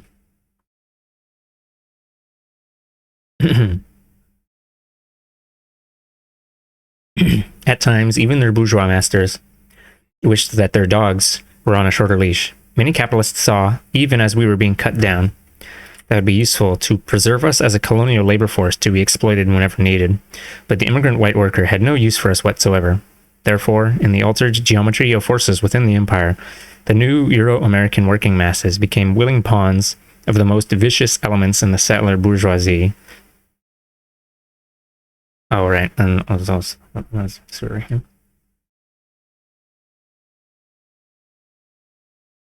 I mean, I guess part of the reason that this is part of the main point of this book is that, well, it's in the title. It's like the white working class was always bullshit, and they just wanted to, or whatever. they put socialist and Marxist in quotation marks a lot because, I mean, where was it? He mentioned one of these guys showing up to the Communist International, and then back home he's like, "Yeah, we should kill all Asians or whatever. Got to drive the monkeys out." Wow. Wow, thanks, Johnny.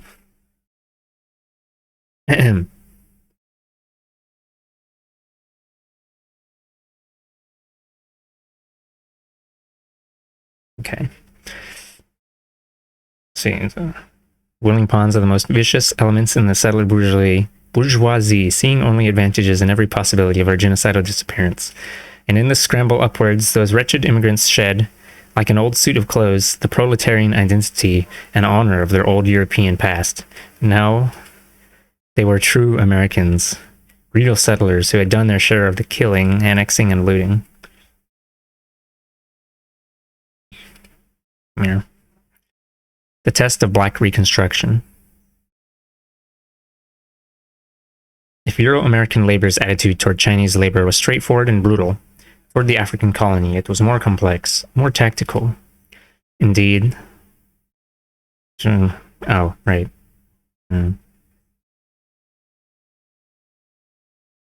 Chinese people nowadays being the model minority thing or whatever. Different generation of Chinese. My mom probably doesn't fucking remember any of this shit. Because, what's it? It's one of the people leaving China, because, I don't know, when did she leave China? Probably in like, and Actually, she left to study in Japan at some point, and they were already a capitalist nation, like client state of the U.S. by then. But like, all the later generation of Chinese people were the ones that left because they didn't like communist China or whatever. They didn't like being made poor like everyone else. No, they wanted to quote unquote leave for opportunities elsewhere.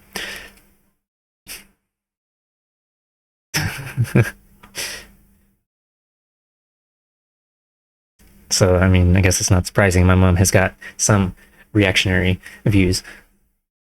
Seems kind of common for diaspora people. Diaspora, like older generations or whatever. Okay. Medium older, not oldest older. Okay. Let's see. Towards African colony is more complex, more tactical. Indeed, the same Euro-American labor leaders who sponsored the murderous assaults on Chinese workers kept telling African workers how the unity of labor was the first thing in their hearts. Terence Powderly, the Grand Master Workman of the Knights of Labor, who had personally called for wiping out all Chinese in North America within 1 year, suddenly became the apostle of brotherhood when it came to persuading Africans to support his organization. The color of a candidate shall not debar him from admission. Rather, let the coloring of his mind and heart be the test. This apparent contradiction arose from the unique position of the African colony, where the Chinese workers had been a national minority whose numbers at any one time probably never exceeded 100,000. Roughly two-thirds of the Chinese returned to Asia. Africans were an entire colonized nation. On their national territory in the south, they numbered some 4 millions. This was an opponent Euro-American labor had to engage more carefully. The relationship between Euro-American labor and African labor cannot be understood just from the world of the mine and mill.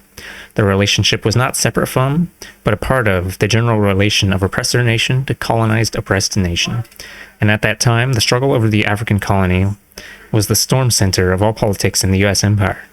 The end of the Civil War and the end of chattel African slavery were not the resolution of bitter struggle in the colonial South, but merely the opening of a whole new stage. We have to see that there were two wars going on, and that both were mixed in the framework of the Civil War. The first conflict was the fratricide. What does that mean again? The killing of one's brother or sister. The first conflict was the fratricidal intra-settler war between northern industrial capitalists and southern planter capitalists. We use the phrase Civil War because it is the commonly known name for the war. It is more accurate to point out that the war was between two settler nations for ownership of the African colony, and ultimately for ownership of the continental empire. The second was the protracted struggle for liberation by the colonized African nation in the south. Neither struggle ended with the military collapse of the Confederacy in 1865. For 10 years, a long heartbeat in history, both wars took focus around the Reconstruction governments. The U.S. empire faced the problem that its own split into two warring settler nations had provided the long-awaited strategic moment for the anti-colonial rising of the oppressed African nation. Just as in the 1776 War of Independence, both capitalist factions in the Civil War hoped that Africans would remain docilely on the sidelines while Confederate America and Union America fought it out. But the rising of millions of Africans striking off their chains became the decisive factor in the Civil War. As Du Bois so scathingly points out, freedom for the slave was the logical result of a crazy attempt to wage war in the midst of 4 million black slaves, and trying the while sublimely to ignore the interests of those slaves in the outcome of the fighting. Yet, these slaves had enormous power in their hands. Simply by stopping work, they could threaten the Confederacy with starvation. By walking into the federal camps, they showed to doubting Northerners the easy possibilities of using them as workers and as servants, as farmers and as spies, and finally as fighting soldiers. And not only using them thus, but by the same gesture depriving their enemies of their use in just these fields. It was the fugitive slave who made the slaveholders face the alternative of surrendering to the North or to the Negroes. Okay, we'll read this thing now. While marching through a region, the black troops would sometimes pause at a plantation, ascertain from the slaves the name of the meanest overseer in the neighborhood, and then, if he had not fled, tie him backward on a horse and force him to accompany them. Although a few masters and overseers were whipped or strung up by a rope in the presence of their slaves, this appears to have been a rare occurrence. More commonly, black soldiers preferred to apportion the contents of the plantation and the big house among those whose labor had made them possible, singling out the more notorious slaveholders and systematically ransacking and demolishing their dwellings. They gutted his They gutted his mansion of some of the finest furniture in the world, wrote Chaplain Henry M. Turner. Let's skip this one. Wrote Chaplain Henry M. Turner in describing a regimental action in North Carolina.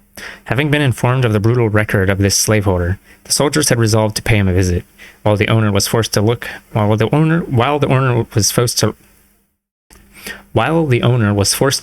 on. They went to work on his splendid mansion and utterly destroyed everything on the place. Wielding their axes indiscriminately, they shattered his piano and most of the furniture and ripped his expensive carpets to pieces. What they did not destroy, they distributed among his slaves.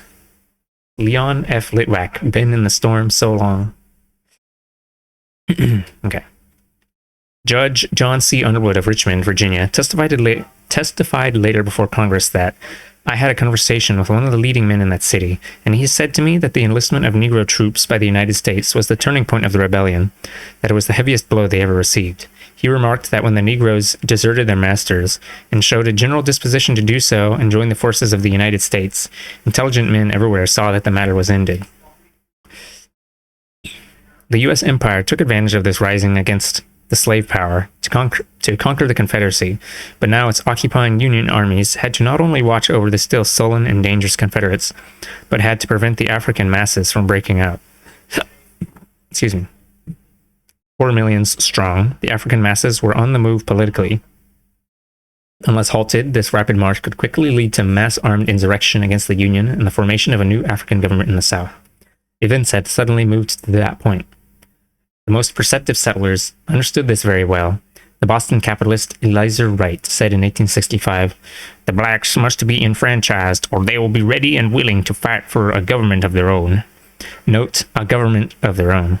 For having broken the back of the Confederacy, having armed and trained themselves, contrary to settler expectations, the African masses were in no mood to passively submit to reenslavement, and they desired and demanded land, the national foundations that they themselves had created out of the toil of 300 years. Du Bois tells us, there was continual fear of insurrection in the Black Belt. This vague fear increased toward Christmas, 1866. The Negroes were disappointed because of the delayed division of lands. There was a natural desire to get possession of firearms, and all through the summer and fall, they were acquiring shotguns, muskets, and pistols in great quantities. Alright, sorry. Wait, shotgun. I don't know why that's probably supposed to be a comma. Okay. All over their nation, Africans had seized the land that they had sweated on. Literally, millions of Africans were on strike in the wake of the Confederacy's defeat. The Southern economy, now owned by Northern capital, was struck dead in its tracks, unable to operate at all.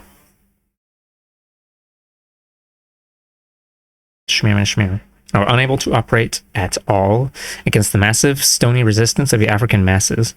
This was the single greatest labor strike in the entire history of U.S. empire. It was not done by any AFL-CIO-type official union for higher wages, but was the monumental act of an oppressed people striking out for land and liberation. Africans refused to leave the lands that were now theirs, refused to work for their former slave masters.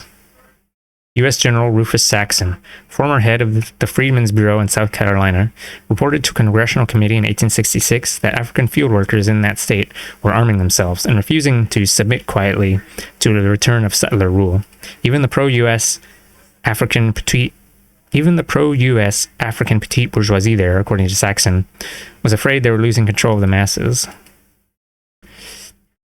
I will tell you what the leader of the Colored Union League said to me. They said that they feared they could not much longer control the freedmen if I left Charlestown.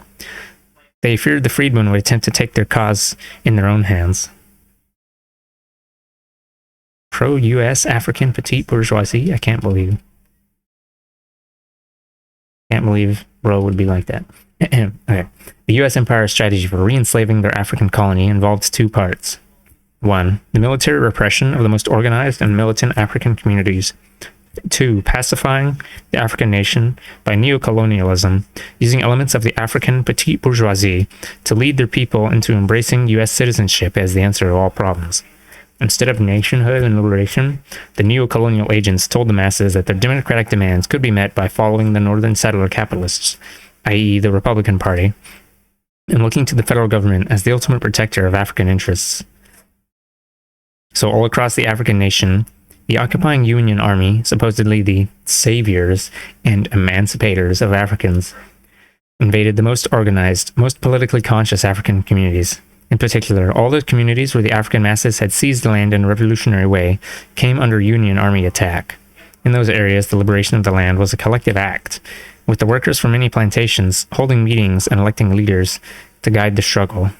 Armed resistance was the order of the day, and planter attempts to retake the land were rebuffed at rifle point. The U.S. empire had to both crush and undermine this dangerous development that had come from the grassroots of the colony. In August 1865, around Hampton, Virginia, for example. Oh, hello, Kaz. Welcome to here. We're booking it up, but I'm probably gonna stop soon, even though I only got through like a quarter of it, because my throat hurty. And also because, well, my partner is streaming. I'd like to raid into them. Oh, I guess I should probably turn off raids. Not that I think anyone would raid into me reading book, except for maybe Nekio. But yeah, I'm also just a little grumbled by reading this. I don't know. That's not the right word, but it's whatever. Let's see. In August 1860. Oh, and I hope you're doing good today, Kaz. In August 1865, around Hampton, Virginia, for example, Union cavalry was sent to dislodge 5,000 Africans from liberated land. 21 African leaders were captured who had been armed with revolvers, cutlasses, carbines, shotguns. In Sea Islands off the South Carolina coast, some 40,000 Africans were forced off the former plantations at bayonet point by Union soldiers, while the Africans had coolly told returning planters to go and pulled out weapons to emphasize their orders. They were not able to overcome the U.S. Army. In 1865 and 1866, the Union occupation disarmed and broke up such dangerous outbreaks. Special danger to the U.S. empire was that the grassroots political drive to have armed power over land, to build economically self-sufficient regions under African control, would inevitably raise the question of African sovereignty. African soldiers who had learned too much for the U.S. empire's peace of mind were a special target of both Union and Confederate alike. Even before the war's end, a worried President Lincoln had written to one of his generals, "I can hardly believe that the South and North can live in peace unless we get rid of the Negroes. Certainly they cannot. If we don't get rid of the Negroes whom we have armed and disciplined and who have fought with us, I believe, to the amount of 150,000 men, I believe it would be better to export them all." You'll both raid into Muddy? Perchamps.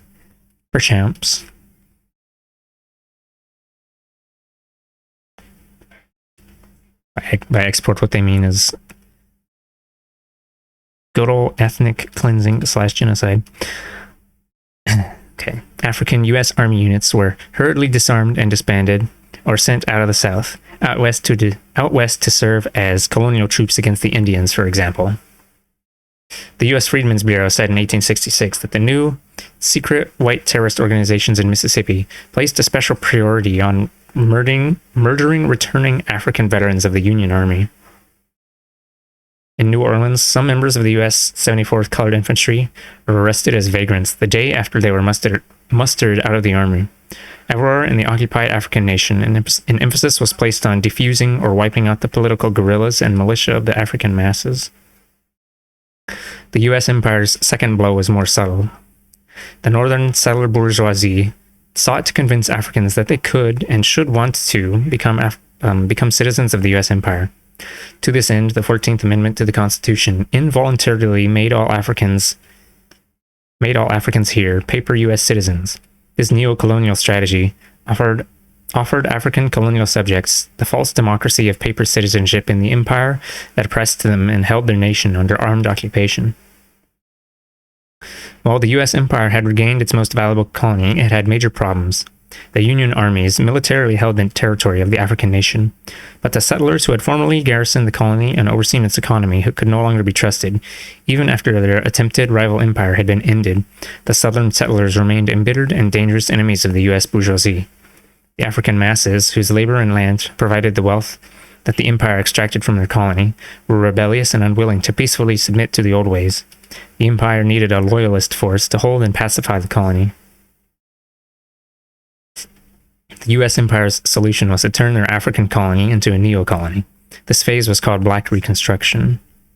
Let's look at the asterisk. Is it down here? No.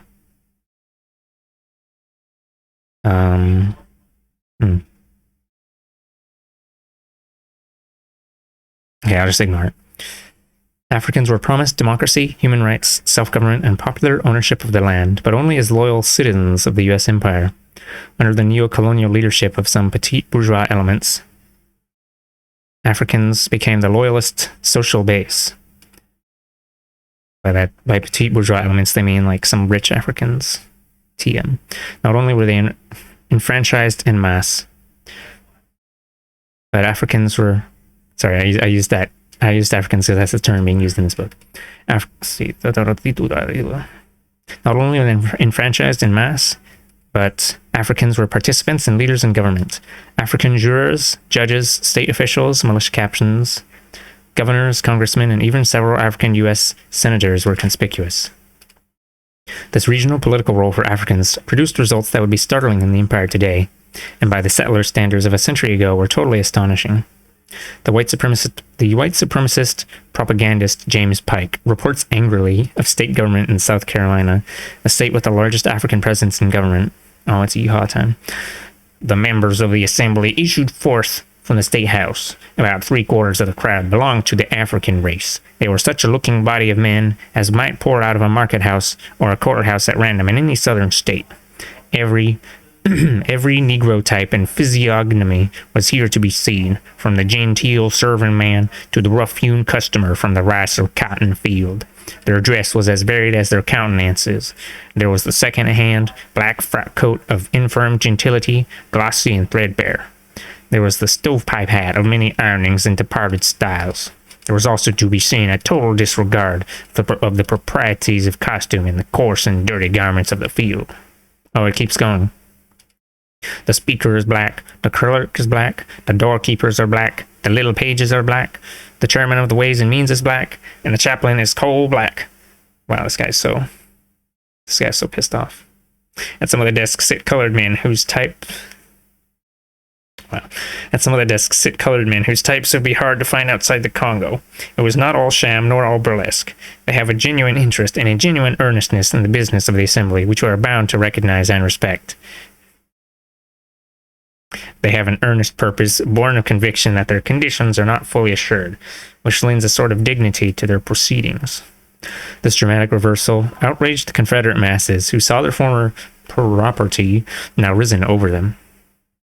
The liberal Reconstruction governments swept away the social garbage of centuries, releasing modern reforms throughout Southern life: public school systems, integrated juries, state highway and railroad systems, protective labor reforms, divorce and property rights for women, and so on. What was most apparent about Black Reconstruction was its impossible contradictions. Now we can say that while it was a bold course for the empire to embark upon, it so went against the structure of settler society that it could only have been temporary. Africans were organized politically into the Loyalist Union Leagues, which were often armed, organized militarily into state militia companies, and all for the purpose of holding down some Euro-American settlers, both for themselves and for the U.S. empire. Yet, at the same time, the empire wanted Africans disarmed and disorganized. This neo-colonial bourgeois government of Black Reconstruction was doomed from its first day, since it promised that Africans would share the land and the power with settlers. The African petit bourgeois leadership and government made every effort to stabilize relations with the former planter ruling class, and, in fact, to cement relations with all classes of settlers. They openly offered themselves as allies of the planters in return for settler acceptance of the new neo-colony, but in vain. The Reconstruction politicians hoped for a bourgeois democratic reconciliation, wherein the northern industrialists, they, and even the former slave masters could all harmoniously unite to prosper off the labor of the African proletariat. Beverly Nash, one of the African leaders in the South Carolina legislature, told his people, "We recognize the Southern white man as the true friend of the black man. It is not our desire to be a discordant element in the community or to unite the poor against the rich. The white man has the land, the black man has the labor, and labor is worth nothing without capital." Nash promised the banned ex-Confederates that he would fight to not only get their voting rights restored, but to get our first men, the former Confederate leaders, back in their customary places in Congress and the judge's bench. This desire to be accepted by the planter elite was far too common. Henry Turner, the most prominent African politician in Georgia, opposed seizing tax-delinquent planter estates and campaigns to free Jefferson Davis from prison. Jefferson Davis. The only president of the Confederate States from 1861 to 1865. Really? Okay.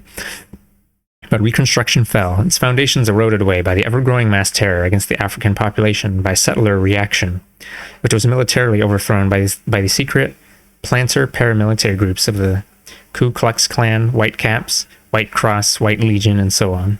In town after town, county and parish one after another, then in state after state, Reconstruction was broken in bloody killings. During the 1868 elections in Louisiana, for example, some 2,000 Africans were thought to have been killed or wounded, with many more forced to flee. In Shreveport, a gang of Italian fishermen and market vendors called the Innocents roamed the streets for 10 days before the elections, literally killing every African they could find. Nothing innocent about that. Some 297 Africans were murdered in New Orleans. In Bossier Parish, 120 corpses were found in the woods or were taken out of the Red River after a Negro hunt. Although it took 10 years for Reconstruction to be finally defeated, and another 20 years before its advances were all erased, the guerrilla war between planter and African forces was disastrously one-sided. The war could only have had one end, since Africans were disarmed militarily and politically. By 1874, only 4 states, Mississippi, Louisiana, South Carolina, and Florida, still remained in the hands of Reconstruction. The end was in sight. Secret conferences of the planter leadership mapped out the final drive to tear out the heart of Black Reconstruction and to begin the long 100-year night of absolute terroristic rule. The White League was organized as the armed united front of the KKK and all the other planter organizations. Within months, it had 40,000 members. The white violence intensified. Even at this late date, the African petit bourgeois leaders of Reconstruction remained true to their loyalty to the empire. In 1876, there was a militant strike wave among the African plantation laborers in South Carolina. Scabs were beaten and taken prisoner, and even the local police were overpowered by the armed strikers. But the African U.S. Congressman Robert Smalls led the state militia in and pacified the angry workers, ending the strike. Pacified? Does that mean gunning them? Excuse me. In Mississippi, when the armed planter takeover drowned the 1876 elections in a sea of blood.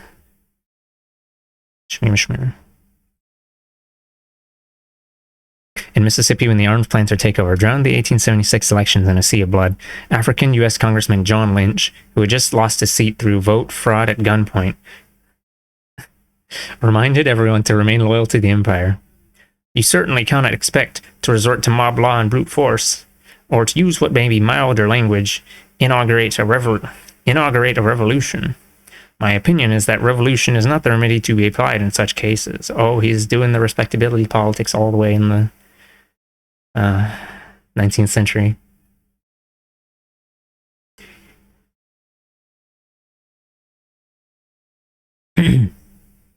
Our system of government is supposed to be one of law and order. There is patriotism enough in this country and sufficient love of justice and fair play in the hearts of the American people. Yeah, sure. In 1876 to 77, the final accommodation between Northern capital and the Southern planters was reached in the Hayes-Tilden deal. The South promised to accept the dominance of the Northern bourgeoisie over the entire empire, and to permit the Republican candidate Rutherford B. Hayes to succeed Grant in the U.S. presidency. In the return, the northern bourgeoisie agreed to let the planters have regional hegemony over the South and to withdraw the last of the occupying Union troops so that the Klan could take care of Africans as they wished. While the guarded remnants of Reconstruction held out here and there for some years, African congressmen were elected from the South until 1895. The critical year of 1877 marked their conclusive defeat. During these fateful years, when the central political issue in the empire was the war in the African colony, the white labor movement lined up on the side of the KKK terror and against the African masses. Even the neo-colonial Society of Black Reconstruction was hated by white labor, since it involved giving Africans at least an outward form of democratic rights and government power. Even neo-colonialism was too good for Africans in the opinion of white labor.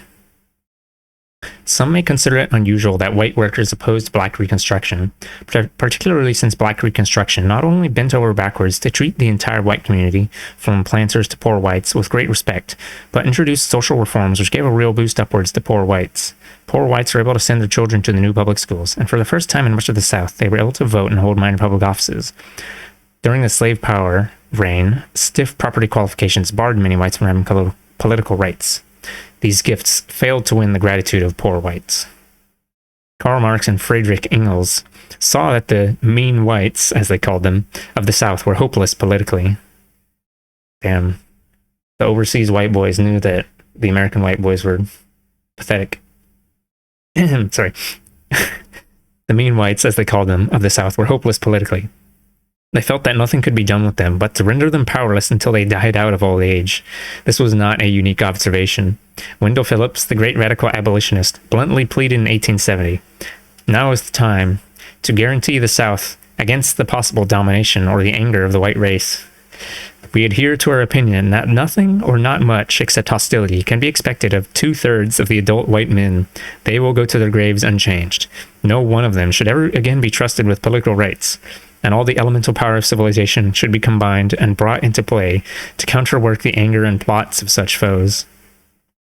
Pathetic indeed, yeah.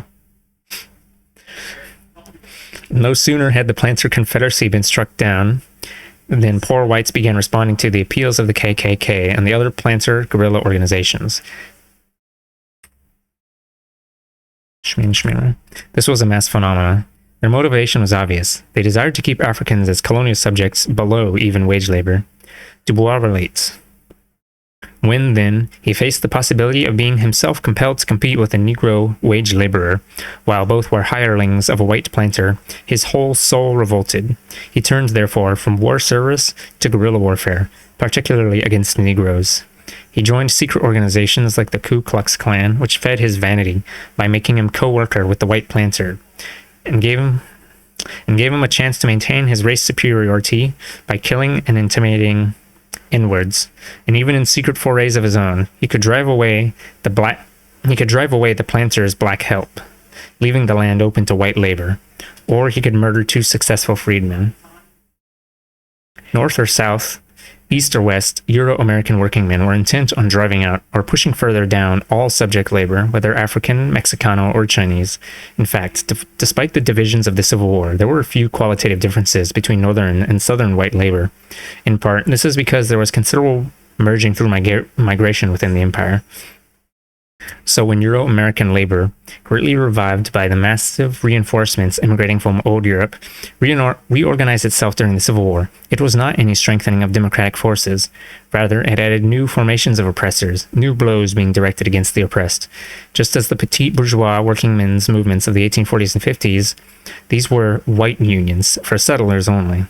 So that when the representatives from 8 craft trades met in Louisville in 1864 to form the short-lived International Industrial Assembly of North America, there was no mention of the emancipation of African labor. Oh, there's some white hooded assholes. He's got a double-barreled shotgun or something.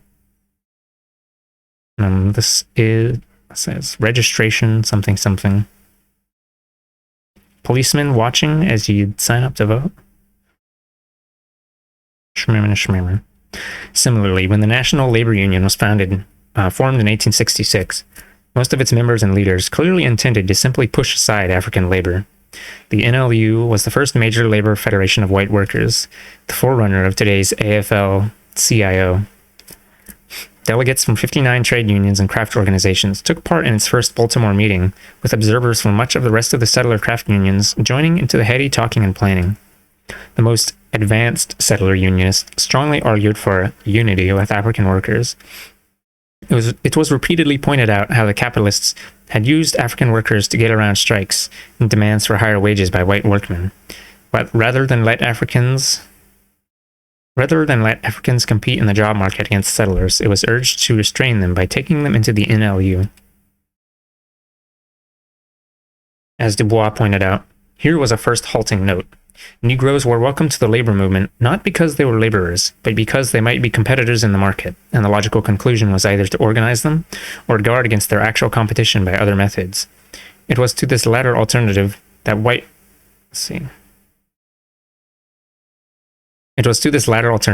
American labor almost unanimously turned. In other words, settler trade unionists preferred to limit job competition between whites and Africans by driving the latter out of the labor market. All motions to admit Africans to the NLU were defeated, as the settler trade unionists continued following the capitalists' long-range plan to use them to replace African labor. It should be remembered that in all these deeds, Euro-American labor, no matter how much it huffed and puffed itself up, was just servilely following the genocidal strategies of the industrial bourgeoisie, for which service the capitalists had imported them in the first place, rewarding their pawns with the customary mixture of table scraps and kicks. But note, the radical conservative difference of opinion within the ranks of settler unionism was just like that between Governor Berkeley and Bacon. A difference between following co-optive strategies. My nose is really itchy, sorry. It's distracting.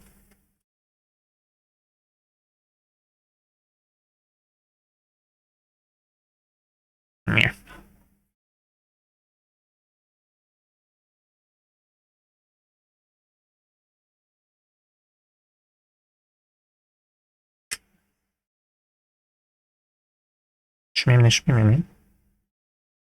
Okay. Oh, never mind. You start scratching it. It just itches forever.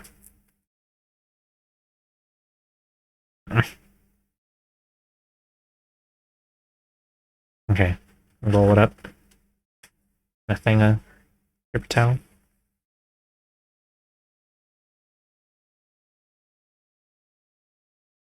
Okay. For real. The difference between following co-optive strategies of genocide, like absorption, or seeking an immediate final solutions through overwhelming force. These two opposites in the eternal settler debate are obviously inseparable and interwoven. That's the same thing that the so-called Israeli left and the Israeli right, they like. Do we kill them slow or do we kill them fast? Or not kill them slow. It's like, this might be a cringe parallel for me to draw, but there's this game, Star Control 2, where there's like two of the main bad guy factions, the Urquan and the Kazurza. One of them wants to enslave everyone, the other one wants to kill them all. Yeah. I guess it's like, well, I guess it's a familiar pattern.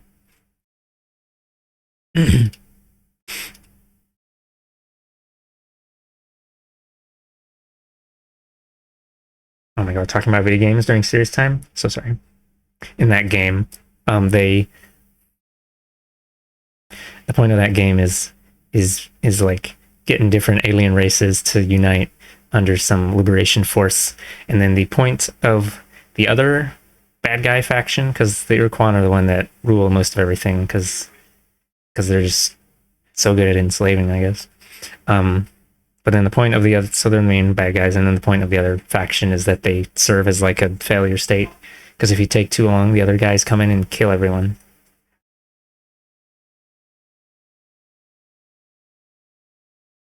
Although, it's also pointed out that these two large powers fight each other, and that makes it easier for you to like organize your forces, because they're not really paying attention to you at all for like a while. Okay. Shmeemina. Okay, I'm going to stop talking about video games now. These two opposites in the eternal settler debate are obviously inseparable and interwoven. By the National Labor Union's 1869 convention, the advocates of tactically embracing African workers had gained the upper hand, for there was serious trouble. African labor had gotten out of control. Oh, actually, you know what? I'm sorry, I can't stop talking about video game. When the Urquan enslaved races. Hey baby, I'm talking about video game because I'm cringe. When the Urquan would enslave an alien race, they would give them the choice to either be like trapped on their planet under a red shield or whatever, or they could become thralls, as in they could become one of their enforcers. So a lot of the, I don't know, I guess it's like half and half, but like a lot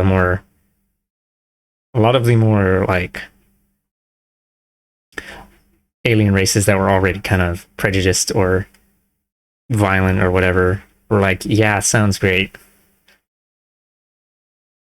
Okay, I'm gonna stop talking about video games for real now. Yeah, shmeemia. African labor had gotten out of control. Throughout the empire, but especially in their nation, African workers were organizing their own unions, following their own leaders, launching their own strikes. In Richmond, Virginia, there were strikes by African stevedores and railroad workers and tobacco factory workers. On the heels of the 1867 strike wave throughout the South, African unions formed in city after city. Excuse me. In Savannah, Georgia, the 1867 strike of African longshoremen forced the city government to lift a $10 poll tax. In Charleston, South Carolina, they formed the powerful Colored Longshoremen's Protective Union Association, the strongest and most respected labor organization in that state. After winning a strike for better wages, the CLPUA started helping other unions of African proletarians get organized. By 1869, state conventions of African unions were being held, following the call for the December 1869 First Convention of the National Colored Labor Union. This federation was intensely political and embraced African workers in all spheres of production, North and South, longshore, and all spheres of production, North and South. Longshoremen, carpenters, tenant farmers, printers, waiters, barbers, construction laborers, etc. were all united within it. Eventually, it would have locals in 23 states. Clearly, Euro-American labor was feeling the heat. Their colonial competitors were out of control, building their own organizations to further their own interests. This had to be fought. The immediate decision was to warmly invite these African unions to join the white NLU, so that the settler unionists could mislead and undermine them. So at the 1869 NLU convention, for the first time, 9 African Union delegates were seated. As we might expect, the speeches and pledges of eternal brotherhood flowed like some intoxicating drink. In a scene reminiscent of the festive ceremonies that marked the signing of the early peace treaties between settlers and Indians, the convention became imbued with the spirit of unity. So much that an amazed New York Times reporter wrote, good old New York Times, splat, when a native Mississippian and an ex-Confederate officer, in addressing a convention, refers to a colored delegate who has preceded him as the gentleman from Georgia, when a native Alabamian who has for the... These guys are Alabama. I mean, none of these guys are native. Eat your ass. When a native Alabamian who has for the first time crossed the Mason and Dixon line and who was from boyhood taught to regard the Negro simply as chattel, sits in deliberate consultation with another delegate whose ebony face glistens with African sheen and signs the report of his colored co-delegate, when an ardent and democratic partisan from New York at that declares with a rich Irish brogue that he asks for himself no privilege as a mechanic or citizen that he is not willing to concede to every other man, white or black, when, I say, these things can be seen or heard at a national convention called for any purpose, then one may indeed be warranted in asserting that time where curious changes. But... And then there was a but. The celebration of unity was short-lived.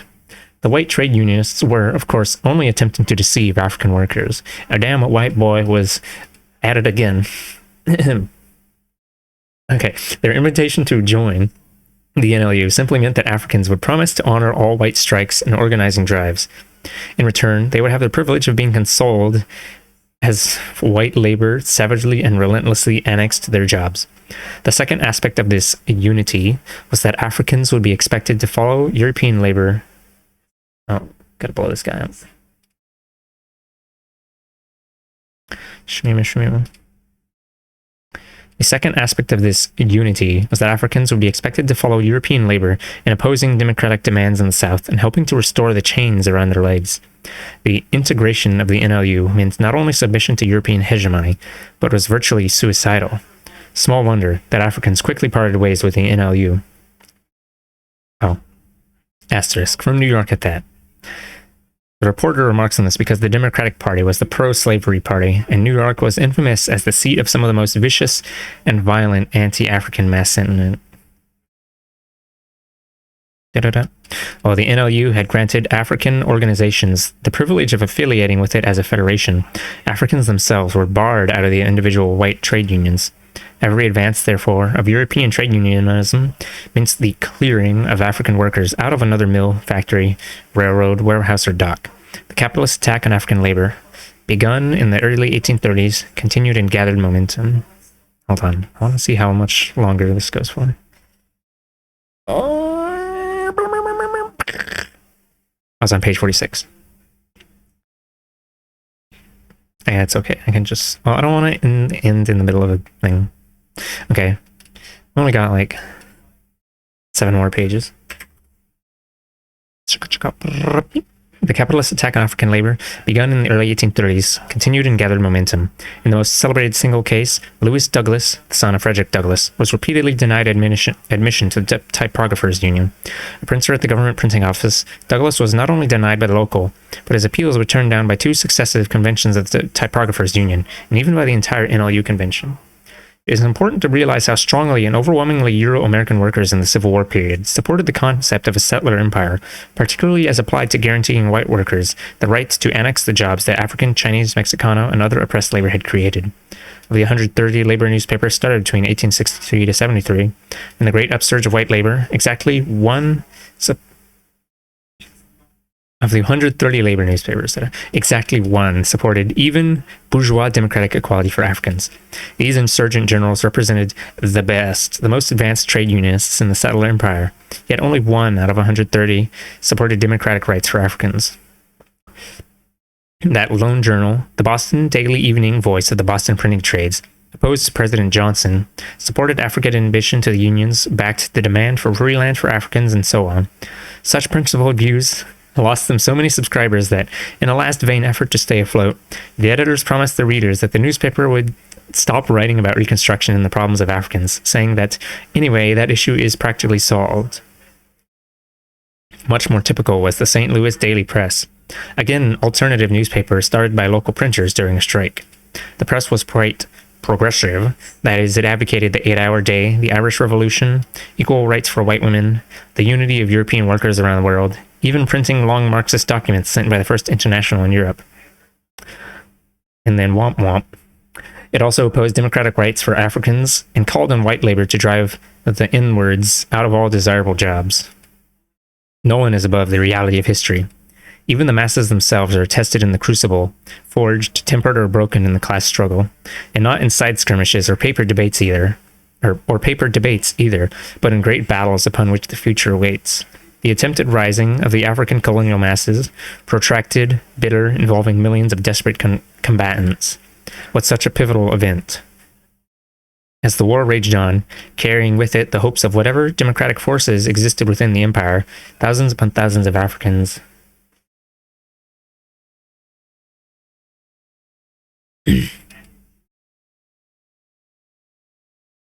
Sorry, my throat. As the war raged on, carrying with it the hopes of whatever democratic forces existed within the empire, thousands upon thousands of Africans gave their lives. In the growing defeats, eventually the entire African nation paid the blood price of re-enslavement. How should we be impressed then when we learn that in that hour, northern white labor was trying to tell everyone that the real main issue was a shorter work day? If it were not so cowardly and treacherous, it would pass as comic relief.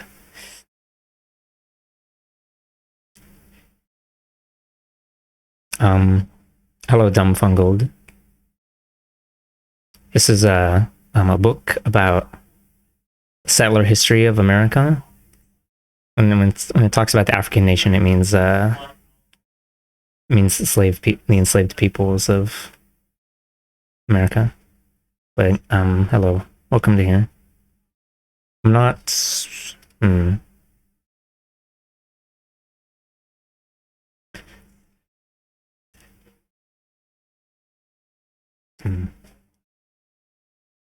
not really super interested in. Well, I don't know. I guess it'd be wrong to say I'm not interested in history, but I'm not really. Most of the time when I want to read about historical stuff, and it's usually in the context of like, well, I'm reading it to like get educated about oppression of blah, blah, blah, blah. I don't know. Maybe I shouldn't mince words or whatever. I'm reading a book about how the white workers in America never actually stopped being, or like always reactionary. Because I'm a filthy little communist or whatever. I don't know. I don't want to be a better communist. Okay. We're finally on the last segment of this chapter. I don't know. I mean, I guess.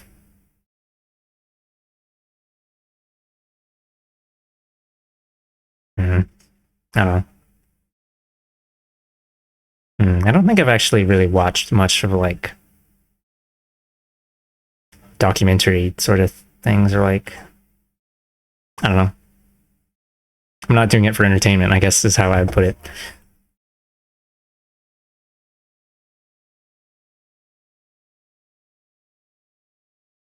Oh, hello there. Been listening for a little bit. This shit is peak education. Yeah, it's well, they wouldn't talk about this in US history class, that's for sure. In a two-pronged sort of way, they wouldn't mention all the nitty-gritty details and how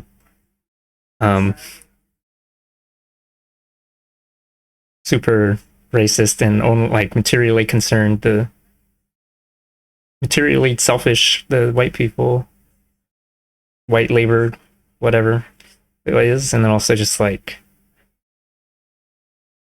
there wouldn't be any like discussion about how they're in service of, what is it, white labor being in service of the bourgeoisie and and whatever. Okay, I'm gonna try and finish this up. I'm trying to read slightly faster because I want to finish the stream for today. Okay, number 5, the contradictions of white labor. Ow. The issue of a shorter workday spread enthusiastically among the white workers between 1866 and 1873. During these years, the 8-hour day struggle held first place in the activities of white labor. With considerable foresight, the leaders of the National Labor Union had seen the need for such a single issue to unite and discipline their immature followers. At the following convention of the NLU in Baltimore on August 20th, 1866, the call was sent forth for all white workingmen in every region, trade, and industry to combine on this one front. The first and great necessity of the present, to free the labor of this country from capitalistic slavery, is the passing of a law by which 8 hours shall be the normal working day in all states of the American Union. Throughout the 60s and early 70s, the 8-hour day movement grew, with immigrant German socialists playing a leading role in organizing 8-hour leagues in all the major cities of the empire. Literally millions took part in the strikes, parades, and rallies. By 1868, 6 states, led by California, a number of cities, and the federal government had passed 8-hour day laws, the last only applying to federal employees. In 1872, when the New York City building trades won a 3-month strike for the 8-hour workday, a festive parade of 150,000 white workmen took over the main streets of the city. But this campaign folded like wet cardboard during the Depression of 1873 to 78, when it turned out that the capitalists had no intention of honoring any promises, agreements, or laws. The white trade unionists found their hours of toil increasing while their pay was steadily slashed. Not until the CIO and New Deal in the 1930s would white workers attain their goal of the 8-hour day. Defeat, however, is not the same thing as failure. The 8-hour campaign was a success for white labor. It was a new stage of unity, the first empire-wide, coast-to-coast political campaign. As such, it marked the historic point where the swelling settler masses emerged upwards from their earlier pre-industrial small craft consciousness and entered the industrial age. That campaign was the first time white labor actually achieved a broad national unity in action. This was evident at the time. Alexander Kennedy, head of the San Francisco Trades Assembly and a leader of both the 8-hour campaign and the National Labor Union, said, "By far the most important result of this 8-hour agitation, to those who look forward to the day when labor, organized and effectively drilled, shall assume its legitimate sphere in the body politic, is visible in the marked improvement in the character of the men engaged in the movement. A few years ago, the working population of California were in a chaotic state, disorganized and at the mercy of the capitalists, with very rare exceptions. Today, nearly every branch of skilled industry has its own union, fixing its own rate of wages and regulating its domestic differences. A spirit of independence and a feeling of mutual confidence inspire its members." Shmear. 8-hour day movement, New York, 1872. Of course, when Kennedy talks about the working population, he isn't referring to Mexicanos, Chinese, Indians, or Africans. He's only discussing white settlers. When he proudly points out how every branch of skilled industry has its own union, he means unions of white workers. While he refers to these new unions taking care of domestic differences, it is interesting that he fails to mention the trade union role in the primary labor conflict of the time, the drive by the white unions to annex the jobs of oppressed workers. This is a curiously right-wing result from such a supposedly class-conscious labor campaign. This contradiction sums up the 8-hour struggle and the Great Strike Wave of 1873 to 77. The 8-hour demand was not only righteous, but it was a demand that hit home to working people across the widest variety of industries, trades, and nationalities. It became the first truly international campaign of European workers, as the first international spread it to England, France, and all of Europe. The largest single 8-hour demonstration was not in Europe or the US, however, but it was in Manila.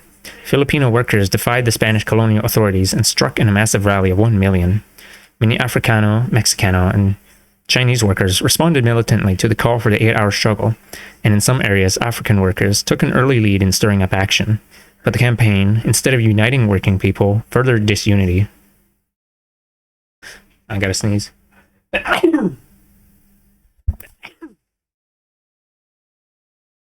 I was only able to mute for the second blast. Pardon me.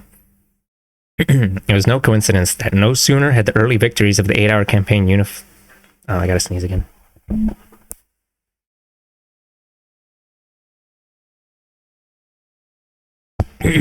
Excuse me. Actually, you wouldn't be able to hear that. Okay. Bless you. Oh, thank you. It's the curse of itchy nose.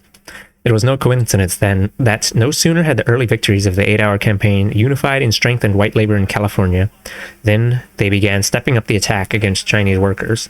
Nor is it true that the 8-hour campaign was the work of noble class-conscious trade unionists, while the anti-Chinese and anti-African campaigns were the work of some totally separate bands of declassed hoodlums and bigots.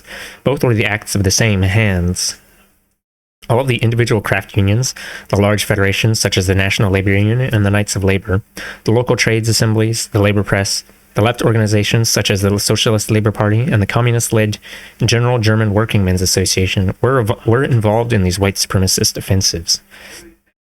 Unlike the experience of other nations, the 8-hour campaign in the U.S. empire had an anti-democratic character, consolidating the settler masses around pro-capitalist politics. In regard to the pivotal struggle of Black Reconstruction, it is clear that the overwhelming majority of the 8-hour day activists were in the camp of the enemy, while only a minority of a few hundreds of thousands were personally active in killing and re-enslaving Africans. They committed their crimes with the support of the rest of their white kith and kin. Those advanced workers, particularly the German socialist and radical exiles, who loudly sympathized with the plight of the ex-slaves, didn't stop for 1 hour in their headlong rush to unite with the white supremacist mobs. It was as if witness to a criminal attack were to loudly bemoan the injuries done to the victim, while trying to convince the criminals that they should become partners. The 8-hour campaign, the anti-coolie and anti-African campaigns were not separate and unconnected events, but linked chapters in the development of the same movement of white labor. Okay, this was anti-Chinese cartoon by Thomas Nast, famous reform cartoonist, 1870. Oh, it's all... I can't even see what it says. Let's see.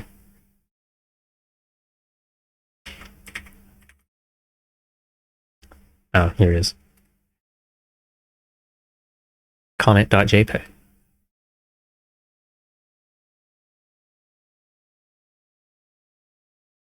Chinese labor question. The European know nothing. Something trade union schman. Oh.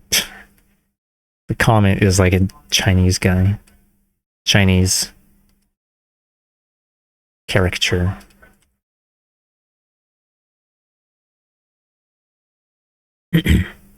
This young movement, for all its anti-capitalist noises, was unable to resist being drawn deeper and deeper into bourgeois politics.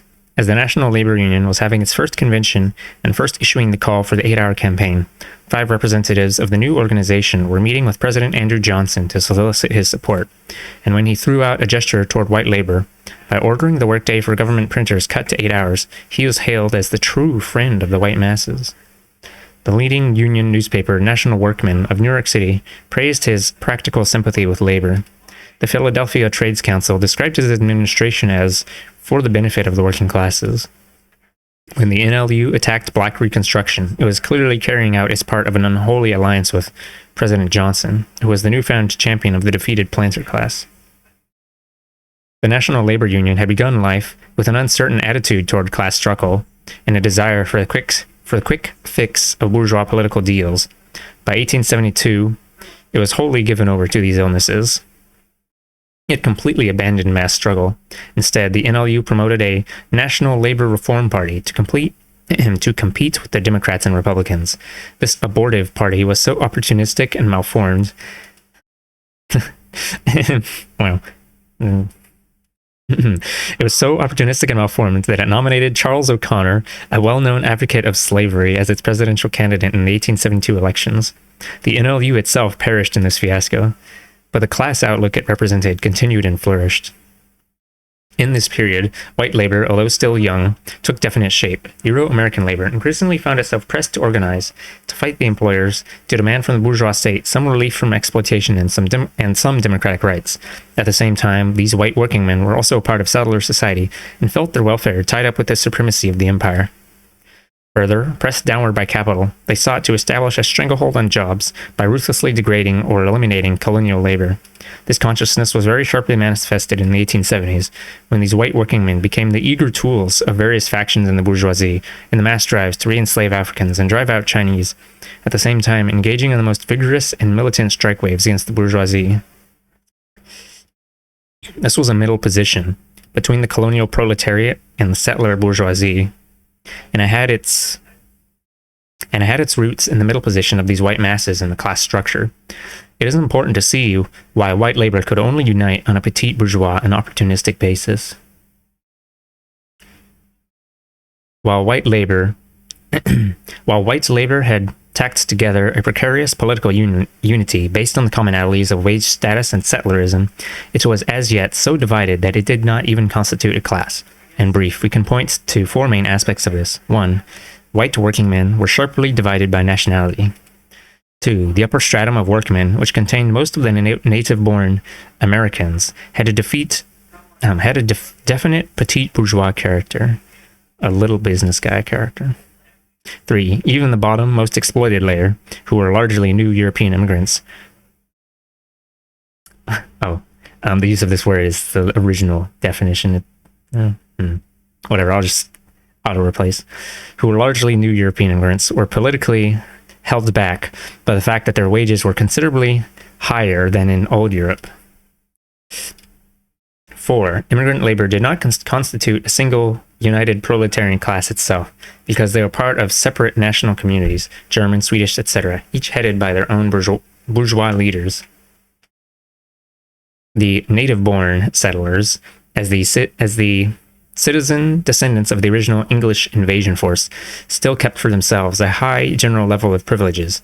They still thought of themselves as the only true Americans, while considering the non-Anglo-Saxon new immigrants as foreigners only a step better than Africans or Mexicans.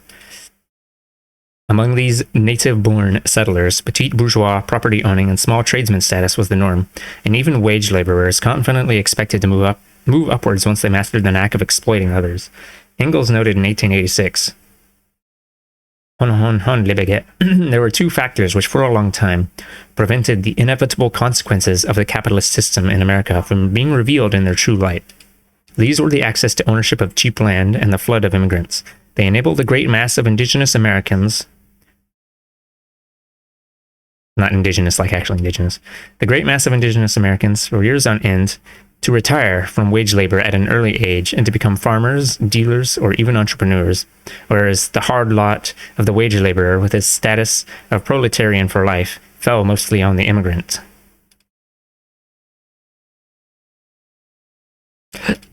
Thus, the Irish, Polish, Italian, etc. immigrants had the honor of replacing Africans, Mexicanos, Indians, and Asians as the primary labor force of the U.S. Empire in the North.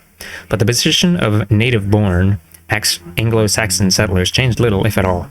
The native-born settler masses were still above the nationally differentiated proletarians, still small property owner and small businessmen, still foremen, overseers, and skilled craftsmen.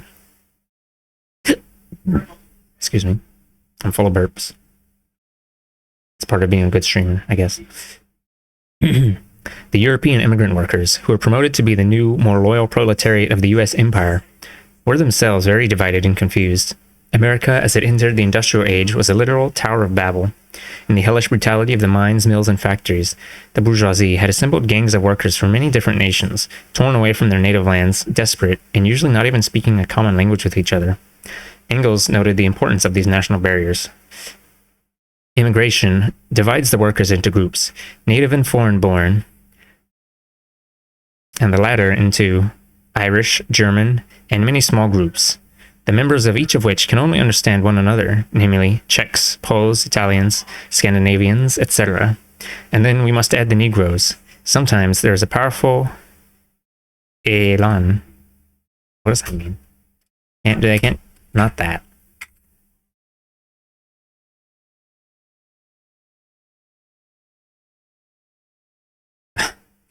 No, not your fucking tech bro company. Energy, style, enthusiasm?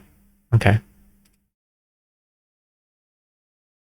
Sometimes there's a powerful enthusiasm. However, the bourgeoisie need merely hold out passively for the heterogeneous elements of the working masses to fall apart again.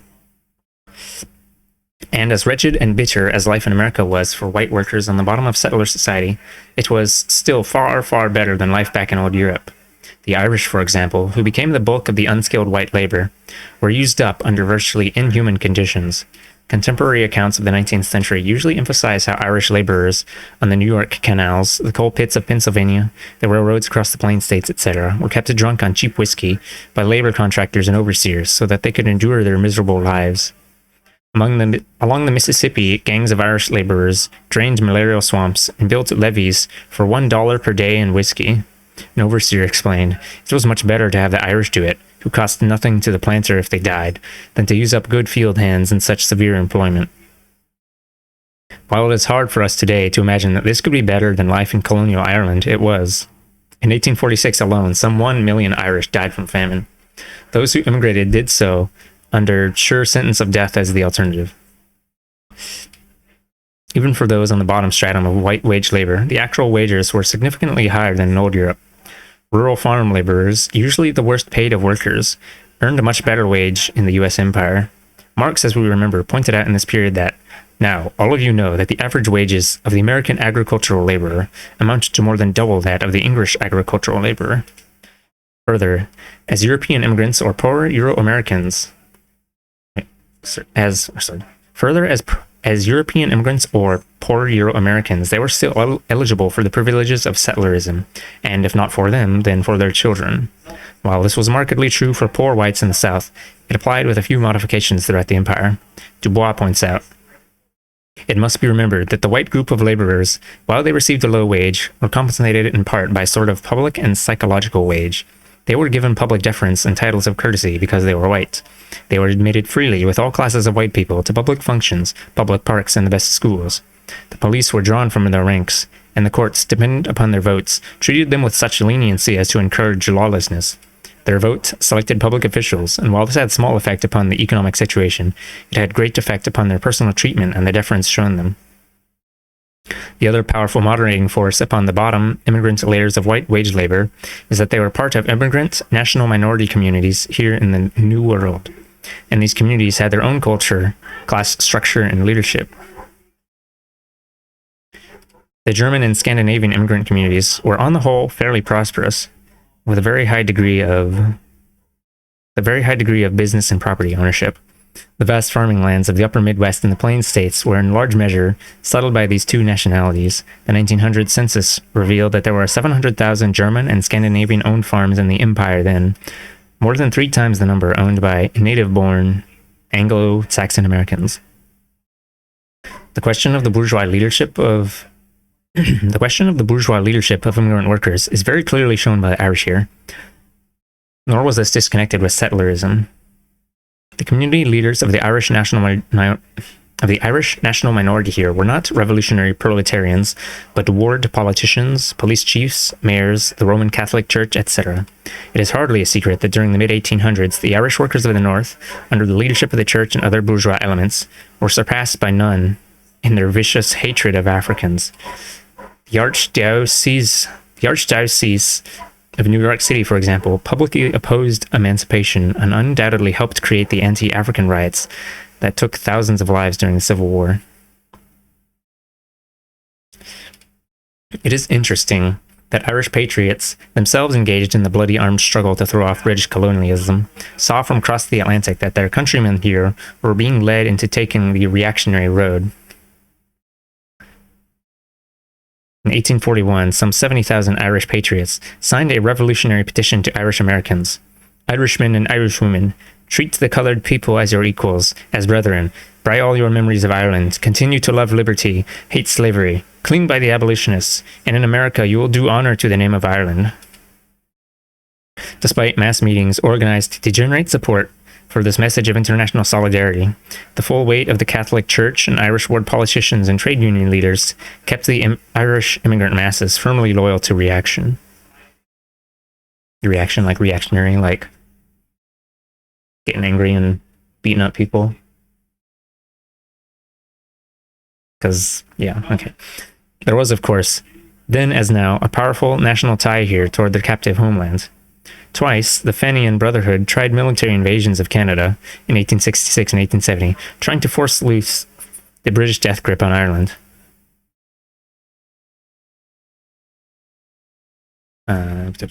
Even after many defeats, Irish patriots and funds continued to pour into the cause. Reactionary, yeah, makes sense. Yeah, I just, I don't know, I like to use different word for like some words sometimes, because like I wouldn't be surprised if most people don't know what petite bourgeois means, or even just bourgeoisie or proletariat. I don't know.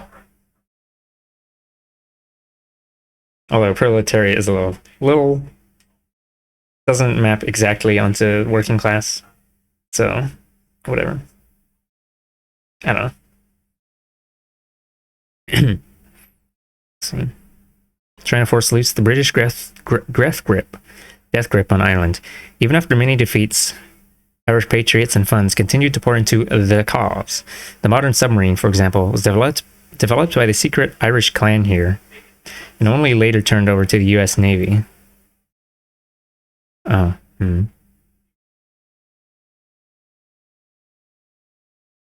Irish POWs exiled to Australia were liberated in a spectacular raid across the Pacific. So widespread was the enthusiasm for this daring attempt in the Irish American community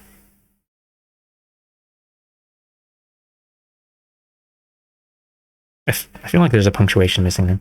So widespread was the enthusiasm for this daring attempt in the Irish American community here that an Irish American U.S. senator offered to get a U.S. customs ship for the raid if no private vessel could be obtained. Oh, that's supposed to be that. Okay. This only underlines the process at work. The genuine national feeling towards colonial Ireland was taken over by bourgeois elements, ruling class elements, who shaped it in bourgeois nationalist directions and who used the appeal of the cause to promote their own political careers and pocketbooks. This is still true today. What international solidarity means can be seen by the actions of the Patricio Corps, the hundreds of Irish soldiers in the U.S. Army who broke with the Empire during the Mexican-American War. Revolted at the barbaric invasion of 1848, they defected to the Mexican forces and took up arms against the U.S. Empire. In contrast, the struggle of the Irish-American community here for equality with other settlers was nothing more nor less than a push to join the oppressor nation, to enlist in the ranks of the empire. The difference is the difference between revolution and reaction. Excuse me. The victorious U.S. Army inflicted barbaric punishment on any of these European soldiers who had defected that they later caught. Some 80 Irish and other Europeans were among the Mexican army prisoners after the Battle of Churubusco in 1847. Of these 80, the victorious settlers branded 15 with the letter D. 15 were lashed 200 times each with whips, and then forced to dig graves for the rest who were shot down. Wow.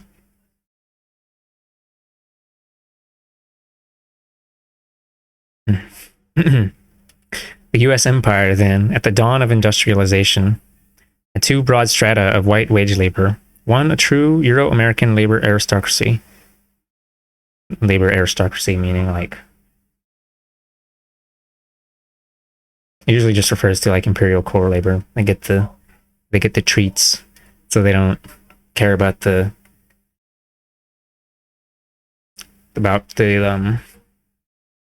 I forgot where it was. They don't care about the labor working class in, like, third world countries so much. See.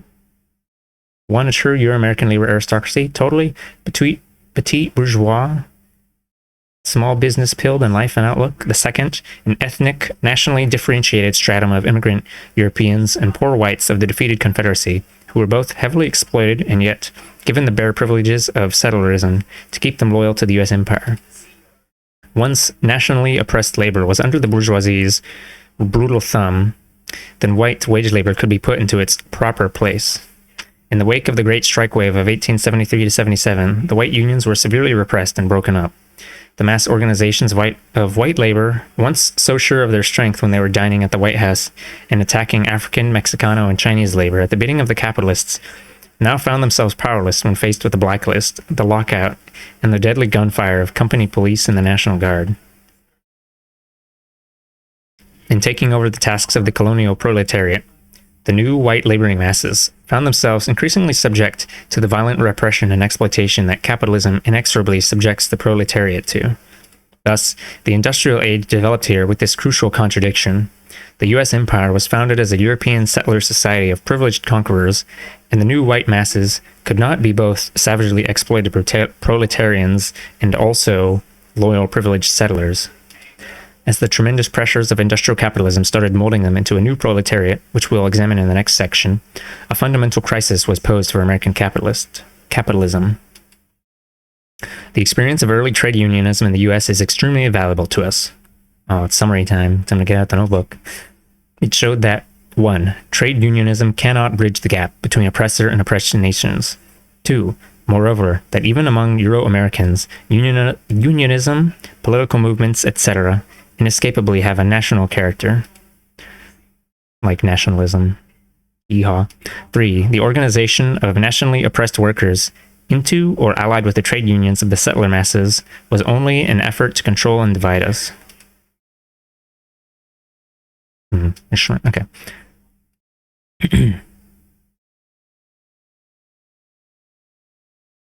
By this one, they mean the Africans and the Chinese and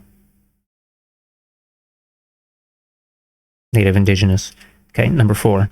That the unity of the settler masses is counter-revolutionary in that the various privileged strata of the white masses can only find common ground in petty self-interest and loyalties to settler hegemony.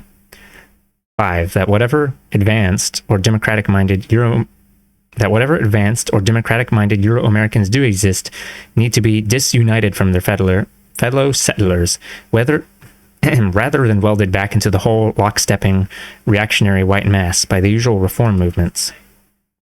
6. That trade unionism became a perverted mockery of its original self in a settler society where even wage labor became corrupted. The class antagonism latent within the settler masses. Oh, my throat. Okay, I'm gonna grab a water bottle. Even though I'm gonna be done soon anyway.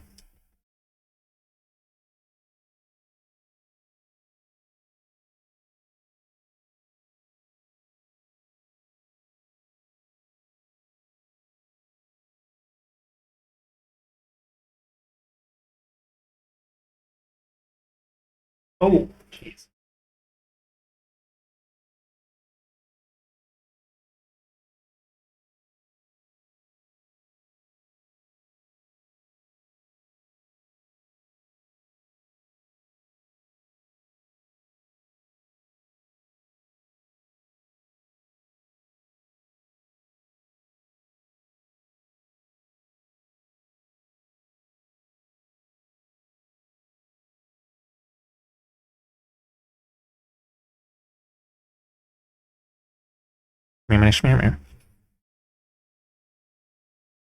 See.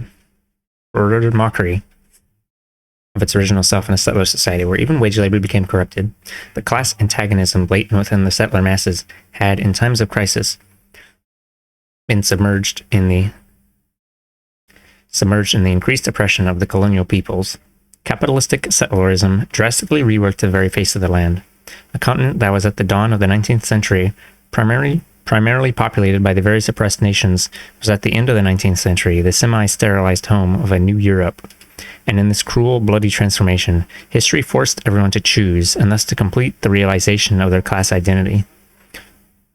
Class is not like a brass badge or a diploma, which can be carried from old Europe and hung on a wall, dusty but still intact. Class consciousness lives in the revolutionary struggles of the oppressed, or dies in the poisonous little privileges so easily sought by the settler servants of the bourgeoisie. Oh, that's like the dock or whatever. European immigrants coming in. TM. Oh, okay. We're at the end of the thing. I'll read this one Lenin quote.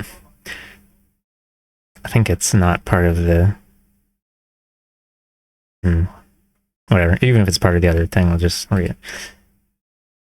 On the other hand, there's the tendency of the bourgeois and the opportunists to convert a handful of the very rich and privileged nations into eternal parasites on the body of mankind, to rest on the laurels of the exploitation of Negroes, Indians, etc., keeping them in subjection with the aid of the excellent weapons of extermination provided by modern militarism. On the other hand, there's the tendency of the masses, who are more oppressed than before, and who bear the whole brunt of imperialist wars, to cast off this yoke and to overthrow the bourgeoisie. It is the struggle between these two tendencies that the history of the labor movement will now inevitably develop. V.I. Lenin. Shmir. We're only like 1/3 of the way through. Oh, shmir. Next, okay, I'm gonna stop here and raid into... Well, Neku has been going for 8 hours, so it's pretty unlikely that... Yeah, I'll just raid into Muddy. Pretty sure Neku is gonna end soon. He has to. He can't keep getting away with this. No, okay. Neku drew the art for this PNG that I'm using, by the way. Okay.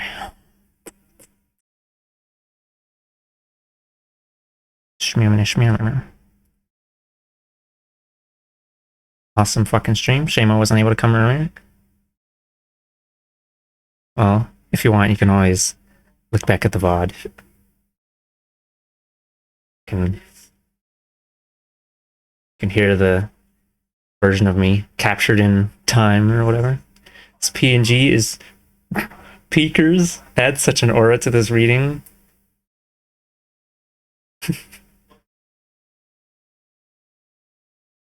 Communist anti-racist sparkle dog. Yeah, it's kind of fucked up.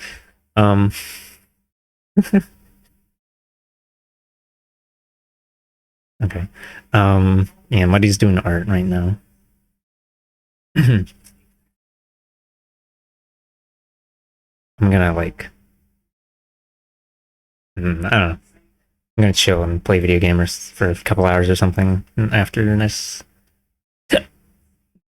Excuse me.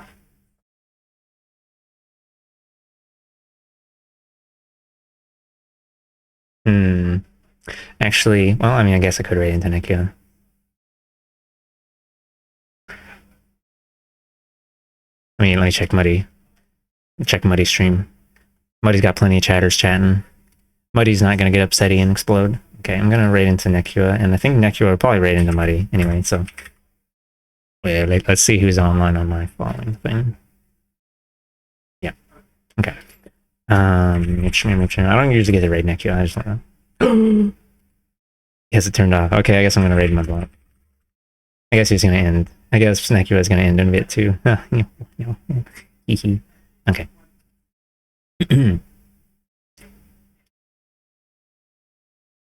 Yeah, I'll try to not. That's it. I don't know if I'm gonna immediately keep streaming this tomorrow, but I will try to not break it up with any other streams and like finish it within maybe a week at most.